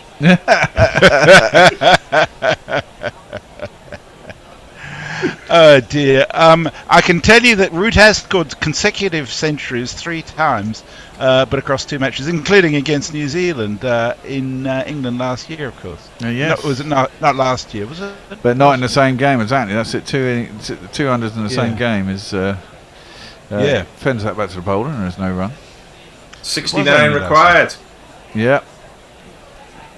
They've nearly knocked 30 runs off in 20 minutes. Not without risk though. One not through at all. A gap in the slips, but the thing is, the closer the closer you get, the more desperate they get, the more opportunities arrive, and and then it can go quite quickly. And Root does seem an imperious form. That's clipped out to mid-wicket. There's no run. I was suggesting to Hendo in the green room that if Root gets 100 and England win, he obviously gets man of the match for getting 2 tons. But I think he should donate it to Harry Brook for selling him so far down the river. Root's he scored 153 not out in the first innings. He's got 88 not out here. He's what 241 runs and yet to be dismissed. Yeah. Well, on a pitch that has helped bowlers a little. Not a great deal. Not a great deal. Especially yesterday. Christ, yesterday was quite turgid, man. Yeah. I mean, New Zealand had to do. You just can't take it. You can dish it out, but you can't take it, Bear. That's what it is. Well, we're gonna win. I can fine. I mean, it was quite turgid cricket. It wasn't. New Zealand had to do it. I'm not saying they didn't. It was quite hard to watch. It was a good They ball. were scoring at over 3 and over. You should have lived through the 60s, man. Yeah. I know. Leg side, there's no run. One's not allowed to give mitigation to Zach Crawley, but it was a bloody good ball from Saudi that got him. Yeah, it was. 2 dreadful run-outs in 2 days, though. Bracewell should be shot. Bracewell should be shot. That was terrible. I mean, that was just useless. That one, that was a horrible shot by Stokes, beaten on the inside edge, having a waft. Is Dan Vettori in the coaching setup for New Zealand? Because he did the same thing, didn't he, as a very young man? Just running through the crease and failing to land a foot or bat. I think he's somewhere in the Australian coaching setup. Is he? Moment, Who actually. knows? I'm not sure. He was certainly over there. Doesn't he do something in the IPL as well? As that's defended by Stokes and to the offside, and there's no run. Does he still look like John Denver? Yep. And therefore, is he always in one country leaving on a jet plane? Except for the dead bit of John Denver, you know. Ah, yes. Well, there is that. There is that. I never realised, and there's a lovely YouTube clip of Cass Elliot singing with John Denver, just how poignant leaving on a jet plane is, because it's about the Vietnam War, isn't it? Well, there's a lot of stuff. Down the track comes Stokes, jabs it square out to point, and there's no run. And before somebody jumps all over me, I'm well aware of the fact that the majority of victims of the Vietnam War were not doughboys from Kansas, but Vietnamese people in their own country. So yeah. I'm not equating the two, but it still has its poignancy, leaving on a jet plane, especially as sung by Cass and John and that. Well, when it was a hit in 1969-70, I never even knew that. I just thought, that's a good song. And my then girlfriend gave it to me when I left England forever. Ravi Nair says, don't forget that Stokes is captain and believes in his responsibility. Ross McNee says, as a general observation, how much has England's 4th innings chasing mindset changed since McCullum's appointment? So much self-belief, it's great. This is it. It feels like they know they're going to win, which normally, as that one is reverse swept by Root. Square on the offside to him. And there is no run. I mean, this is it. 250 pre-Stokey Cullum era.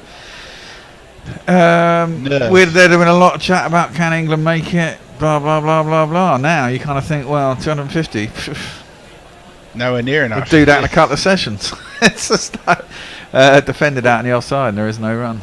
Although I do think it was taking the no blame culture a bit too far to run out a man without facing totally 100 in Test cricket. And Pope's shot was pretty horrible as well. I worry about Pope. He should be getting past playing bad shots now. Yeah, exactly. I agree. I think he needs to, he's a good enough player. He's got good enough shots. There's risk and reward, and he's taking too much risk for not enough reward for me. Stokes defends that out on the offside, and there's no run. That's short and wide. Stokes shapes to bash it through the offside, and then he hobbles on his knee and pulls his bat away. You see, that's why I'm saying he can't just sort of play the Stokes shots, because he tried to get a base there to cut, and you could almost feel the jab of pain. Why don't you talk that into the leg side instead? Fuck that. Cross line, slog, and then he holds his knee. But he gets himself 4 runs. We'll give him that. With the super shatter, super shatter, super shatter, super shatter, super shatter, rocka, rocka, super shatter. I mean, this is a genuine question. Does anyone know what is wrong with Stokes' knee? Has anyone ever heard what's wrong? Or is it just if it's degenerative, that implies cartilage, but that can be sorted. Well, that's what I'm thinking. Is it sort of the knee rubbing on bone, rubbing on the bone? And watching Andy Murray play, I'll break off.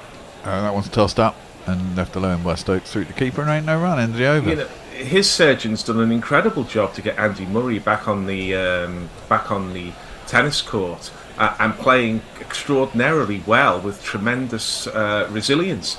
And you look at that operation, I thought it was a knee replacement. It's not a knee replacement. It's kind of a reconstruction around the knee. And I think Ben Stokes, probably the other side of the Ashes, has got to think very hard about having a word with Andy Murray and saying, give us a phone number. Yeah, but Andy Murray was hip, not knee.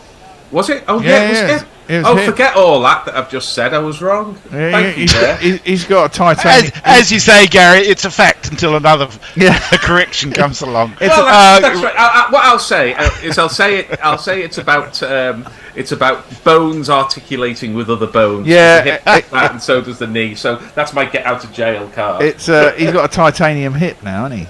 Titanium hip. Yeah. I think I saw them supporting the Flaming Lips in 2002. Ravi Nair says, my favourite 2 centuries in a match was, of course, the greatest debut series of all time. 1971, when Gavaskar in his 4th test scored a century and a double century in the West Indies. Root. He turned around a bit, plays it up to Bulls mid-on. There's no run. England requiring just 63 to win now. 195 for 5. Did Lawrence Rowe score a double century and a century on debut? I suspect he might have done. Surely not. Who? Ravi goes on to say the greatest debut series by a batter ever, Bradman and Brook included.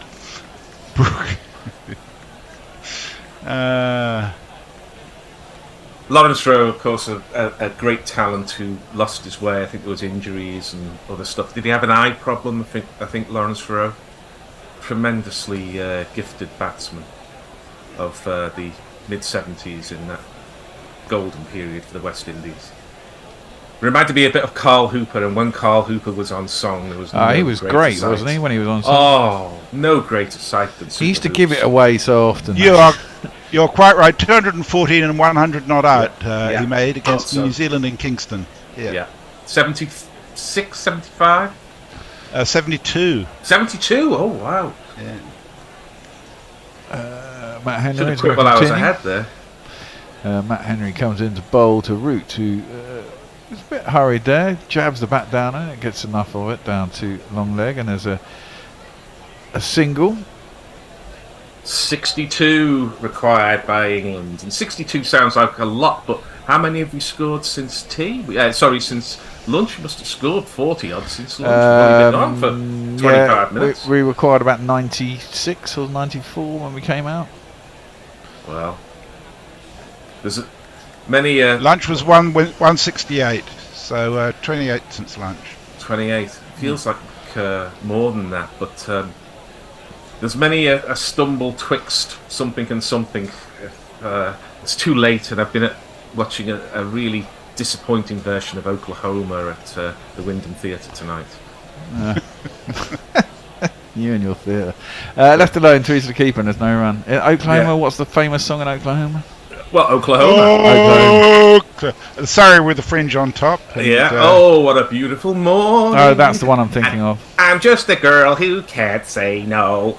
Oh, God, it all sounds horrific. You really shouldn't have asked that question, Bear. You really should. Yeah, I can't stand musicals. I can't stand me singing because I'm that bad. I really am terrible. Henry around a wicket into the pad to Stokes, clips it nicely, but straight at the one player who's wide mid on. What are New Zealand doing here? Because they need to get. They especially need to get Root out. They're not going to win unless they get Root out. And I think they're just bowling here, hoping England make a mistake, which they might do.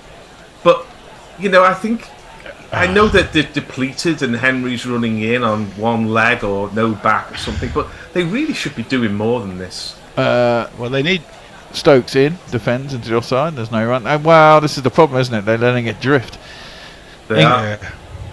They need a Jadeja or a Ravi Ashwin. Don't we all? Yes. I think there's a temptation to just throw that out, and I would have said something like that. But what we're actually saying there is we need two of the great spin bowlers of the last 100 years. Not one, two of them. So, you know. There's quite a lot of players who scored 100 in both innings of a Test match, it has to be said. Stokes lets that one hit him. Trying to get the position, there's no run. On TalkSport, they said it was 11. But they may have meant 11 Englishmen. But I was going to said say, it was 11. There's 90. There's 90? 90, yeah. 200s in the same Johnny test. Bairstow's done it. He did it last year, actually, against India. He scored 106 in the first innings, 114 in the second. Wow. I mean, to be honest, I'm surprised it's not more than 90. So Ross McDee, Mogg says Victoria is an Australian coach these days, and Ross McDee says Victoria is currently the spin bowling coach for Australia. I idolised the guy when I was younger because he was the only guy who played high-level cricket wearing glasses and a spin bowler too. Yeah. Mogg says, why should Pope worry about bad shot when Crawley is still in the side? Fair comment. Jazzy Oak says, what's wrong with the Bear speech? Is it degenerative? It's not very. Who said that? Mogg? Fuck off, Mogg. Are we changing over? No, that was Josie Oak. Okay, yeah, we are Josie Oak. I'll just go through the tweets while you're changing. We're back. Here is Michael Bracewell, and Root goes back, just nudges it to a short leg. Good to see a short leg in there. No run. England are 196 for 5. They need 62. Root is on 90. Stokes on 32. Root's 90, by the way, off 91. As Bracewell's in again round the wicket to the right hand. There's an appeal, but they went up in instalments there. First it was the keeper, then first slip, and then Bracewell. And it pitched a mile outside leg stump. The inevitable shake of the In fact, there are 4 players who did it last year. Really? Yeah. Amazing. Usman Khawaja did it against us, actually. It must have been in the Ashes. 137 and 101 at Sydney. Bracewell again round the wicket, and it's driven hard by Root, but he got no timing. In fact, he almost yorked himself there, but no run. Fielded it mid-off. Imam ul Haq did it against the Aussies in Pakistan, 157 and 111. Johnny Bairstow did it against India, 106, 114 in July, the one Test match against India. This is clipped by Root into one of the wide open spaces on the leg side, and they're through for a single. For all of Stokes' incapacity in his stance and batting, he seems to be able to run the singles okay. Well, that's what I mean. I think it's a bit... He actually hit that through the legs of short leg. The last one to do it last year was Marnus Labuschagne, who got 204 and 104 against the West Indies at Perth. There we go. There we go. It's a funny old game, Saint. It's a funny old game. Round the wicket again is Bracewell, and Stokes would have, I think, hit that for 4 had he been fully fit, because it was a hideous long hop outside off stump, but it's fielded by Will Young, who's not had the greatest of Test matches at extra cover. He'll be looking to leave right now when the game finishes, as this ball is just defended by Stokes off the outer portion of the bat. Bracewell's getting through his overs with commendable speed. England 197 for 5. They need 61, and we need your tweets. And hello, Forthy. Oh, hello, Forthy. You're on mute, mate. Turn your volume on. Yes, and there we are. Hello, lovely to see both of you. Tweet, Dave Wood. Excuse me. Stokes suffers from what is technically known as the Mushrafi Mortaza. Josie Oak, I've got a titanium neck after disc removal. Ooh. Who? I've got a titanium thing in my leg as well. It doesn't go off though because it's inert at barriers in airports, so that's always good. Ross McDee, what Murray has done after becoming semi-bionic in terms of results has never been done before, and that's remarkable in of itself. It is, especially to watch him, because he's just playing some fantastic tennis. As Matt Henry is in and continuing a long spell, incapacitated somewhat himself, and Root just clips it into the leg side. There is no run. Yeah, There was a terrible film called Titania or Titanium, about a kind of French woman who was half robot. It wasn't very good at all. Yes, I saw that. It's a remarkable film. Of course, you two would have seen that. Horrible to watch, though. It was disgusting, absolutely disgusting to watch. But by the end, I kind of I got on its wavelengths. I quite enjoyed it. No, I could do without that. I was never on its spectroscopy or whatever signature. As here's Henry in again, and this is defended by Root, who has 91 from 96. He's just a little becalmed at the moment, Root. He can play out a few dot balls with impunity, and he's got enough experience to understand that. He's gone off walking. There's a fairly indifferent film from the late 90s called Titanic. Don't know whether you've seen that one. Yes. Actually, I haven't. I haven't seen Avatar and one or two others at that time. I was busy being a parent. That's my excuse. Oh. As Henry is in, and this is defended by Root, and there is no run. So I've got an extensive experience of Japanese and Pixar animations from around that time. And the collected works of Fred Quimby I'm very familiar with, to say nothing of Pokemon and some of those other ones, but not Leonardo and Kate Winslet, no. Well, I think you win. I'd rather be watching a great Pixar. I think I do as well. As this is props forward, there's Root, and it's fielded at mid-off. Again, he goes for a little walk. I suspect here he's just trying to maintain concentration here, because Root doesn't usually do this, that walk to square leg. There are batsmen who, between balls, do get themselves off the wicket and do take themselves out of the game to be able to concentrate again when they take up their stance. It's not really a Root thing, I don't think. But I think he's just struggling to concentrate here. He can almost taste the victory as Henry's in again, and wisely Henry stays top of off, and Root just defends it and again goes for a little walk. Am I overreading this, gentlemen? No, I think he jabbed on that and got a bit of a bone shaker at the bat. Actually, I think he was shaking his hand because of that. I think that's why he walked away. I think he will be a bit nervous if you haven't scored a ton in both innings. I mean, he scored shitloads of tons, but not having scored a ton in both innings and being so close, I think it'll be one of those things he wants to tick off. Yeah, I think he wants the win more than the ton, although both obviously will come together. And it's a fine bit of fielding round the corner there on the 45 by Daryl Mitchell, and that saved a single. I think that's the end of the over, although the scoreboard is not telling us. Well, that's because Henry went off with one ball to go in his over. So you will find that Southey has X plus 0.1 overs, so and Henry is 0.5. I think that was a maiden. So what you're telling me that Southey was required to be Henry's pedigree chum in coming on to replace his... He was indeed. They are 40. There's an advertising one for you.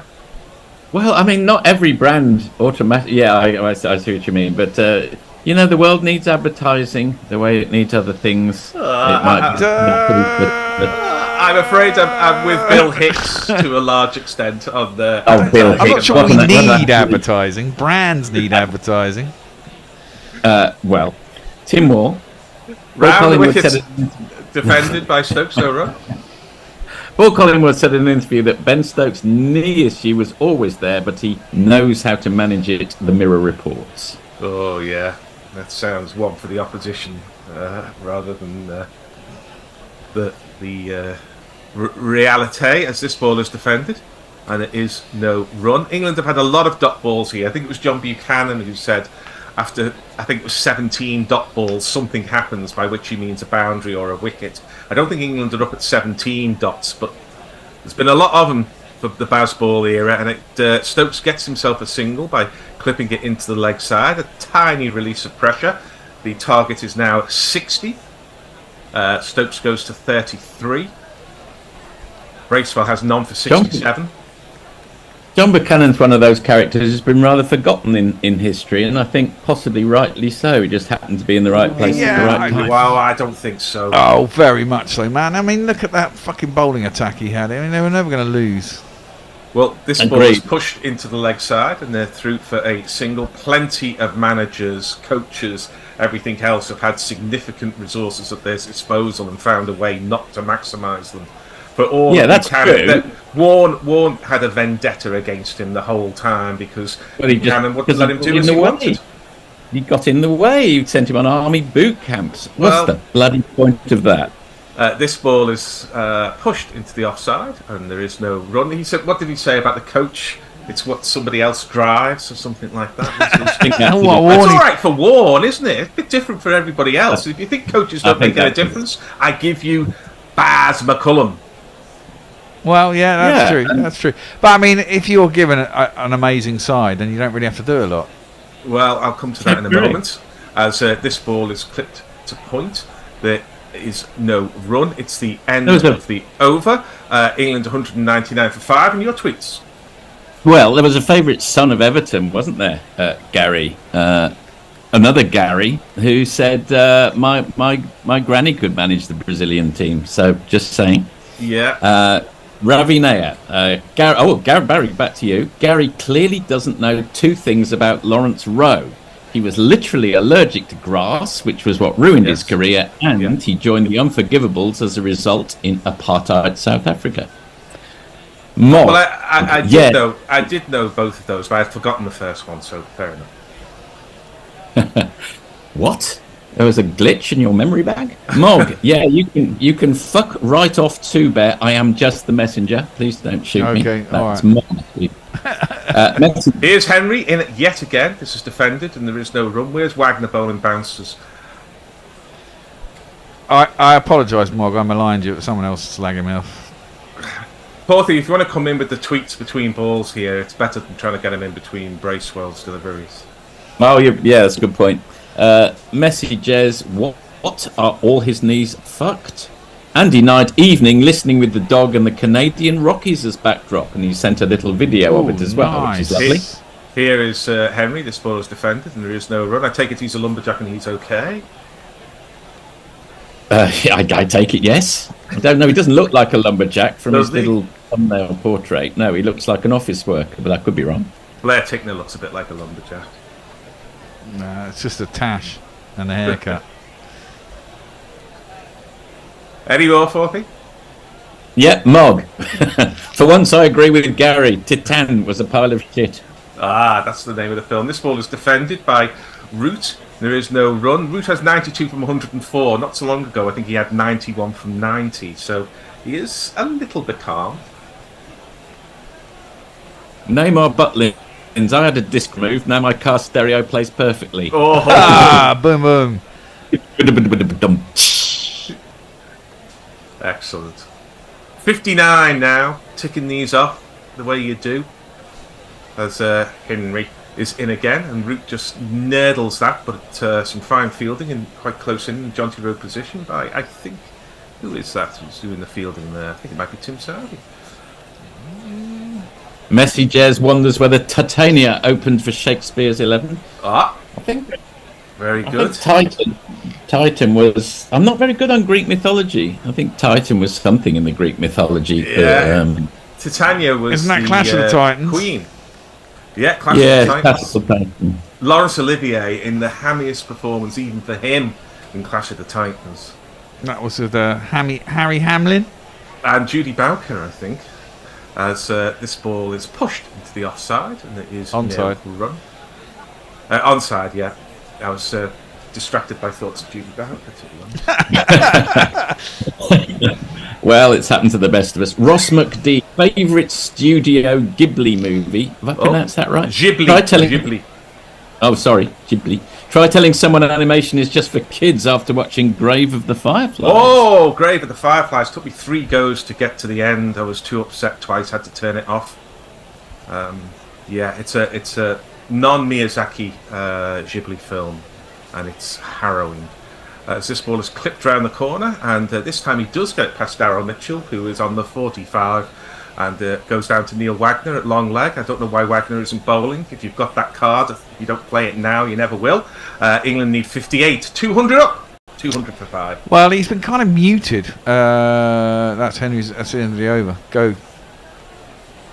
Oh yeah, sorry, I've been chuntering on. Did you have words of wisdom, Bear? I don't want to cut you. No, off. well, no. I was thinking. I've forgotten what I was thinking. That's okay. It's been a long few days. It'll come back to me in a second. It has indeed. Messages, I think what you meant to say, talking to me, was that Guerrilla Cricket needs sponsors. Yes, we do. So please. If Telstra's out there or British Telecom or wherever it might be, well, probably not them, then please do consider us for a sponsorship. Mog, don't let them get you down, Forthy. If not for advertising, how would I hear the latest butchering of a popular song from the 80s over footage of a car gliding through mountain roads or fine Australian steel being formed into verandas? Very good point, Mog. Yes, very good indeed. Well, I've get got your my wish. kind of wish, yeah. Well, I was going to say, it's come back to me. Wagner has been kind of muted. That's Neil Wagner. He's my boss. And when he takes 5 wickets in an over, it was moida. Because earlier he was having to bowl round a wicket so he didn't get slammed over the long leg boundary. Look, he can't bowl. He can't do his normal tactic. No, he's looked a bit past it, to be honest. But that's a cue for 5 wickets in 2 overs now, isn't it? He hasn't looked. He's looked well short of the gallop, as they say in horse racing circles. But he might have his career on the line here. There's some talk that New Zealand might go with some new players. I think they've got to bring Glenn Phillips into this side somehow, for sure. Some talk of Rachandra. Is it Rachandra up at the top? Ish Sodhi would help, I think, in the spin department. But that's all for a future time, but not that much into the future. I think they're playing Sri Lanka next week. As Wagner is in, left arm over, and that's taken by the keeper. I nearly said BJ Watling. I don't mean BJ Watling, do I? No, you mean Blundell. Blundell, yeah. For some reason I forgot, because he's had a splendid match. Ish Sodhi was a Test player about 5 years ago. He was their spinner. Yeah, I think he's also past 30, but he could have 5 or 6 years easily bowling his stuff. As Wagner's in, it's very full, and Root says, "Well, I'll have some of that," and just plays it quite late, and therefore beats the umbrella field on the offside because it goes behind point. He gets a single. He goes to 94. Wagner does that very purposeful, very sort of positive body language walk back to his mark. He really does march back to his mark, doesn't he, Neil Wagner? So he's made the absolute maximum of his talent. Who'd have thought a bowler who's only really got 2 tricks, which is the occasional swinging new ball and the one that's banged in, will get, 240 Test wickets? Something like that? Amazing, really. Well, I suppose you could say Alistair Cook only had 2 shots, didn't do him too much harm. Yeah, it's not a bad thing. Chris Gale probably only had 2 shots either. If you've only got 2 shots but you play them particularly well, and you have the discipline not to go beyond that, you can go a long way in this game. Yeah. Even today. Graham Smith was another one, wasn't he, really? Oh, absolutely. Yeah. The key is to know your limitations. I once wrote a piece about this in The Guardian about 12 years ago. I'm afraid so. Tell us Who'd all have thought about me that. Self-promotion. Who'd have thought that? Self-promoting. Yeah. I'll tell you what you should do. You should post a link or something, I Gary. should post a link, yes. Indeed. I think I might have been quoting Shakespeare in that, about ambition's debt is paid, as this goes through to Stokes, about the lack of ambition being quite important if you want to succeed in cricket. Not trying to do too much, either with bat or ball, can be the route to success. But I'll stop talking now, because we've got a hell of a Test match on. England need 57 Heinz varieties, as Brian Johnston always used to say. Heinz varieties. Another advertising thing for the God. You see how richly we've populated the language. Well, richly is one adjective I could think of, but there's Stokes to sit this high in the air. He's going to be caught. He is. He's caught at square leg. I did think that England were being bottled up, and the bouncer attack from Wagner, which frankly should have been used about half an hour ago, has worked. It only took him 4 balls to get Stokes. He was fetching that from outside the off stump. He got no kind of connection. He knew immediately he hit it. He was off balance. He couldn't get that base because of his knee, I would suggest. And he is out, and the game tilts again. It's a coin toss. It's 50-50.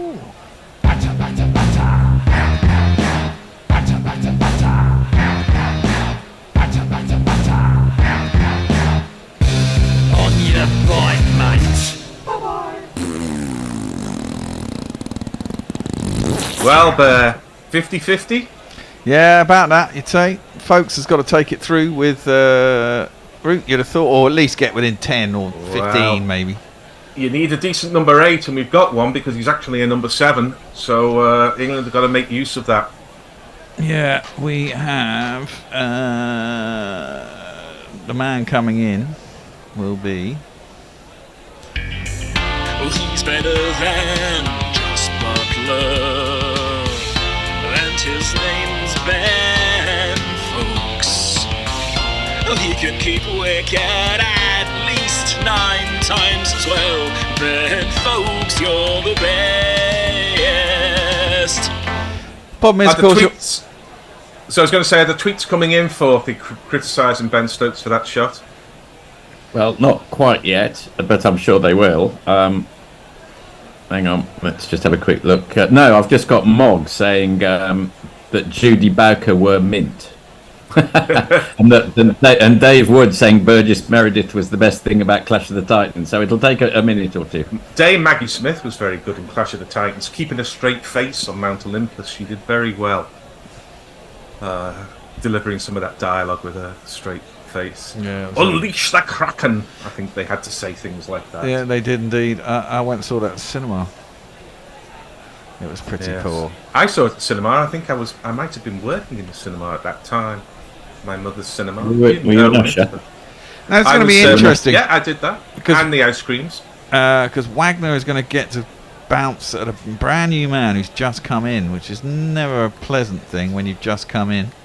Yeah, the heart will be going a bit for Ben Folks here. He has got England over the line before, hasn't he, in a test? I think he got 30-odd once. Might need 30-odd again now. He gets the inevitable bouncer. He was ducking under that before Neil Wagner had released it, and Wagner gives him the benefit of a little advice there. Well, it was him. It was him. For the over. It was him and Root who got England over the line that first test against New Zealand at home when they were chasing down in the first one, 276, the smallest of the scores they chased down. Yeah. Well, they had a partnership. They had a partnership of about 180 on that day, didn't they? Yeah, I think massive. Folks has been playing first-class cricket for 12 years, something like that. So he's not totally experienced as a Test match batsman, but he's got plenty of experience of dealing with closing out targets. As the ball is a bouncer, and there's a big appeal. It's Chris Gaffney, I think it is, who shakes his head. New Zealand is just getting a little overexcited there, but why not? Oh, they've gone for a review. No chance. Don't you think? I'm not sure. It's quite close to the gloves, it seemed to me. Well, I thought he got inside. The one thing about Stokes is he should have gone inside the ball. Why? I mean, the guy was coming around a wicket at him. I don't know why he was splaying his legs and trying to hit it that way. I think it's because he's got a knackered knee. Well, it should be. Ben Folks hasn't got a knackered knee. What he's got is Neil Wagner steaming in when he's only just come to the crease. Ooh, I mean, close. I can't see perfectly there, but it looks to have missed everything by a distance. I don't know. I thought that's come off the bat, hasn't it? If it's come off, It's actually it's Joe Root, not Folks on strike. No, it's not. It's Folks on strike. No, it's not. You're right. My apologies. They don't cross these days. Yeah, no, you're right. Well, let's see. He does kind of end up in that position, sort of looking back at the keeper, but they often do that, whether they've hit it or not. Everyone's sort of looking up here. I don't know why they do this, because they're going to go to Snicko regardless. That's gone up, hasn't it? I'm sure he's got something on that. What's interesting, first slip is already appealing before the ball goes into the gloves, which makes me worry that my conviction that he didn't hit it may be ill-placed. He's definitely got something on that. Has he? Can't tell yet. No, he's got nothing on it. Missed it by a mile. That's an optical illusion. It looked like it sort of went up as it went past him, and a sort of unusual angle, and therefore he'd obviously got something on it, but no. Well, it was a good over from Wagner. He should have been brought back earlier, to be honest. He's got 2 for 25 and might be saving his Test career as we speak. England have 201 for 6. 57 overs gone, 57 runs required. Root on strike will have 94, and he's in the company of Ben Folks, who is batting at 8 because England used Ollie Robinson as a night watchman. Ross McD says, and this tweet hasn't aged brilliantly, a rather more sedate finish than I expected here, to be honest. Wow. It's yes, quite. And the adds, NB, studying science communication has made it very clear to me that an idea, good or bad, doesn't mean much if not communicated well.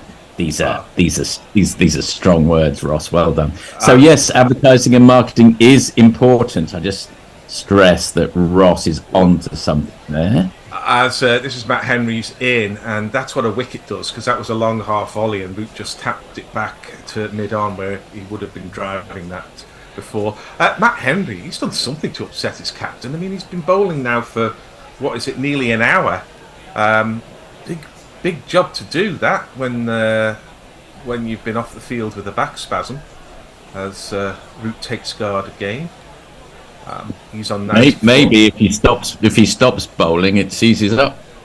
And Root tries to do that funny flick that's got him into trouble before. And you know, Joe, if you got out there, we wouldn't have liked that very much. You've got loads of shots to play, so play the shots that you know you will not get out to, rather than one that's got you out a few times.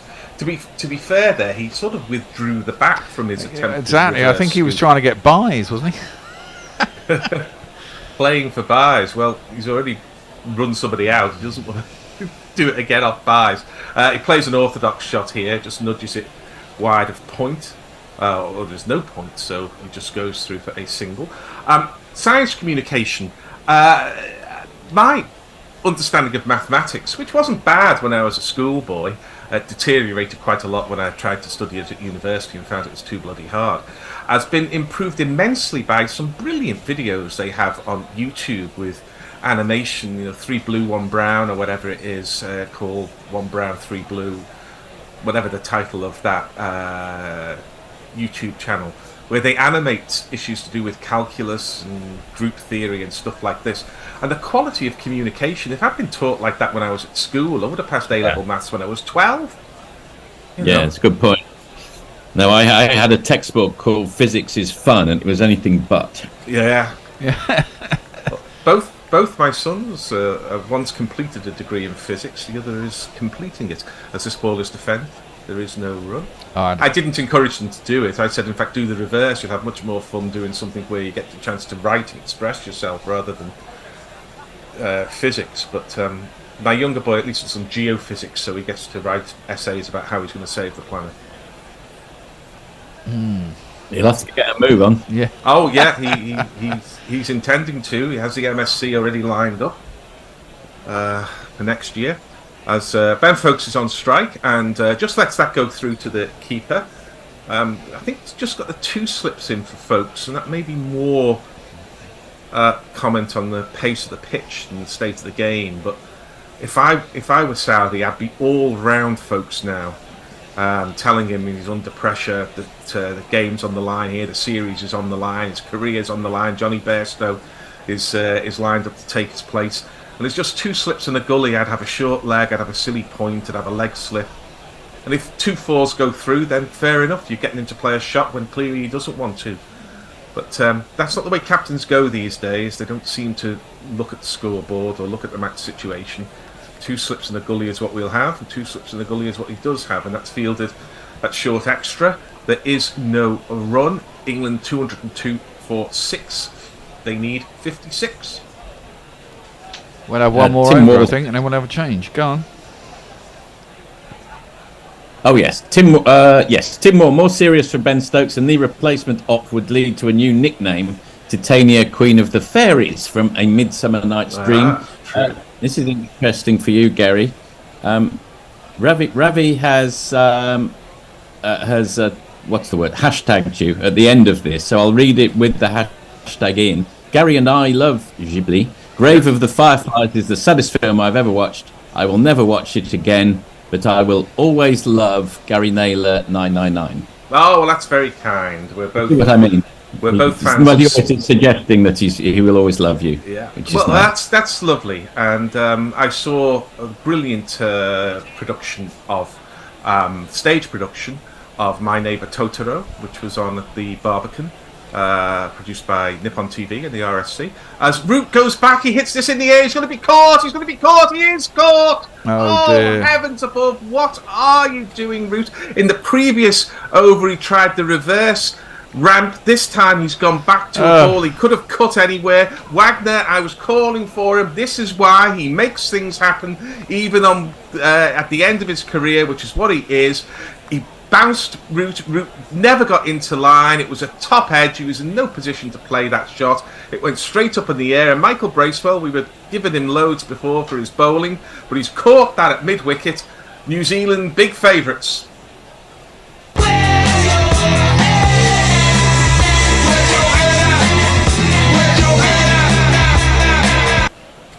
Root gone for 95, and that was not clever cricket. But let's give New Zealand some credit. I said he was bottled up. He was 91, I think, off 90 deliveries. He's 95 off 113. So by bottling Root up, they've induced the error, and it was a big error.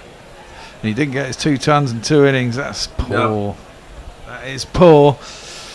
Both wickets given away, really. So what if Wagner's bowling short? Just, let it go, yeah. Let it go, find a way. Let it go. Oh, dear. Well, Well, there ain't much to come. Right. There ain't much to come. Because Stuart Broad is going to come in. He's going to flinch at the first ball that whizzes past his nose. And at the second ball, he'll be jumping in the air and it'll york him. Something like that. Well, let's wait and see. Because a quick, brisk 15 or 18 from Stuart Broad would change the picture once again. Tom Fahey. Well, we get it down. If you got it down to say 30 with 2 wickets to go, Tom Fahey. Titanium has an atomic number of 22, so with stats like that, it must be pushing Zach Crawley for an opening bird. Very good. Thank you. In the running for tweet of the day, I'd say. Dave Wood, Gary's maths has been improved by 2 girls, 1 cup, or did I mishear that? I'm afraid you did. Yes. Another in the running for tweet of the day there. West Aussie, Ben only needs 1 good knee as the Aussie quicks are finished. Well, I'm not sure about that. Ros McD, oh dear. Yeah, oh dear indeed. There's no crossing anymore. So it'll be Stuart Broad to take strike. That ball was in the air long enough for them to cross in the old days. But 2 pretty poor shots there. And England will say they wanted to attack, they wanted to play positively, but they knew exactly what was coming from Neil Wagner. So all they needed to do is get the ball in the right line to play the shot. And both times they were trying to manufacture the shots, I think, from balls that were on... They were being played to the leg side from the offside, where the wide open spaces on the offside, they could easily have played them there. I mean, Roots is taking guard well outside leg stump there and trying to hit the ball to leg. I don't understand it. Do you want to do a change now, or do you want to wait for the end might of as the well do over? a change. Jump in here, Hendo. Go on. Hello. G'day, Hendo. Are you there? Have we got Hendo? Oh, g'day, Forthy. Hello, Messi. Hello. Here comes El Supremo. Here's Hendo. He's putting the. Well, I don't think we'll see it through to a conclusion, although we might. 3 wickets may well fall in the next half hour.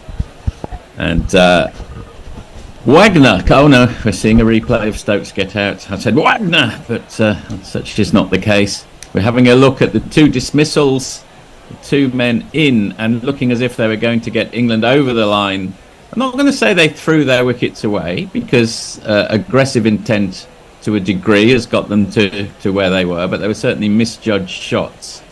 And Root was actually, both batsmen were actually backing away. How did you see those 2 wickets, Hendo?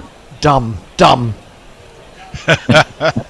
and dumber, maybe. Dumb and dumber, yeah. I really don't understand it. I mean, they've batted so well from a really difficult position, got themselves within sight of victory, and then throw it away. Just because someone starts bowling a couple of short balls. That's what they've done, exactly what New Zealand wanted them to do. There has to be a sort of calibrating of attack and defence to some extent. And if you want to go off, if you want to play that way and say, well, we'll lose them games, but it just depends whether you actually just want to win. Sorry, over to you. No, absolutely. Wagner comes in again for his 4th ball of his 8th over. He's 3 for 26, and he has made the difference. That goes harmlessly down the leg side, left well alone by Folkes. Dot ball. He's none off 7, brought 1 off 1. I just feel like actually England have thrown this game away. I mean, they've given up 3 or 4 very soft wickets. I think Pope was one of those. I mean, some of that is the result of the way they've been playing. I mean, Root's been playing much more attacking today than he had previously. But he's in good he's in really good nick. He's got 153 not out in the first innings. He's seeing the ball like a football. So why not just see the game through? And Folkes swivels on it. the man at leg gully, and it was uppish for a minute or two. It landed about 1.5 yards in front of Williamson at leg gully. They come through for a single. I don't know whether there's an excuse for Stokes that he was struggling with his movement in that left knee, and so he had to play that shot. He couldn't play defensively, get into awkward a position, but he got into an awkward position anyway. He's always he's always capable of coming off injured hurt and coming back later if it really was hampering him that much, of course. Wagner in again. Broad to face his first ball. Wagner round the wickets to the left-handed Broad, who of course backs away and chops it down to the leg. But it feels it's only a matter of time as Broad is going to play every ball that way. He moves on to 2. And that's the end of the over. 105 for the 7. How is it the Broad used to be able to bat? I would offer you a positive, Hendo. How good is Test cricket? Mayank says, I don't buy the explanation they're being bottled up. There's so many overs to get 57, so even 1 or 2 and over, and England would win easily. New Zealand have earned this win if they can get it. Mock says, the doom that came to Wellington. Neil Anthony Cox says, for quality physics education, try Yorker University, Glasgow physics course, it is genius. And Mog says, would you like to explain for the audience what 2 Girls 1 Cup is? I've got no fucking idea, and I don't think I want to know. I do have some idea, but I'm definitely not going to explain it to the waiting audience. I think, Gary, you're still on screen, aren't you? I don't know whether you're supposed to be. Are you? Maybe you are. Anyway, we resume with Matt Henry, and there's a big think tank, not surprisingly. Tim Southey and Matt Henry and probably Kane Williamson have got together there. We see the England think tank in mute horror, perhaps, is the best description for them, on the balcony with their hoodies pulled up around them. Look of thunder on McCullum's face, but that's the way he's instructed his team to play, of course. Matt Henry then. Will his back hold it up? They've baited the trap. It's clearly going to be short pitch bowling. There are 3 men patrolling the leg side boundary, coming in to bowl to Broad. They're going to take a genius to work out what's going to happen here.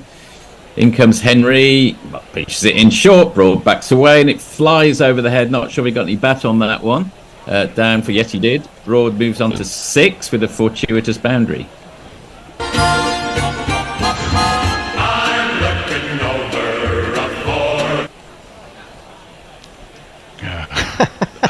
I hate watching Broad bat, to be honest, because it's so ugly. It is ugly, but I mean, and he has been a good player, and he is nothing like that anymore. But you know exactly the way he's going to play, and he ultimately is going to top edge one of these. Either a top edge or the surprise Yorker will undo him. Henry in again, Broad over his bats. Stays in line this time, ducks underneath it, got ball. I feel that if England were chasing another 25 here, the Broad's approach might work, because he'll get a couple of top edges for 6. Yeah. Quite often does that. But he can't keep it going, because he can't be in control of those shots that are up above your head, really. You can't get over the top of them. If he were to get a rapid 20 or 25, however, that would change everything once again, but it's unlikely. Henry in again. Sorry, I'm about 5 or 6 seconds behind you. Broad backs away, chops into the offside. Very ungainly shot, but they're going to come through for the single, the sub Fields. I mean, England could go back, and I mean, they had it up on the screen a little while ago about where Bazball really started, which was Lord's 2022, when Stokes had got a 50, and then it came down on the final morning to Root and Folkes, who batted really well. And that's the situation that they were in. I mean, sorry, but that shot by Root is just appalling. I mean, I know it's the way they play, but it's frustrating, really, when you see them getting back into a position to win the game, to throw it away again within the space of an over. I think part of the problem is the definition of that's how they play has become confused. I think they play to win, and Stokes was playing to win with a conservative innings this morning. So why those 2 shots this afternoon with the finishing line in sight? Yes, absolutely. All that just beaten the outside edge of Folkes' bat. There was it seam or swing? What did you reckon there? A little bit of seam, I think, there. Maybe a little bit of swing to start with. It was a good ball. I mean, Henry's bowled well. He's come back from a sort of we thought that back injury might have forced him out of the game, but he's come back. And he's bowling with spirit. He is. There's been a lot of that on this 5th day. Stokes was in trouble with his knee all the way through his innings, or most of it. Forward defensive from Folkes. He's not going to give his wicket away. It's to be hoped he isn't. Anyway, he's 1 off 10. I sometimes feel that the attack, always taking the attack to a team it's actually a loss of nerve rather than having the nerve to do it. It's a loss of nerve because it's actually quite hard to get yourself over the line by increments and by sort of stepping back from that and think, well, I'll just clobber it and see what happens. It's a dereliction of duty to a certain extent. Yeah, I think that's true, and there are always some advantages for playing more aggressively, because you put the opposition, you rattle them, and you put them on the back foot, and the field changes and all of those things. But it's nuanced. In comes Henry again, and that's played straight back to him. He does his own fielding, dot ball. So that's the end of the over, is it not? Yep. Yes, it is. 10%. 48 to win. Squeaky bum time behind the sofa. Sorry, squeaky bum behind the sofa time, says Tim Wall. Will it be Leach and Anderson to see England over the line? Diana Patterson, we've already done this. Someone yell at Gary that he forgot to turn off his video. Big Side tweets, the Wagner surprise short ball creates carnage. Surprise short ball, indeed. It reminds me of my grandfather telling stories about Ypres when the enemy surprised him time and time again by charging at him while he was trying to enjoy a cuppa. Mayank very kindly explains the 2 girls in a cup video. Oh, that's nice. I can't bear repeating anyway, fortunately, Wagner's come to our aid by bowling to Broad. What do you know? It's a short ball which Broad swings at, doesn't find the fielder. 3 bounces to one of the 2 men patrolling the long leg boundary. He comes through for a single, Folkes on strike. I mean, he's having to play that with a perpendicular bat because it's that high, and you can't control those shots. You can't play the cross-bat shot and then roll your wrists because you can't get the bat into that position. So it has to be played with a perpendicular bat, and you have no control over that, really.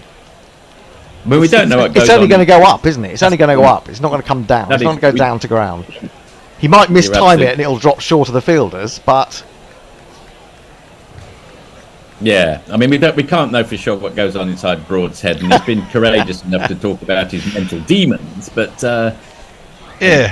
Wagner. But why is he a good commentator? That's the weird thing. Well, I think he's got a very good cricket brain, actually. I mean, he's a ridiculous appealer, but I think in terms of... He thinks about the game. So as a bowler, perhaps not so much as a batsman. And that, that might be because of the impact that getting hit has had on him. And Folkes manoeuvres that one down to the man at long leg. He comes through for a single. Broad back on strike. Who knows what will happen with this ball? I think we do know what will happen with this ball. Yeah, both bowler and batter are very predictable, are they not? Anyway, here comes Wagner. Over the wicket this time to Broad, steps away, has an almighty heave, doesn't middle it, but will probably come through for 2 Williamson circles, and they hurry back for 2, and the throw wasn't over quite and in time they make it. Broad moves to 10, so he's already into double figures. Yeah, but it's the same. It's pretty much the same shot every ball, isn't it? Really. Well, another 10 or 15 of those, and suddenly England become favourites again. There's 44 to win now. Yeah, I mean, although Jimmy Anderson's not done a lot of batting of late, has he? Well, he doesn't, and he doesn't like the ball. He doesn't like it in his ribs. No, he doesn't. It's true. Leach is technically not a bad batsman from a technical point of view, so he can defend an end, and Folkes can. We'll see. Broad has a big almighty swing at this one. Won't be surprised to hear. Just gets it out to the man at deep square leg. That come through for a single, and he moves on to 11, and the target moves down to 43 runs to win. I mean, another way of playing this kind of bowling is just to duck under everything, get out of the way of it, and sooner or later, the bowlers get fed up with it if they're not getting any reaction. Well, yes.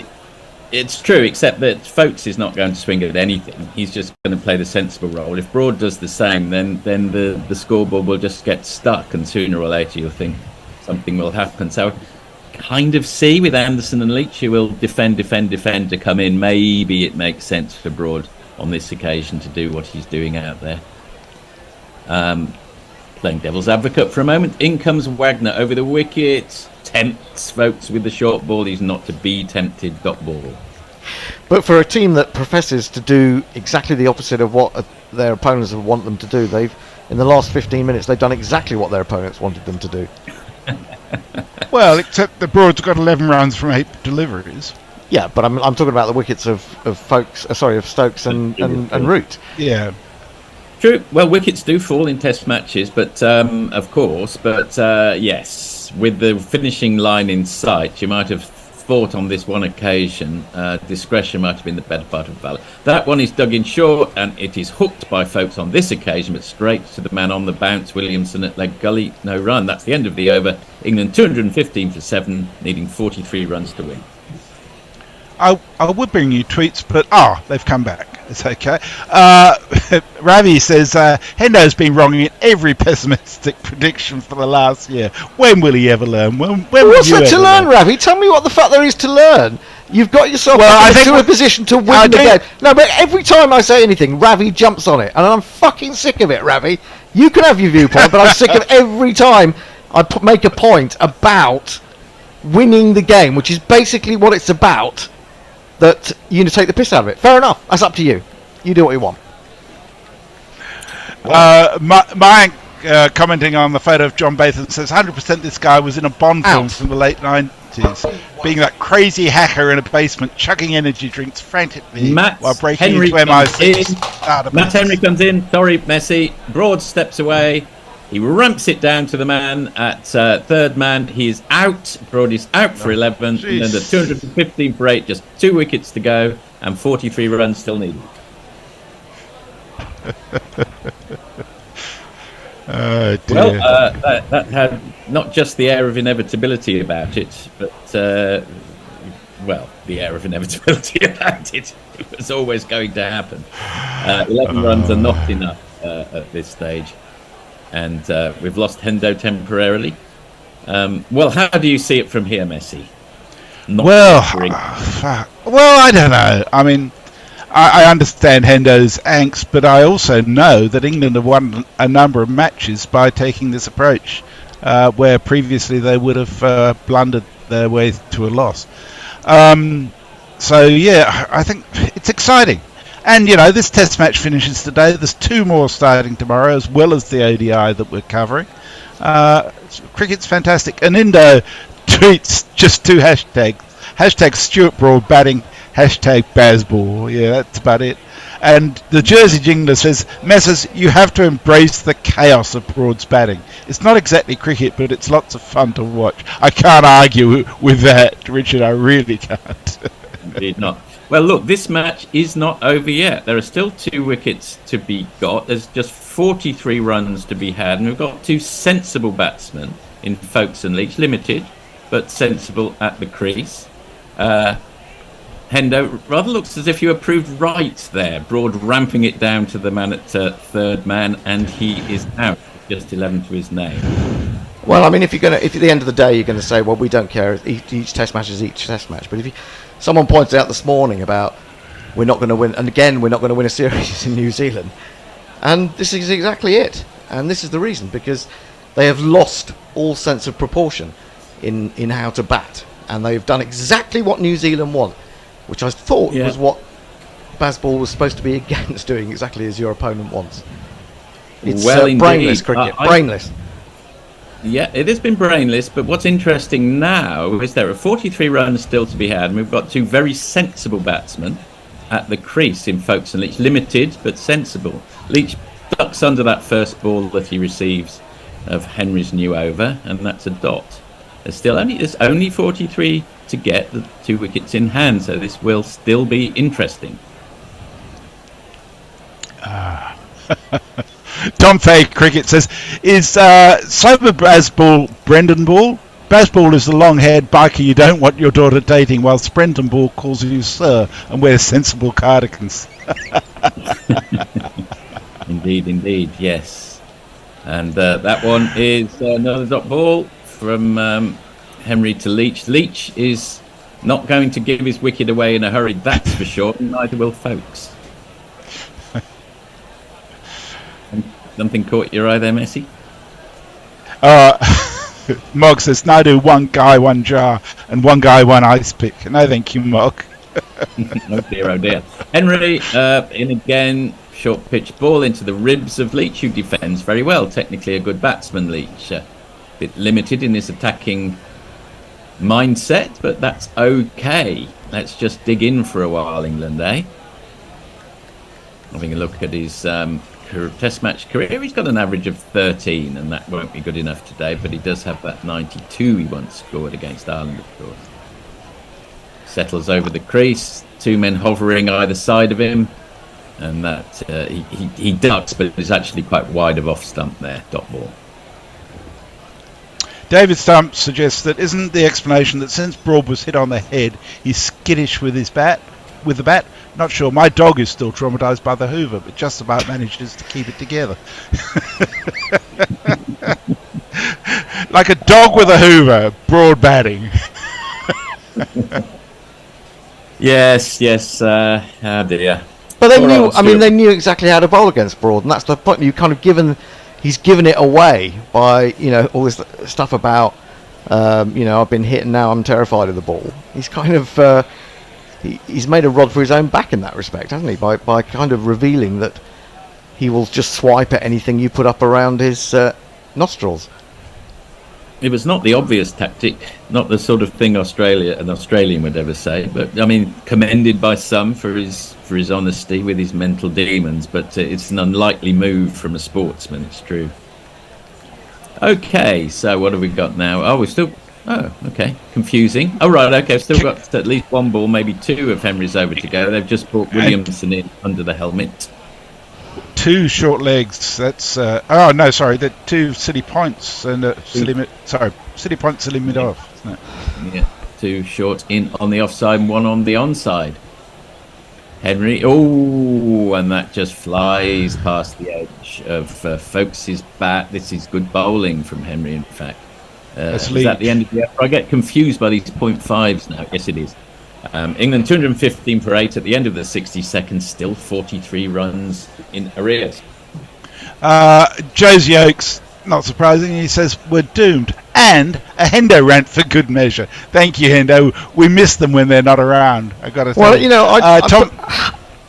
I will go on about this. I expect to try and win the fucking game. You've got yourself into position to win the game, having lost some, daft wickets this morning, and then you throw it away again. I just don't understand why you need to attack. We've still got 3 hours of this match to go, 40 required to win. You don't have to do it by 2:30. It's brainless because you're sticking to a way of playing in when the evidence suggests that you shouldn't be doing that at that particular point. Fit the situation. Yeah, that's true. And if we have a look down England's scorecard, has anyone been genuinely got out, as it were? I mean, Crawley got a good ball, but his technique wasn't up to playing it. Duckett was he was he just hit a 4 with a similar sort of shot and then edged one behind. Ollie Pope, I thought, looked awful. From the word go. He was struggling, wasn't he? But I think that New Zealand have really pulled a fast one here on England by having Blundell stand up to the bowlers so much. Yeah, no, I think New Zealand have played this Test match extremely well, regardless of the result. They have corralled their resources brilliantly well. Wagner in again to Folkes, who gets over the top of this one and plays it down to the man at deep square. They come through for a signal. No, they didn't take the run. They didn't take the run. Folkes has decided he's going to do it on his own. But I mean, he shouldn't be in a position to have to do this. Really, those last 3 wickets have just been thrown away, all handed on a plate to Neil Wagner, who's was going for 116 or 14 overs last week. Yeah, it's very true.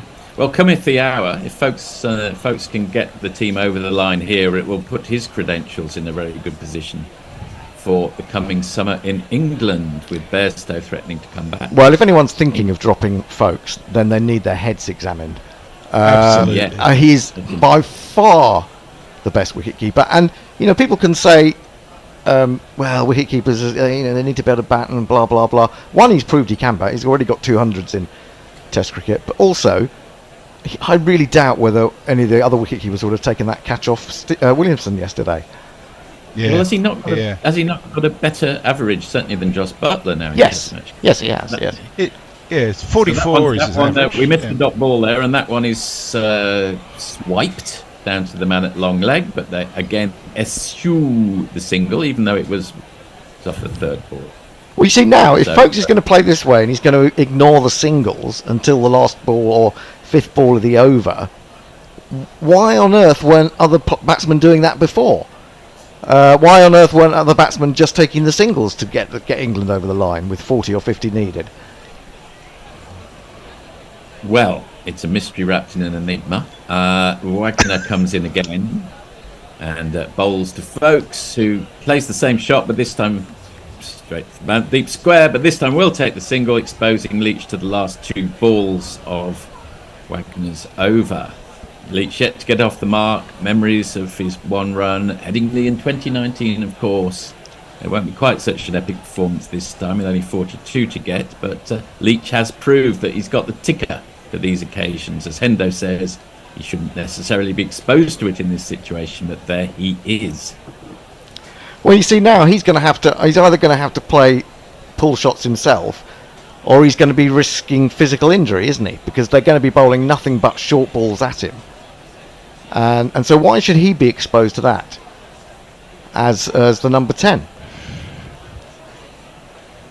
It is a dereliction of duty from some of the other batsmen.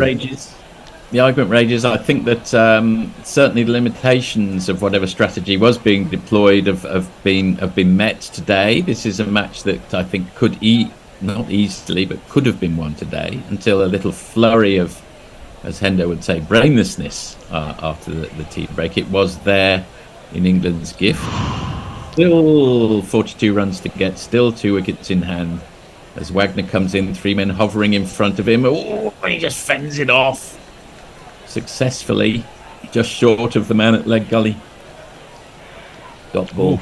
I think one of the problems, he's ridden that on the bone of the forearm, and okay, was that his left arm or was that his right arm? I'm not 100% sure, but right. That's not good for him, is it, as a bowler? No, not at all. He's not wearing an arm guard either.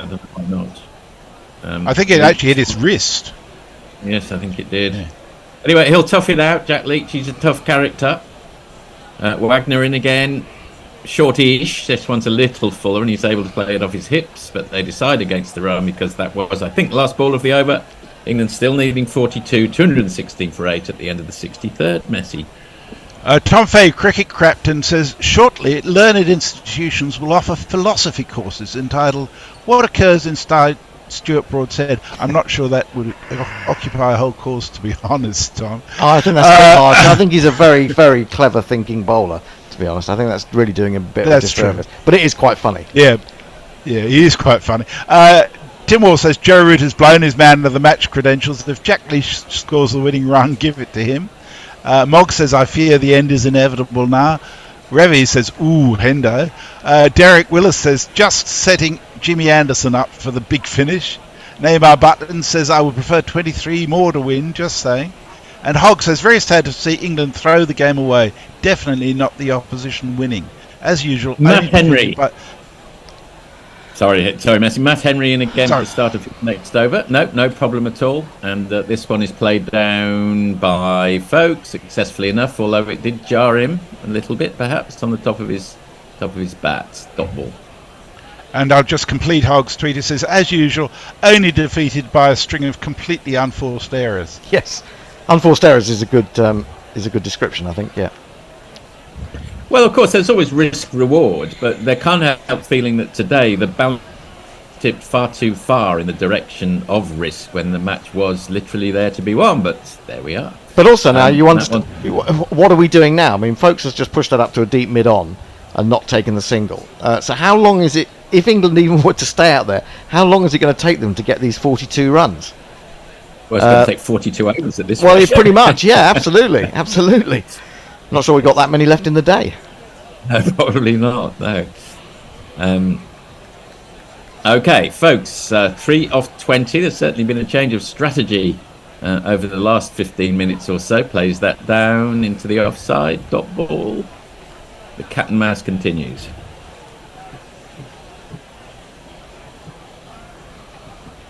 Well, cricket, regardless of anything else, is never short of talking points, and Test cricket primary amongst them. And we can here we are in the 2000th odd Test match of its history, and we're still raging about it, which can only be a good thing, really. In comes Henry again, fairly straight ball, and Folks decides to go for a single. That would be the fourth ball, exposing Leach to the last two, and I suspect exposing us to our last three as a triumvirate as well. Yeah, it's a great movement. Yeah, great movement in the field as helmets are put on and people move around as Leach gets on strike. They're getting fairly well grooved into this operation now. Williamson will be coming in under the lid.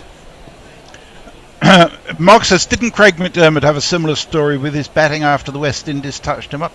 Well, maybe, but I don't think he had a Test century and 13 Test 50s to his name, though, Mark, which is what Broad had. He had 4 or 5 years when he averaged over 25 with the bat. Yeah, there was at one point when he was looking as if he might turn into a genuine all-rounder, but those days are obviously very long gone.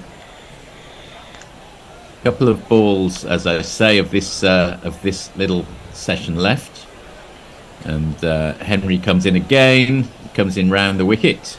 3 men hovering. Oh, and he manages to play it down with reasonably soft hands. You can say that about Leach. We have our heart in the mouth moments with him, but he always seems to find a way, nearly always, to encounter that into the ribs ball.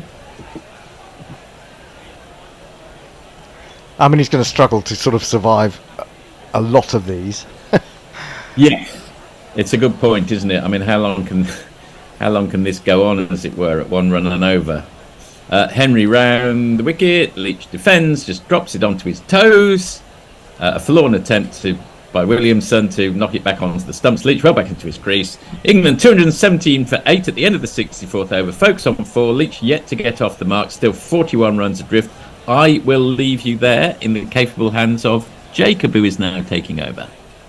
And the next tweet is Hawkster. Jacob, hello. Thank you, messages. I'm on tweets, and the answer to your question, 40, is 41 overs. That's how long it can carry on. Well, we said 42 overs. We said 42 overs. It has now become 41 overs. You're absolutely right. I thought we were expecting Richard back. Oh, we are. I got to admit. Are you in, Richard? Here. He's here. He's here. Yeah. He never went away. Let's get a South African viewpoint on what England had done here, or what New Zealand had done here. Stepping back, pulled by Folks as Wagner starts a new over, straight to square leg. There aren't really any easy boundaries here, are there? Now the ball is quite soft, so it's not coming onto the bat that well. And taking the singles, if you're not going to allow Jack Leach to take his own singles, it's going to be a very long night, which I really didn't want England, thank you, seeing as we're supposed to be back here at 6 o'clock tomorrow morning for Bangladesh v the other England team. Short, he's got a top edge to that one. Where's it gone? Maybe he has got a boundary. He has somehow got a boundary, top edged it very fine indeed. The long leg was squarer than that, and Folks picks up a desperately needed one of these.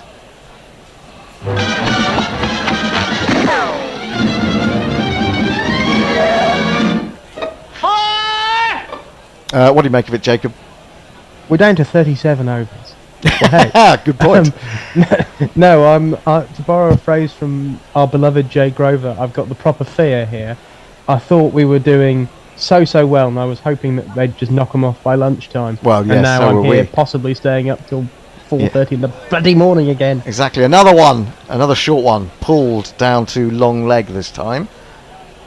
And I think Folks has decided against taking the single on this occasion. We're only 3 balls into the over. Seems to be happy enough to give Leach 2 balls at the end of each over. But I do worry for Leach, especially against Henry with those two silly mid-offs or two silly points. So that anything he pops up as he just tries to avoid the short ball should be snuffled by them. But he hasn't got close fielders for Folkes, apart from a gully. As in bowls short, pulls it, gets it down to ground, I think. One of those men out on the boundary, the one at long leg, does the fielding, and Folkes does take the single. He moves to 9. England are 2-2-2 for 8. As we look at the wickets that Wagner has got. All good wickets, really, in terms of the personnel. He's got rid of Pope, he's got rid of Root, and he's got rid of Ben Stokes. I mean, the Stokes dismissal looked ugly. Yes. And I didn't see the lead up to either of those two. So I was looking at the back of my eyelids for a while. But the Root one, honestly, I think you can argue it was okay. Even though he miscued it doesn't look that bad. Well, he certainly miscued it. Onto the back foot goes Leach and plays that down well into the ground. He has got those two men now in front of him at silly point and silly mid-off. They're almost as close as Pope was when Daryl Mitchell was batting. Jack Leach did really well to play that, because I'm pretty sure as he laid bat on it, he wasn't looking at the ball. His head was slightly turned away. He gets a lot of practice at facing that kind of ball, because this is how every team bowls to it. Yes. Well, once they discover that you struggle with that short ball, you're going to get a lot of them. Another one which goes down the leg side. He sort of cramped himself up into a little bit of a ball there, Leach, to avoid that one. It's flown over his shoulder. It's taken by Blundell. England 222 for 8, 65 overs bowled, 36 to win with 2 wickets in hand. Folkes has 9, Leach yet to score. Not messy, but Jacob. Well, first of all, I'd just like to point out that England's next Test match is against Ireland, against whom Leach averages something like 40 with the bat, so he's probably quite happy about that. Oh, Bracewell's coming back on.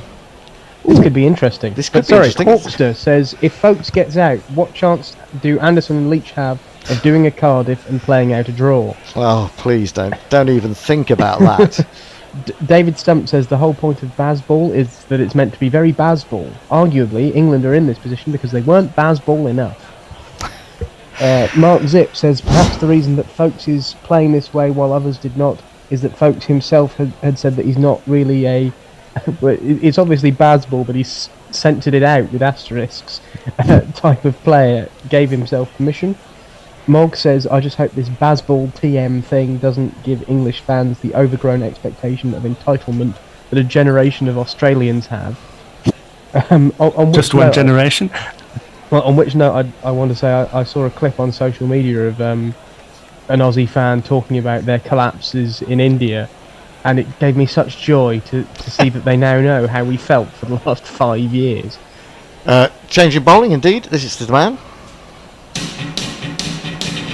Even if my clover race well sturdily keeps wicket, knowing how the Kiwis pick teams, he'll be just one of 5. And it'd be kind of comical if Bracewell was to tidy up this England innings after what he's been through in this match. It's short and it's pulled by Folkes. Didn't quite find the gap he was looking for, which was between deep mid-wicket and long on. Didn't manage to hit it hard enough. He put plenty into it, but I guess the timing wasn't quite there. So he eschews the single. Bracewell in again, goes back, forces once again to one of those men in the deep. There's no one saving a single on the onside. There is a short leg, but apart from that, it's men on the boundary. So unless he's going to just tip it in and hope to come back for a second, not quite sure where he's going to get runs here. Bracewell short outside the off stump. That's a dreadful ball. It's crunched into the offside very well by Folkes, being chased by Southey round from long off. He relays it to a fellow fielder and get it in. They've got 2, so Folkes moves on to 11, 34 to win. Brings it down to 34 overs remaining. Maximum. halfway through this Bracewell over. 15 and a half overs, none for 70. He's got the ball to turn, but he's not often enough put it in the right position, although that one did turn, and it wasn't quite where folks wanted it to go, I don't think. That said, he's got a single as it's run behind square down to long leg, and so he takes the single, and now this to be will... honest, Sorry, how amazing would it be if Ben Folks, I don't want to jinx it, but how amazing would it be if Ben Folks did this for the next 17 overs or whatever, you know, on the basis of roughly 1 or 2 and over? Oh, it would be astonishing, absolutely astonishing. Well, I'm worried now that Bracewell is going to be bowling to the left-handed Leach. Now, he was getting a lot of spin to Stokes earlier, and Stokes was good enough technically to avoid playing at quite a bit of it. But if he gets one of these... Then again, he was restricted mobility-wise, and Leach has been known to trot down and plonk a off-spinner into the sight screen for 6, but I don't know if he'll be trying to do that. I think if he tries to run down the wicket here and doesn't get to it, he's going to be stumped by an absolute mile. It's short, and it's cut! And it's cut well by Leach, but he again says no to the single. Because he doesn't want to get up the other end to face the quicker bowlers. Ruining his average this. So he's going to try and see off Bracewell. 1 ball remaining in the over. He's in again, gets it to turn, but he has time because it's a bit too short, and he just eases it into the offside comfortably enough. End of the over. England need 33. They're 225 for 8. And Mayank says, what are the odds of England having to battle for a draw now? Gary Naylor, Henry unchanged through the session, I think, Guerrilla Cricket. Amazing effort. Well, other than when he had a back spasm and had to go off. Well, but that was this morning, wasn't it? That was before lunch, wasn't it? That he went off. Oh yeah, so this session, you're right, actually. Hogg, at the risk of explaining that was sarcasm, no unforced errors is not a good term. Give some bloody credit to the opposition. Oh, for God's sake, Mr. Hogg, why don't you just go do one? Well, we had to reply to you earlier because like you were getting upset of, about the fact that we're basically POMs. I just think, wind your neck in, mate. That yes minister thing, isn't it? You've got a real... I foresee all sorts of unforeseen problems. Got a real issue. I think we have actually given New Zealand credit a lot. Maybe you haven't been listening to us for very long, but we've given New Zealand a hell of a lot of credit over the last few years. This one is pulled by folks down to long leg, and again, folks says no to the run. If you're Jack Leach, I mean, you haven't got much motivation to improve your batting because you are going to be told to block it no matter how good you get in the nets for the rest of your life. You're only ever going to be allowed to score naught. Well, I sometimes wonder whether, you know, players that do show some potential in the skill that they're not really show very often, actually they don't practice enough of it in the end, and so they end up sort of, it ends up being a self-fulfilling prophecy to a certain extent. This is a bouncer from Wagner from round the wicket now to the right-handed folks who ducks underneath it. Totally, when you're condemned to batting at 11 and you've got people turning down singles all over the place to keep you off strike, you're going to think, well, why bother? Actually, I think Leach has got more runs in him than people think.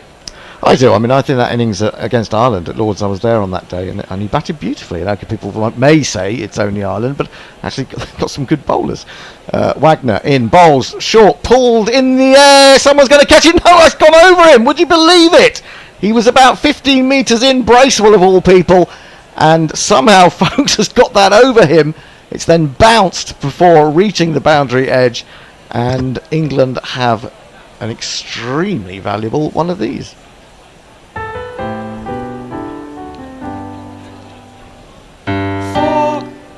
Now, if he'd been on the boundary edge, he would have walked in and taken that catch quite easily.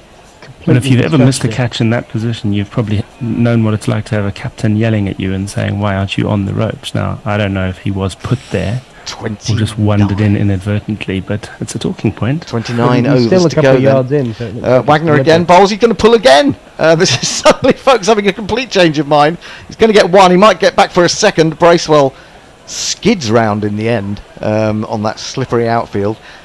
Fields it well, gets it in. But Folks has got only back 27 for 2. to go. Only 27 to go. Starting to believe, lads. Well, yes. Also, I don't wish to abuse our listeners, but I've just read that thread from this Hogg bloke, and he does seem like a right twat. I think you're probably right. I mean, he was basically slating us and then calling us all POMs. I like how we used the word pom descending. Yes, because I thought that that's was quite brilliant. good, wasn't it? I might even take credit for it. Anyway, he's not happy. I'm sure he will be happy if New Zealand win this, and he'll probably give it large on Twitter as this is pulled down to long leg by Folks, who will expose Leach to one ball of Neil Wagner, and you can expect the field to come in and gather round the England left-hander, who's trying to show no nerves by taking guard again. always a good sign, taking guard for a second time. There's armies of New Zealanders swooping in now to the. There are. I will show just how calm I am by taking guard for the 6th time in the space of 10 minutes. And he's got a marvellous Millerchampon Hall bat from the Somerset area. That's very good bats indeed. You see a lot of the Somerset players using those. What can he do with this delivery? I'm going to wager that it might be quite short. Oh, give him a Yorker. Yeah, Yorker would be a good idea, wouldn't it? Oh, everyone's round the bat. He's round the wicket and he ducks, gets down very low, turns himself into a very small target, and the ball goes sailing over him. That's disappointment. Even I could have ducked under that one. Disappointment from Vienna, as Richard can't believe what he's just seen. 232 for 8. Folks has 19. Leach 14 balls still to get off the mark. England need 26 to win. Jacob. Mike Taylor says Hendo is right. I'm just as furious. Mog says, just in case, can we make sure there's a defibrillator available in the studio for Hendo? Well, it's actually, I mean, I was going to try and get away without eating a whole packet of biscuits tonight, but I was so tired by give 1 into o'clock. it, Hendo. I did give will into in a it. minute. I did give into it. Tim Wall says, feeling conflicted here. If England blow this, they may adopt a more nuanced version of Bazball and learn the lessons in time for the summer. If they win, it could lead to Bazball coming unstuck during the Ashes. Well, that is, I mean, there's a danger of it coming unstuck almost every time they play it. Bracewell bowls and gets the ball to turn into Wokes. Sorry, Wokes. If only it was Wokes. It's Folks, and he pushes. It's a no ball. It's a no ball, interestingly enough. I'm not sure what that's about. But square leg signalling it. So yeah, I'm wondering, did he have more than 2 men behind square on the onside? Is that what it was? Be. But it wasn't a bouncer. It's all runs. It's all runs. Not a Joe Root spinner's bouncer. 26. I love those. Oh yes, they're quite fun, aren't they? 3 men round the bat. Folks forward. Just almost falls over like he did in the first innings to get stumped off Bracewell, but he manages just about to retain his balance as this one is steered past the infield. There's now 4 men on the boundary, round from long leg to long on, and Bracewell is in again outside the off stump. It turns and he pushes, half grabbed by the man at forward short leg, but he can't stop it. They're not going to take the single. He's just trying to work out how many balls he's faced, because he's got to factor in that no ball. Latham it is there, who couldn't quite lay his hands on it. 233 for 8.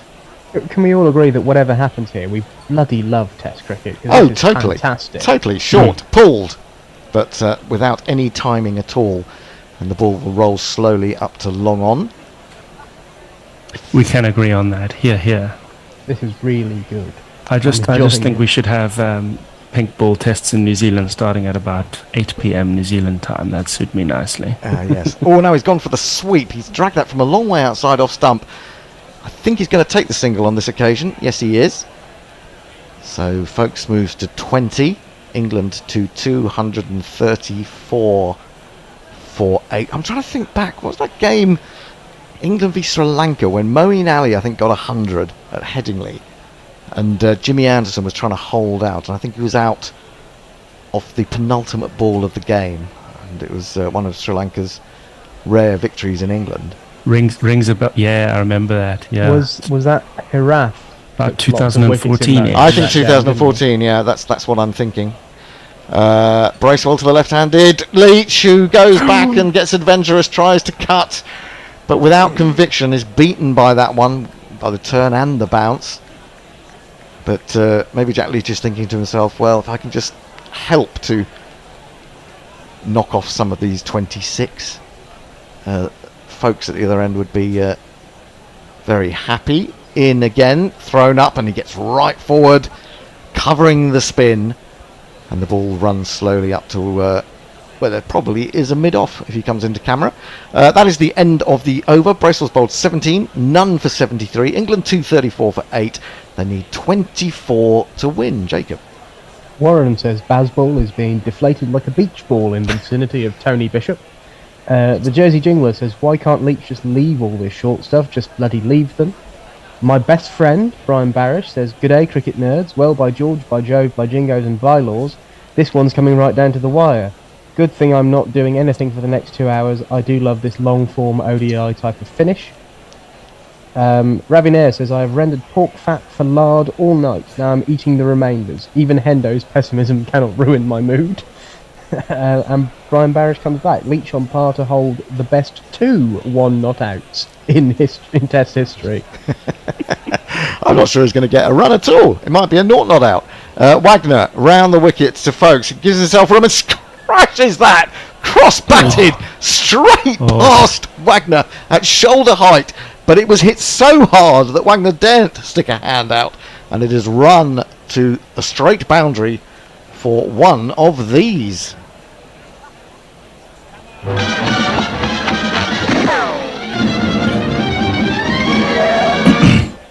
That was shades of Harry Brooks' attack on Wagner in Mount Maunganui. Yeah, absolutely.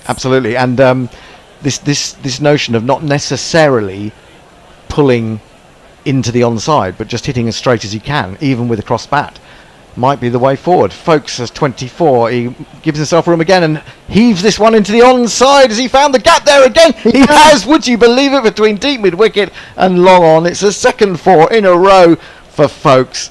Can England get themselves over the line? 4 more of those will do it, guys. 16 to win.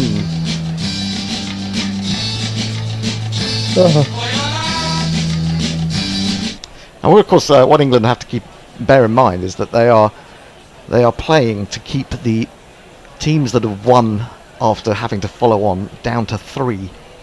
And also to clean sweep their first away summer since 1899. Yes, but they only played 2 tests away. I just noticed the score was 2-0 against South Africa. That's all they played. This one keeps a little bit lower, and it's helped down to long leg, but he won't take a single on this occasion.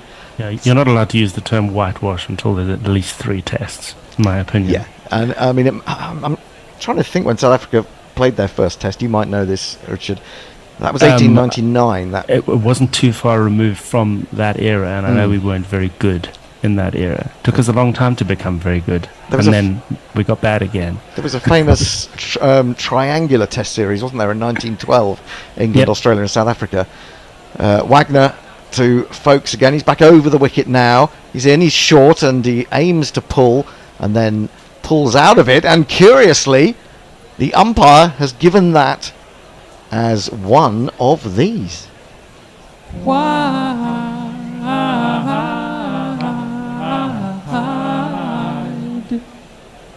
It was massively high over his head. He would have had to have quite a long periscope to get hold of that one. A very good decision by the umpire. Periscope mounted on a golf driver. Yes. Up periscope, down periscope. 15 to win. Gosh, this game has turned and twisted and given us all sorts of great cricket. He pulls that one. Does he get on top of it? He does. It's out to deep backward square, and Folks has taken the run on the 4th ball of the over again. So Leach not out after 16 overs. I really hope that there is a provision for tea to be postponed. Well, we're 8 minutes short of tea. I mean, they're not going to go off with England needing 1, are they? I don't know. I mean, if they lose another wicket, I think they can push it back, can't they? But it seems to vary. I thought you couldn't have early starts in Test cricket anymore to make up for rain. The Bear's back. The Bear's back. The Bear is in some countries. He's looking nervous. He's pacing. He's pacing. If you can make the Bear nervous, then you know it's a tight one. 244 for 8. England need 14.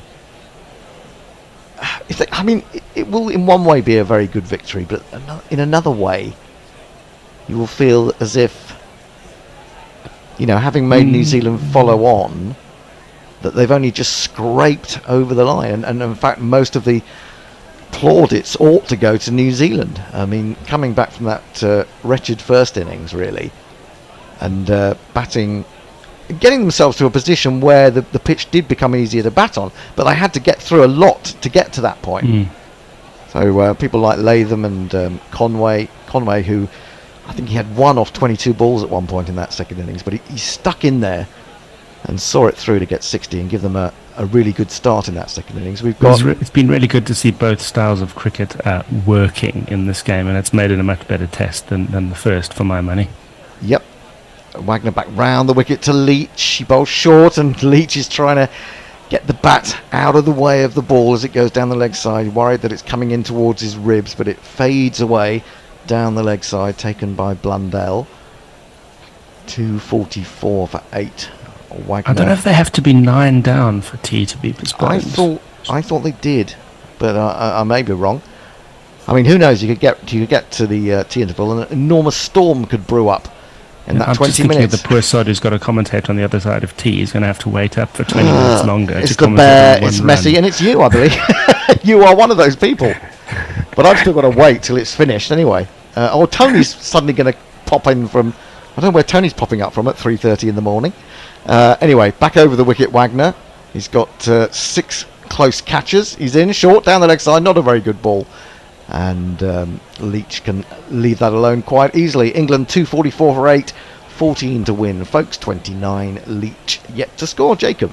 We're a bit backed up, so I'll run through them quickly. Yeah, sure. Mike says, I've never seen this side of Hendo before. Quite angry and argumentative tonight. Ask Bear to make you a whiskey or a large glass of wine. I'm tired, do you know? Words of Michael Gove, calm down. It's bloody tiring, this stuff through the night. And I've got to be up at 6 o'clock for Bangladesh tomorrow.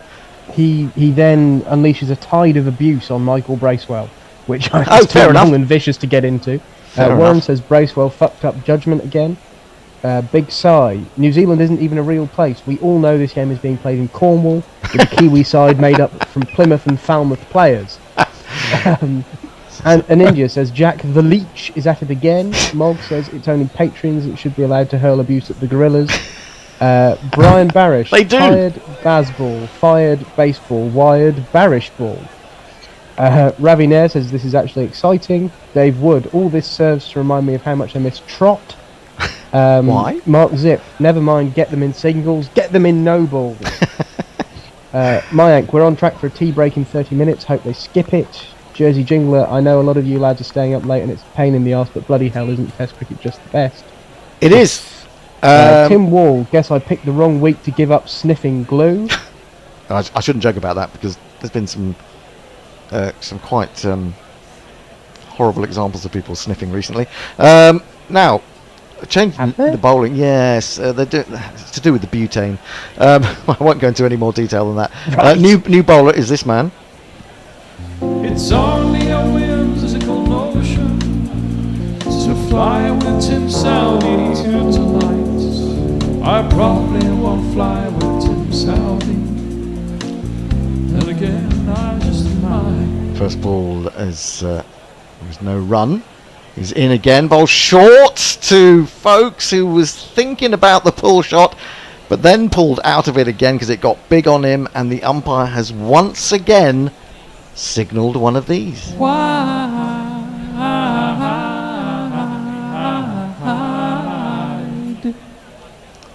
think that brings England down to 13 required.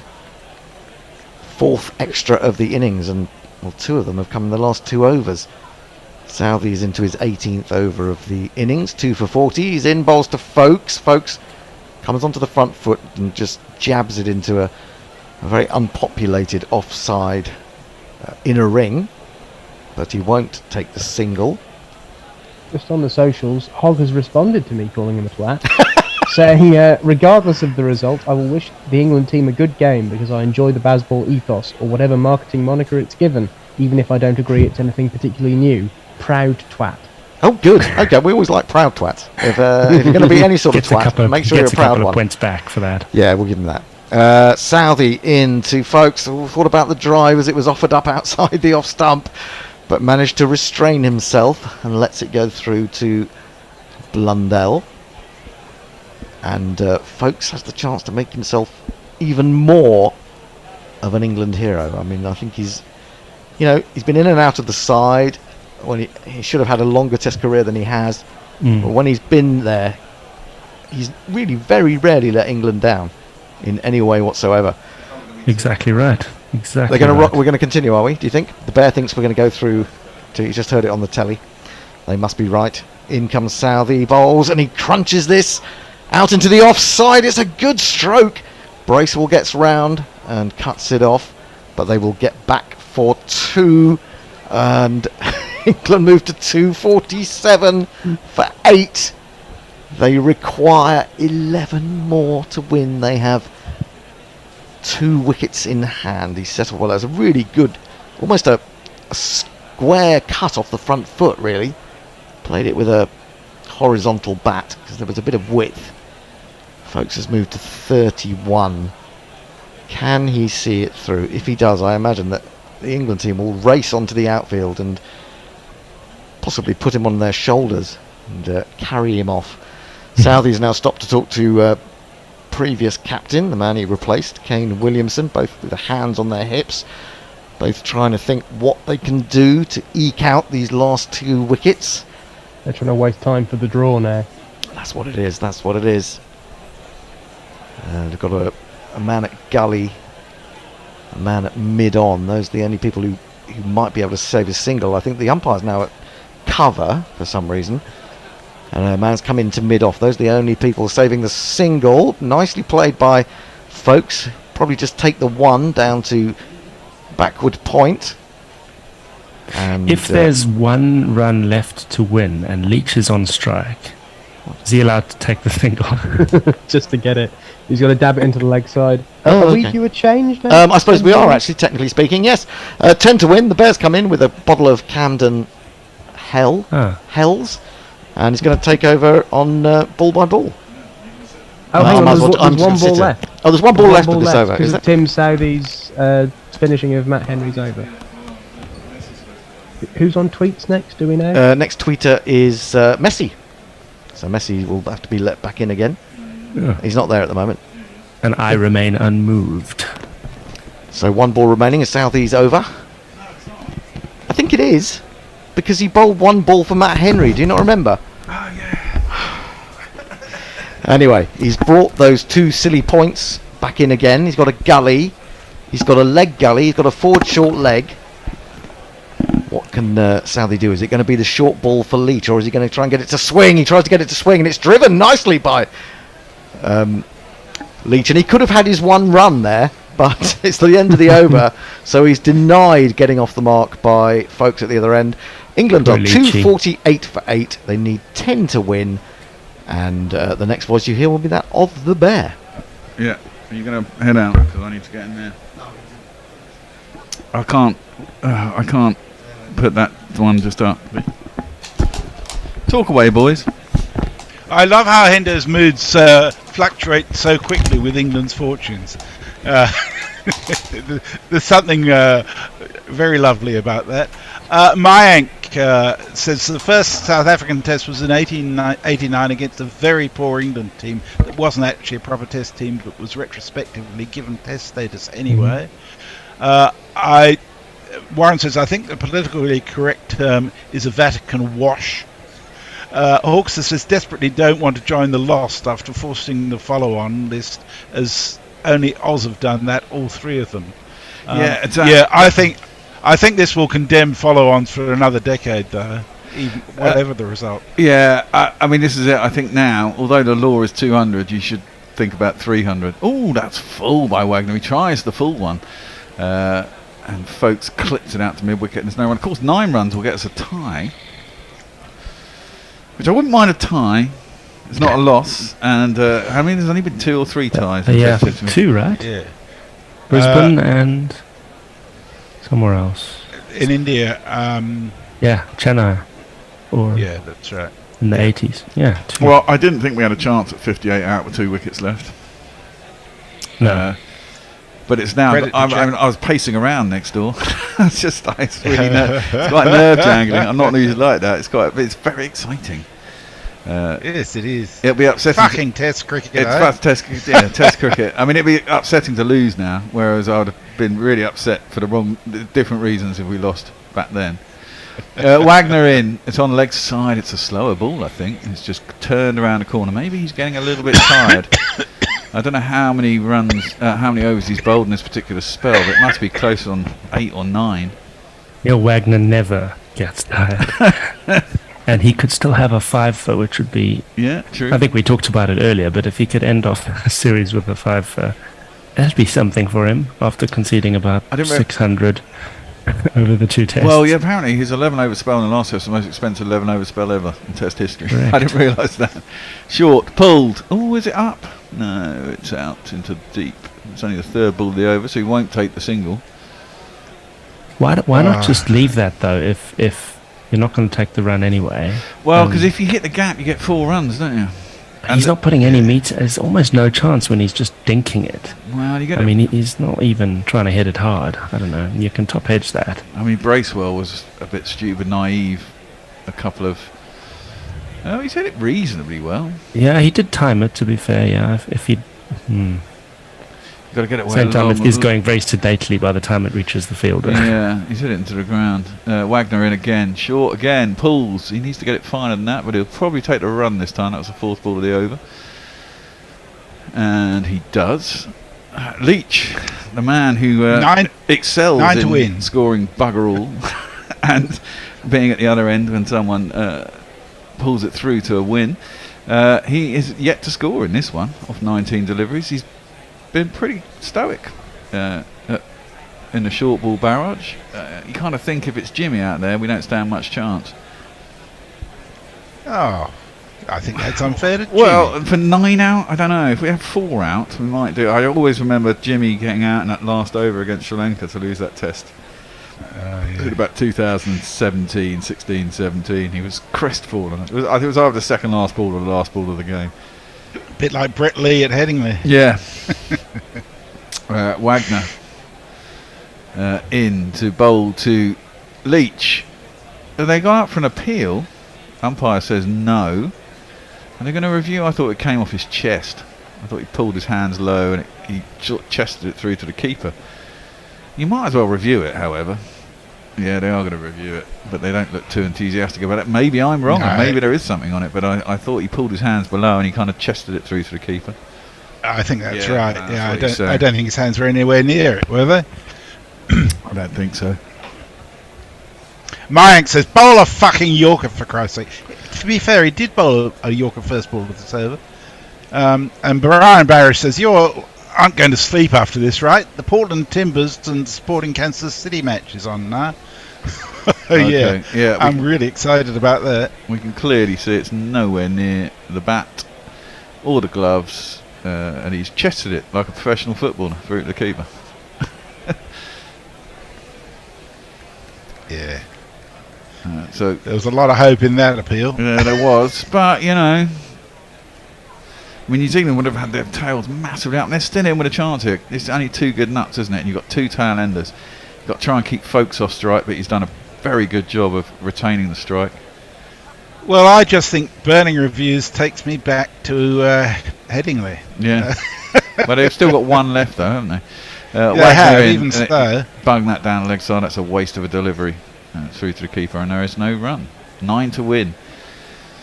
Whew. Folkes on 33, Leach on none. England 249 for 8. 71 overs gone. And, the Pornbot says Tony Bishop pops up in a royal box at 3 a.m. Click here. Neymar Butland says, as a griller who is based in LA, this is perfect timing. It's prime time here. Wife is just making dinner. Sorry you're up late. Not. Warren says, England win on boundary, can't? Ooh, yeah, that's a bit close to the bone. Dave Wood says, you can't say proud twat with the naked porn box lurking. dear. And Tim Ward says, brilliant finish, whatever the result. Bravo, both teams. Yes, I'd endorse that. A tie would be a serious win for England, just saying. Yes, it would be. Paul Marshall says, don't forget, if it's a tie, we still win. And Chris Silvery Beam says, however this ends, Test cricket really is one of the best things in life. Thank you for all late nights. Glad to be a patron. Thank you very much, Chris.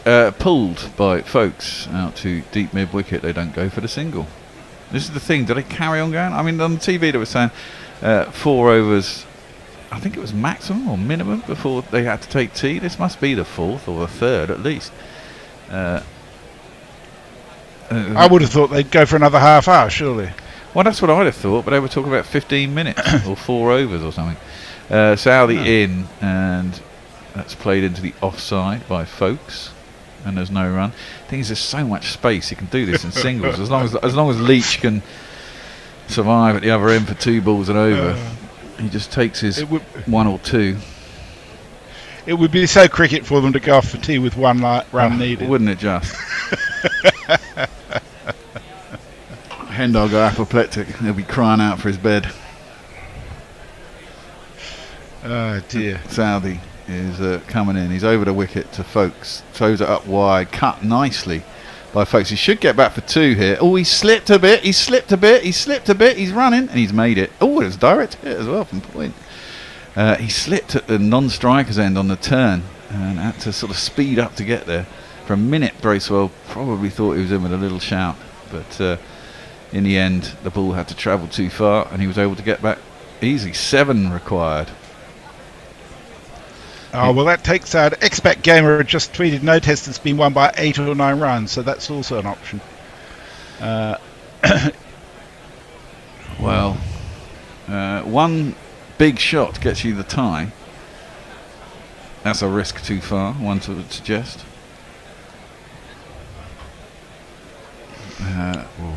Folks, I don't know where Richard has disappeared. I don't know if you want to come back in, Endo, because Richard's disappeared. I don't know, his internet's gone down or something. Southey in. Oh no, pulled aerially. It's up in the air. It's caught. Oh, for fuck's sake. No way. Oh, wow. Oh, Folks went for it, and Folks has been caught down at long leg. Oh my God. This is terrifying. Bears nerves. Well, good catch. Was a good catch. Oh dear, dear. Talk about twists and turns. It was too high to be doing that shot unless he could get it fine, or he was going to get it all the way. But he didn't. And Wagner is loving it. He's down there. Folks can't believe it. He's giving away. He's punching his bats. And oh my God. And that means Jimmy will have to come out and face Southey for 2 balls. Oh, fuck. They'll probably win it with wides. Oh, Jesus. Oh my God. Andrew Greenfield says Jack Leach's epic 0 is, as far as I'm concerned, rivaling Peter Such's gargantuan effort versus the same opposition some years ago. Well, Mog says this is taking too long. Isn't there a T20 franchise match in the UAE we could be watching instead? Well, out comes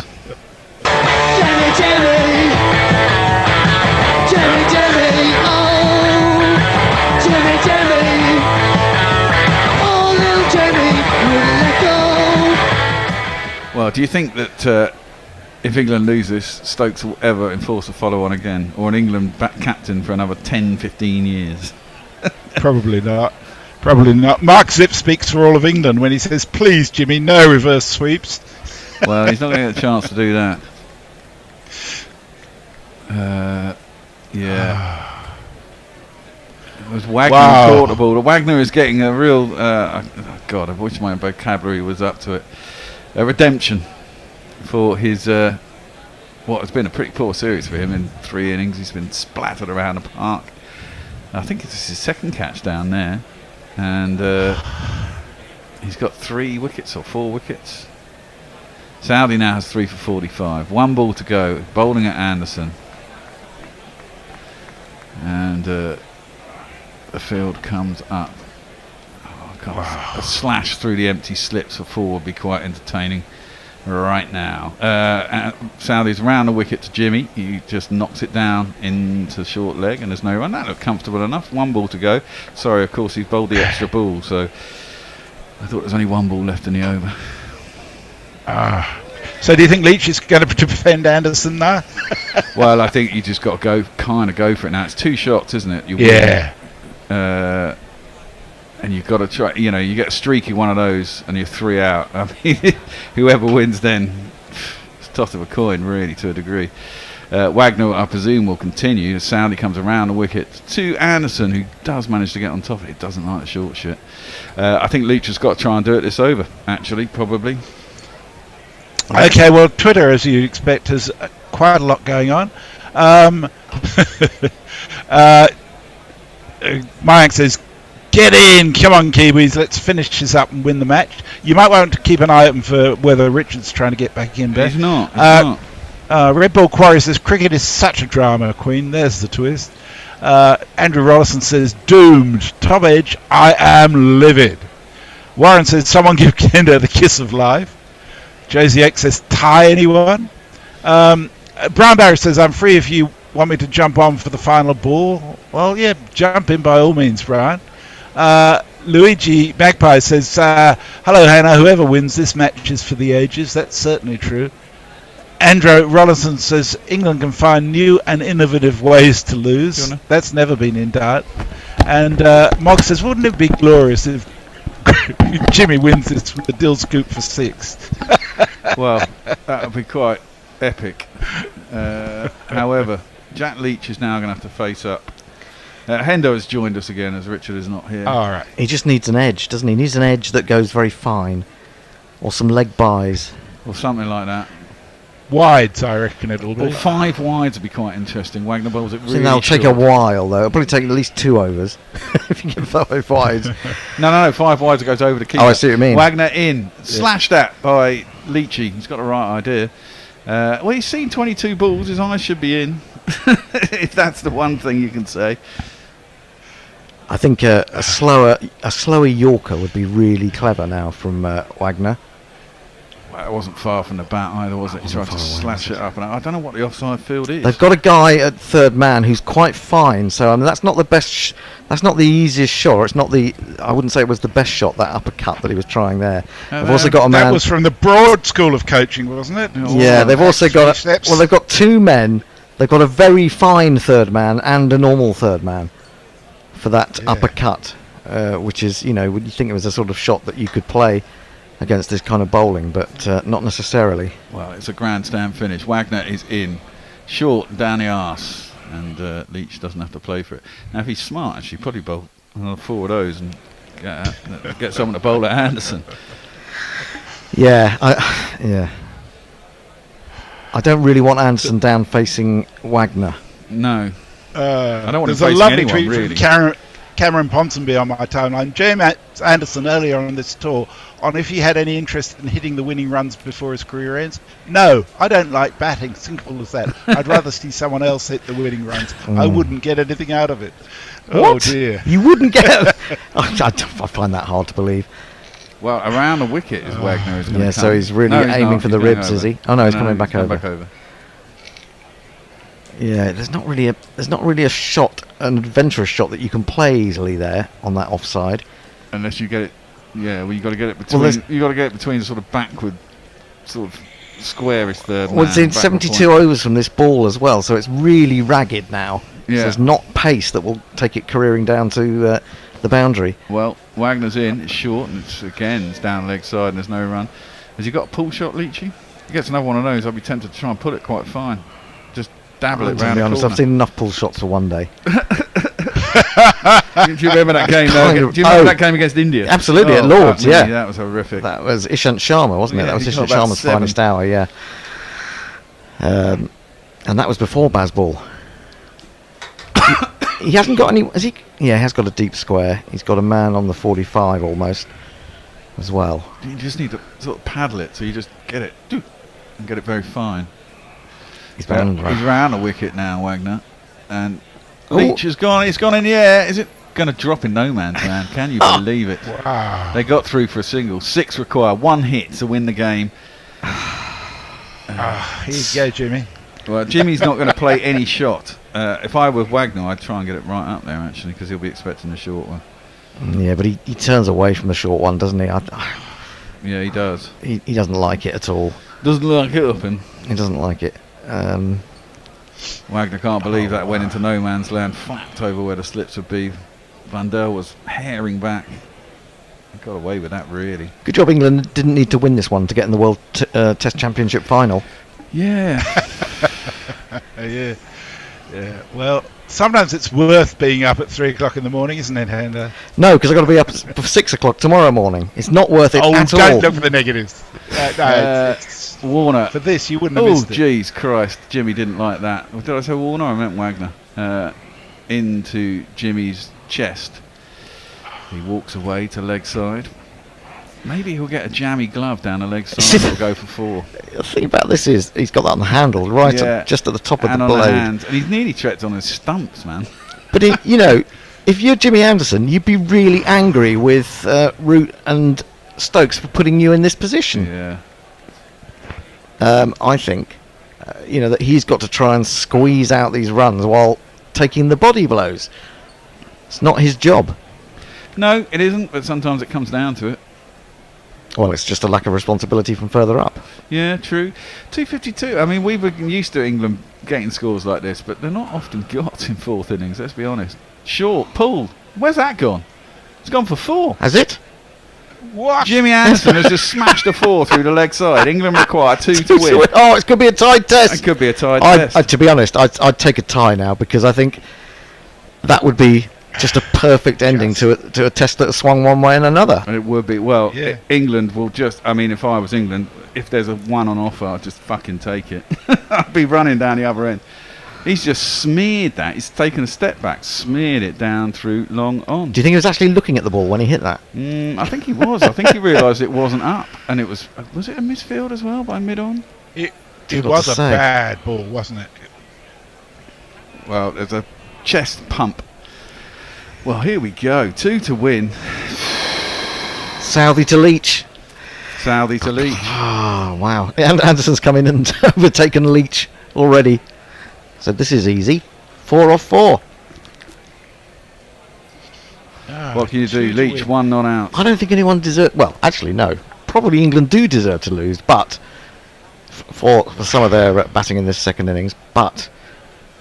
A tie would kind of be a nice ending to, and it would of course mean that England had won the series. Yeah, the first series win in 2002. 2008. No, a series win. Oh, series win, yeah. Since 2002, I believe. Southey is coming around the wicket to Leach. It's short, through to the keeper, and there's no run. I did it. Mike says, let's all jump in for this final few balls. What a finish. Really hoping for a tie now. And Warren says, Tendo, take a line or two and listen to some tunes before the ODR.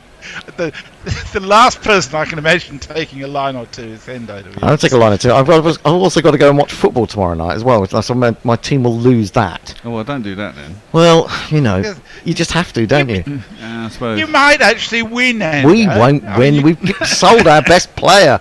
Can't score goals. Southey around the wicket to Leach. Ooh, don't leave it. Just try and jab it down to the third man. Just make sure you get over the top of the ball so it doesn't go to the keeper and you're caught out.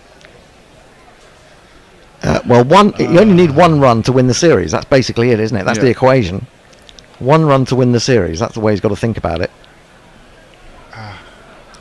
I would try and maybe I'd even try and get across the ball and kind of kick it while I'm throwing the bat at it. Just get a leg by. Boot it. Yeah, exactly. Oh goodness me! Yes, I bet even this it still won't get on the BBC News in the morning. Oh, it should do. This is an extraordinary test. There's Southey in and it's defended by Leach back to the bowler, and there's no run. Wow. Ravinair says Hendo can't take a win, and Mrs. Luigi Magpie just says you are all heroes. Thank you, Miss.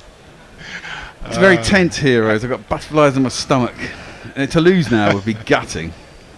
And Indo says, Test cricket is boring, anyone? Yeah, exactly. There's another test starting this morning, isn't there? South Africa, West Indies starts this morning.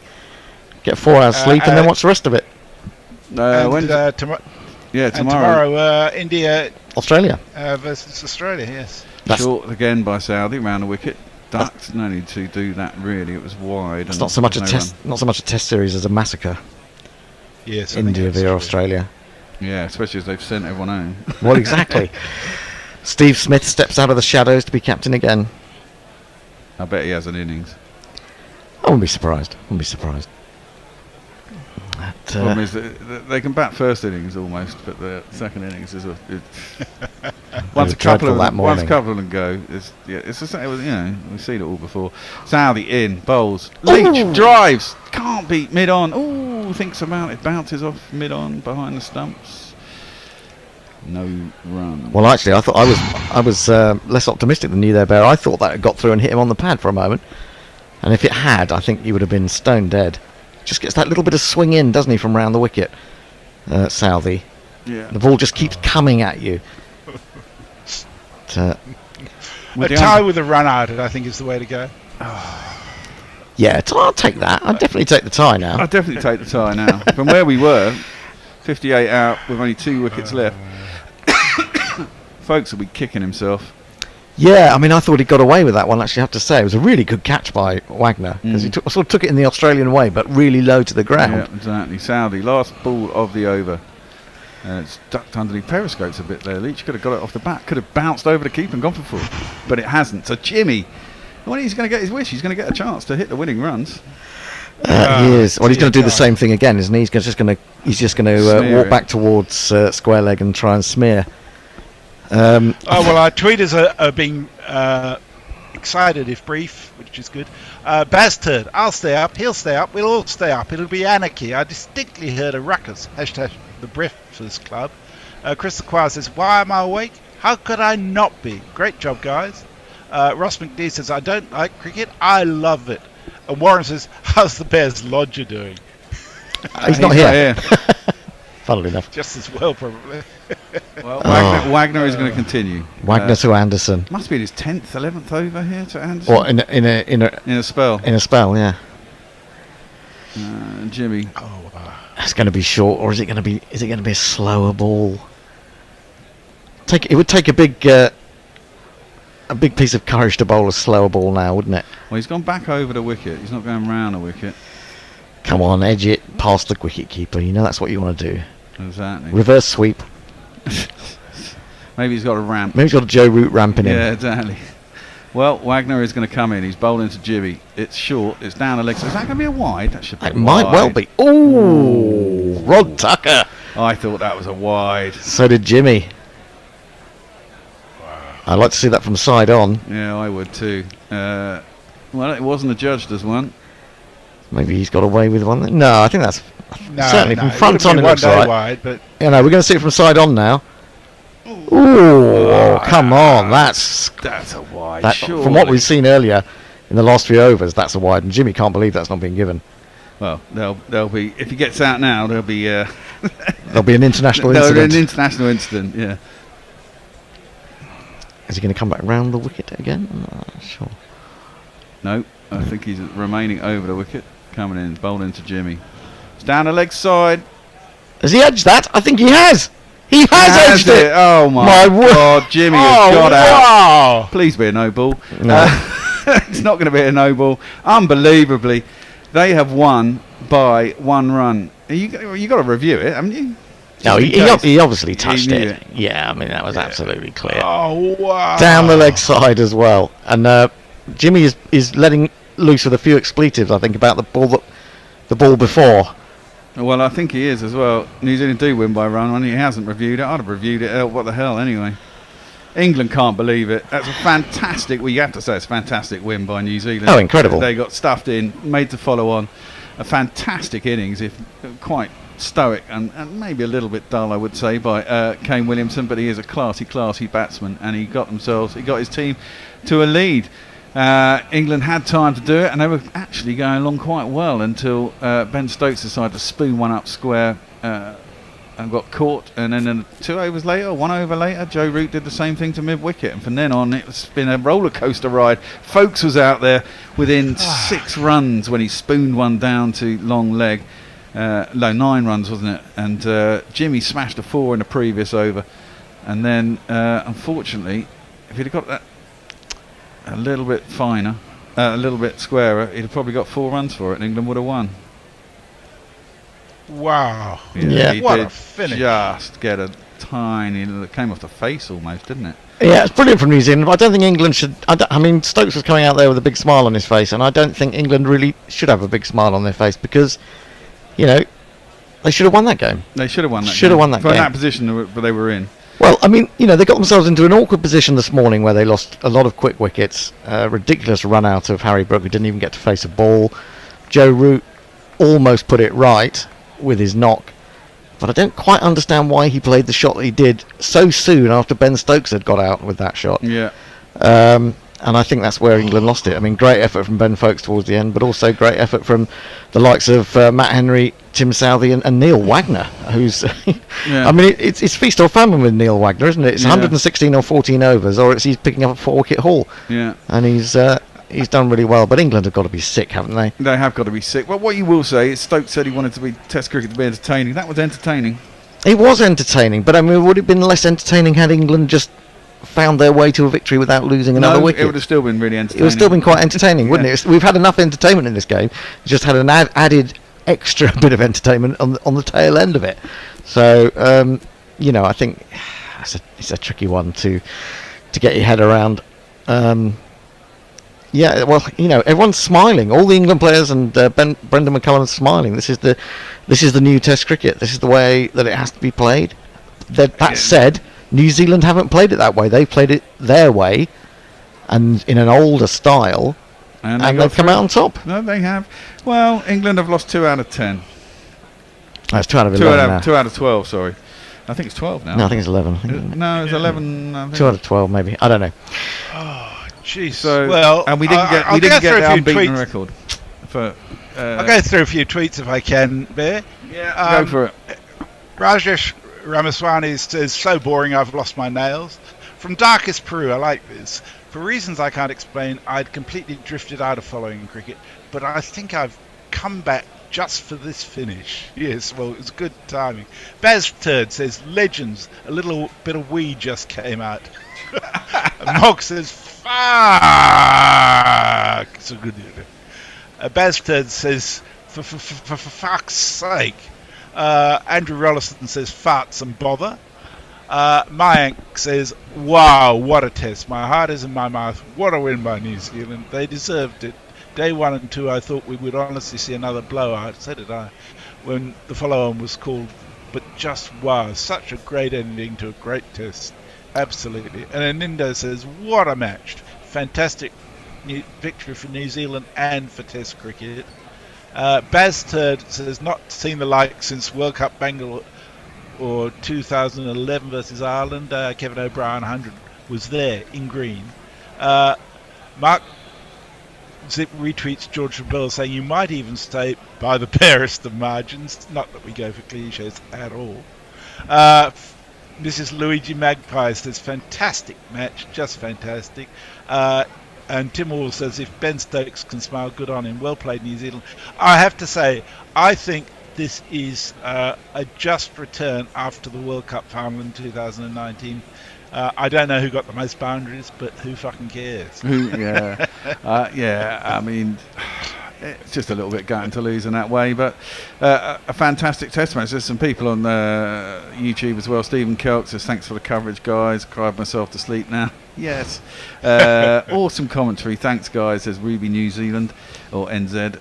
Robert Baldwin, Wagner 5 wickets. Thanks for the commentary. Did he get 5 in the end? Yeah, that was his 5th. Okay. Big Brain, which is our man. Brian says, great job, y'all. Thanks.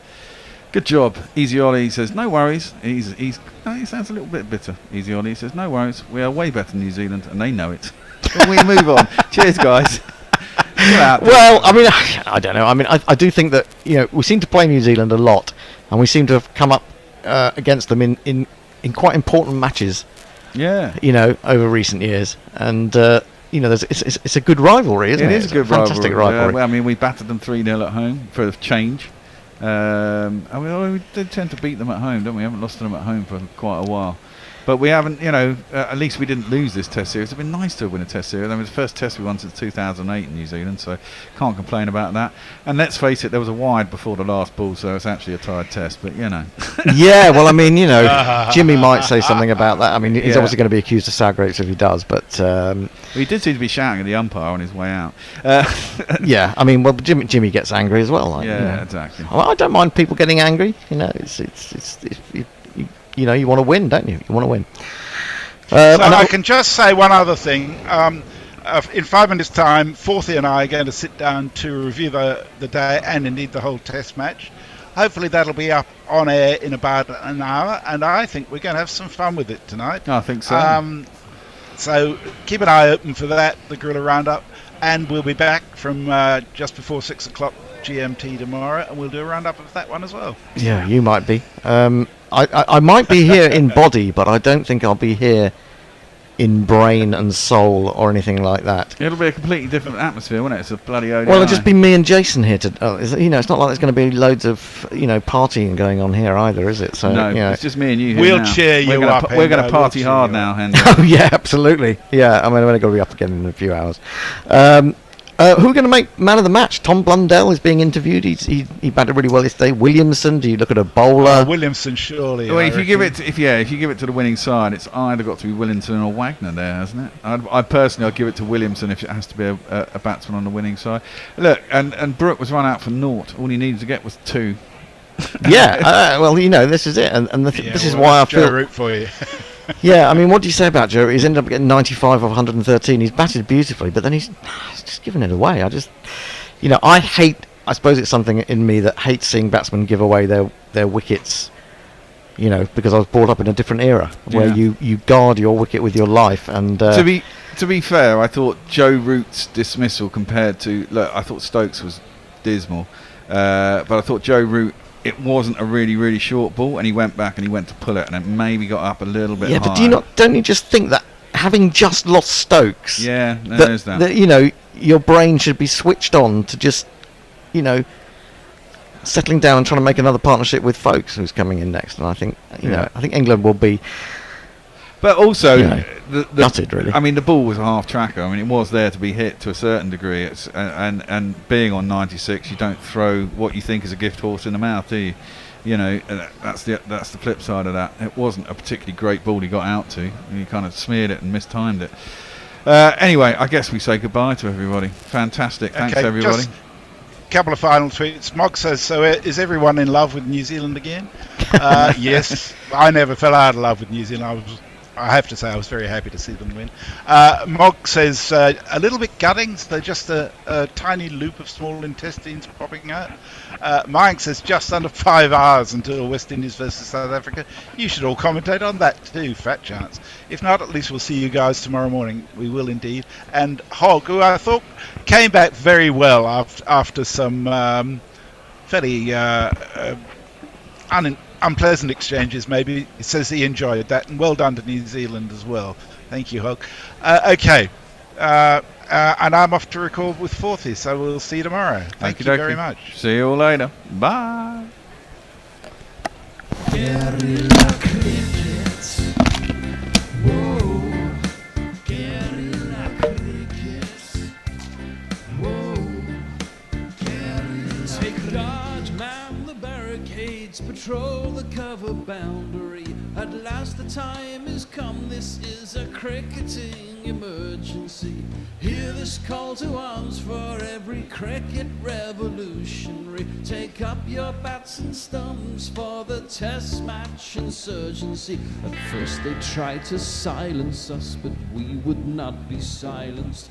They threatened us with lies, so we threatened them with violence. Che Guevara, Sangakkara, Joseph Stalin, Douglas Jardine, Robespierre, Darrell Hare, Vladimir Lenin, O'Brien Kevin, Guerrilla cricket, It's not about the winning, it's about how many rules you break. Even in cricket commentary, this is the best advice to take.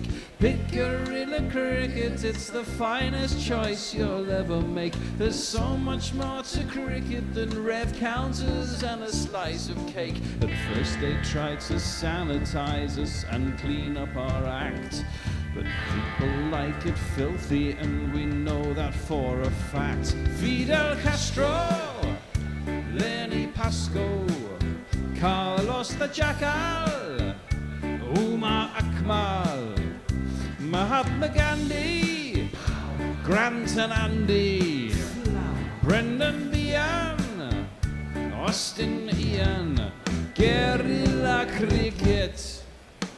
Stick with us, cause you know we're not the kind of thing that you see on the TV and the radio. So vive la revolution. First they tried to buy us, but we would not be bought. Okay, we were, but then we ran away, and we will not be caught. We would not give up the ghost when they left us all for dead.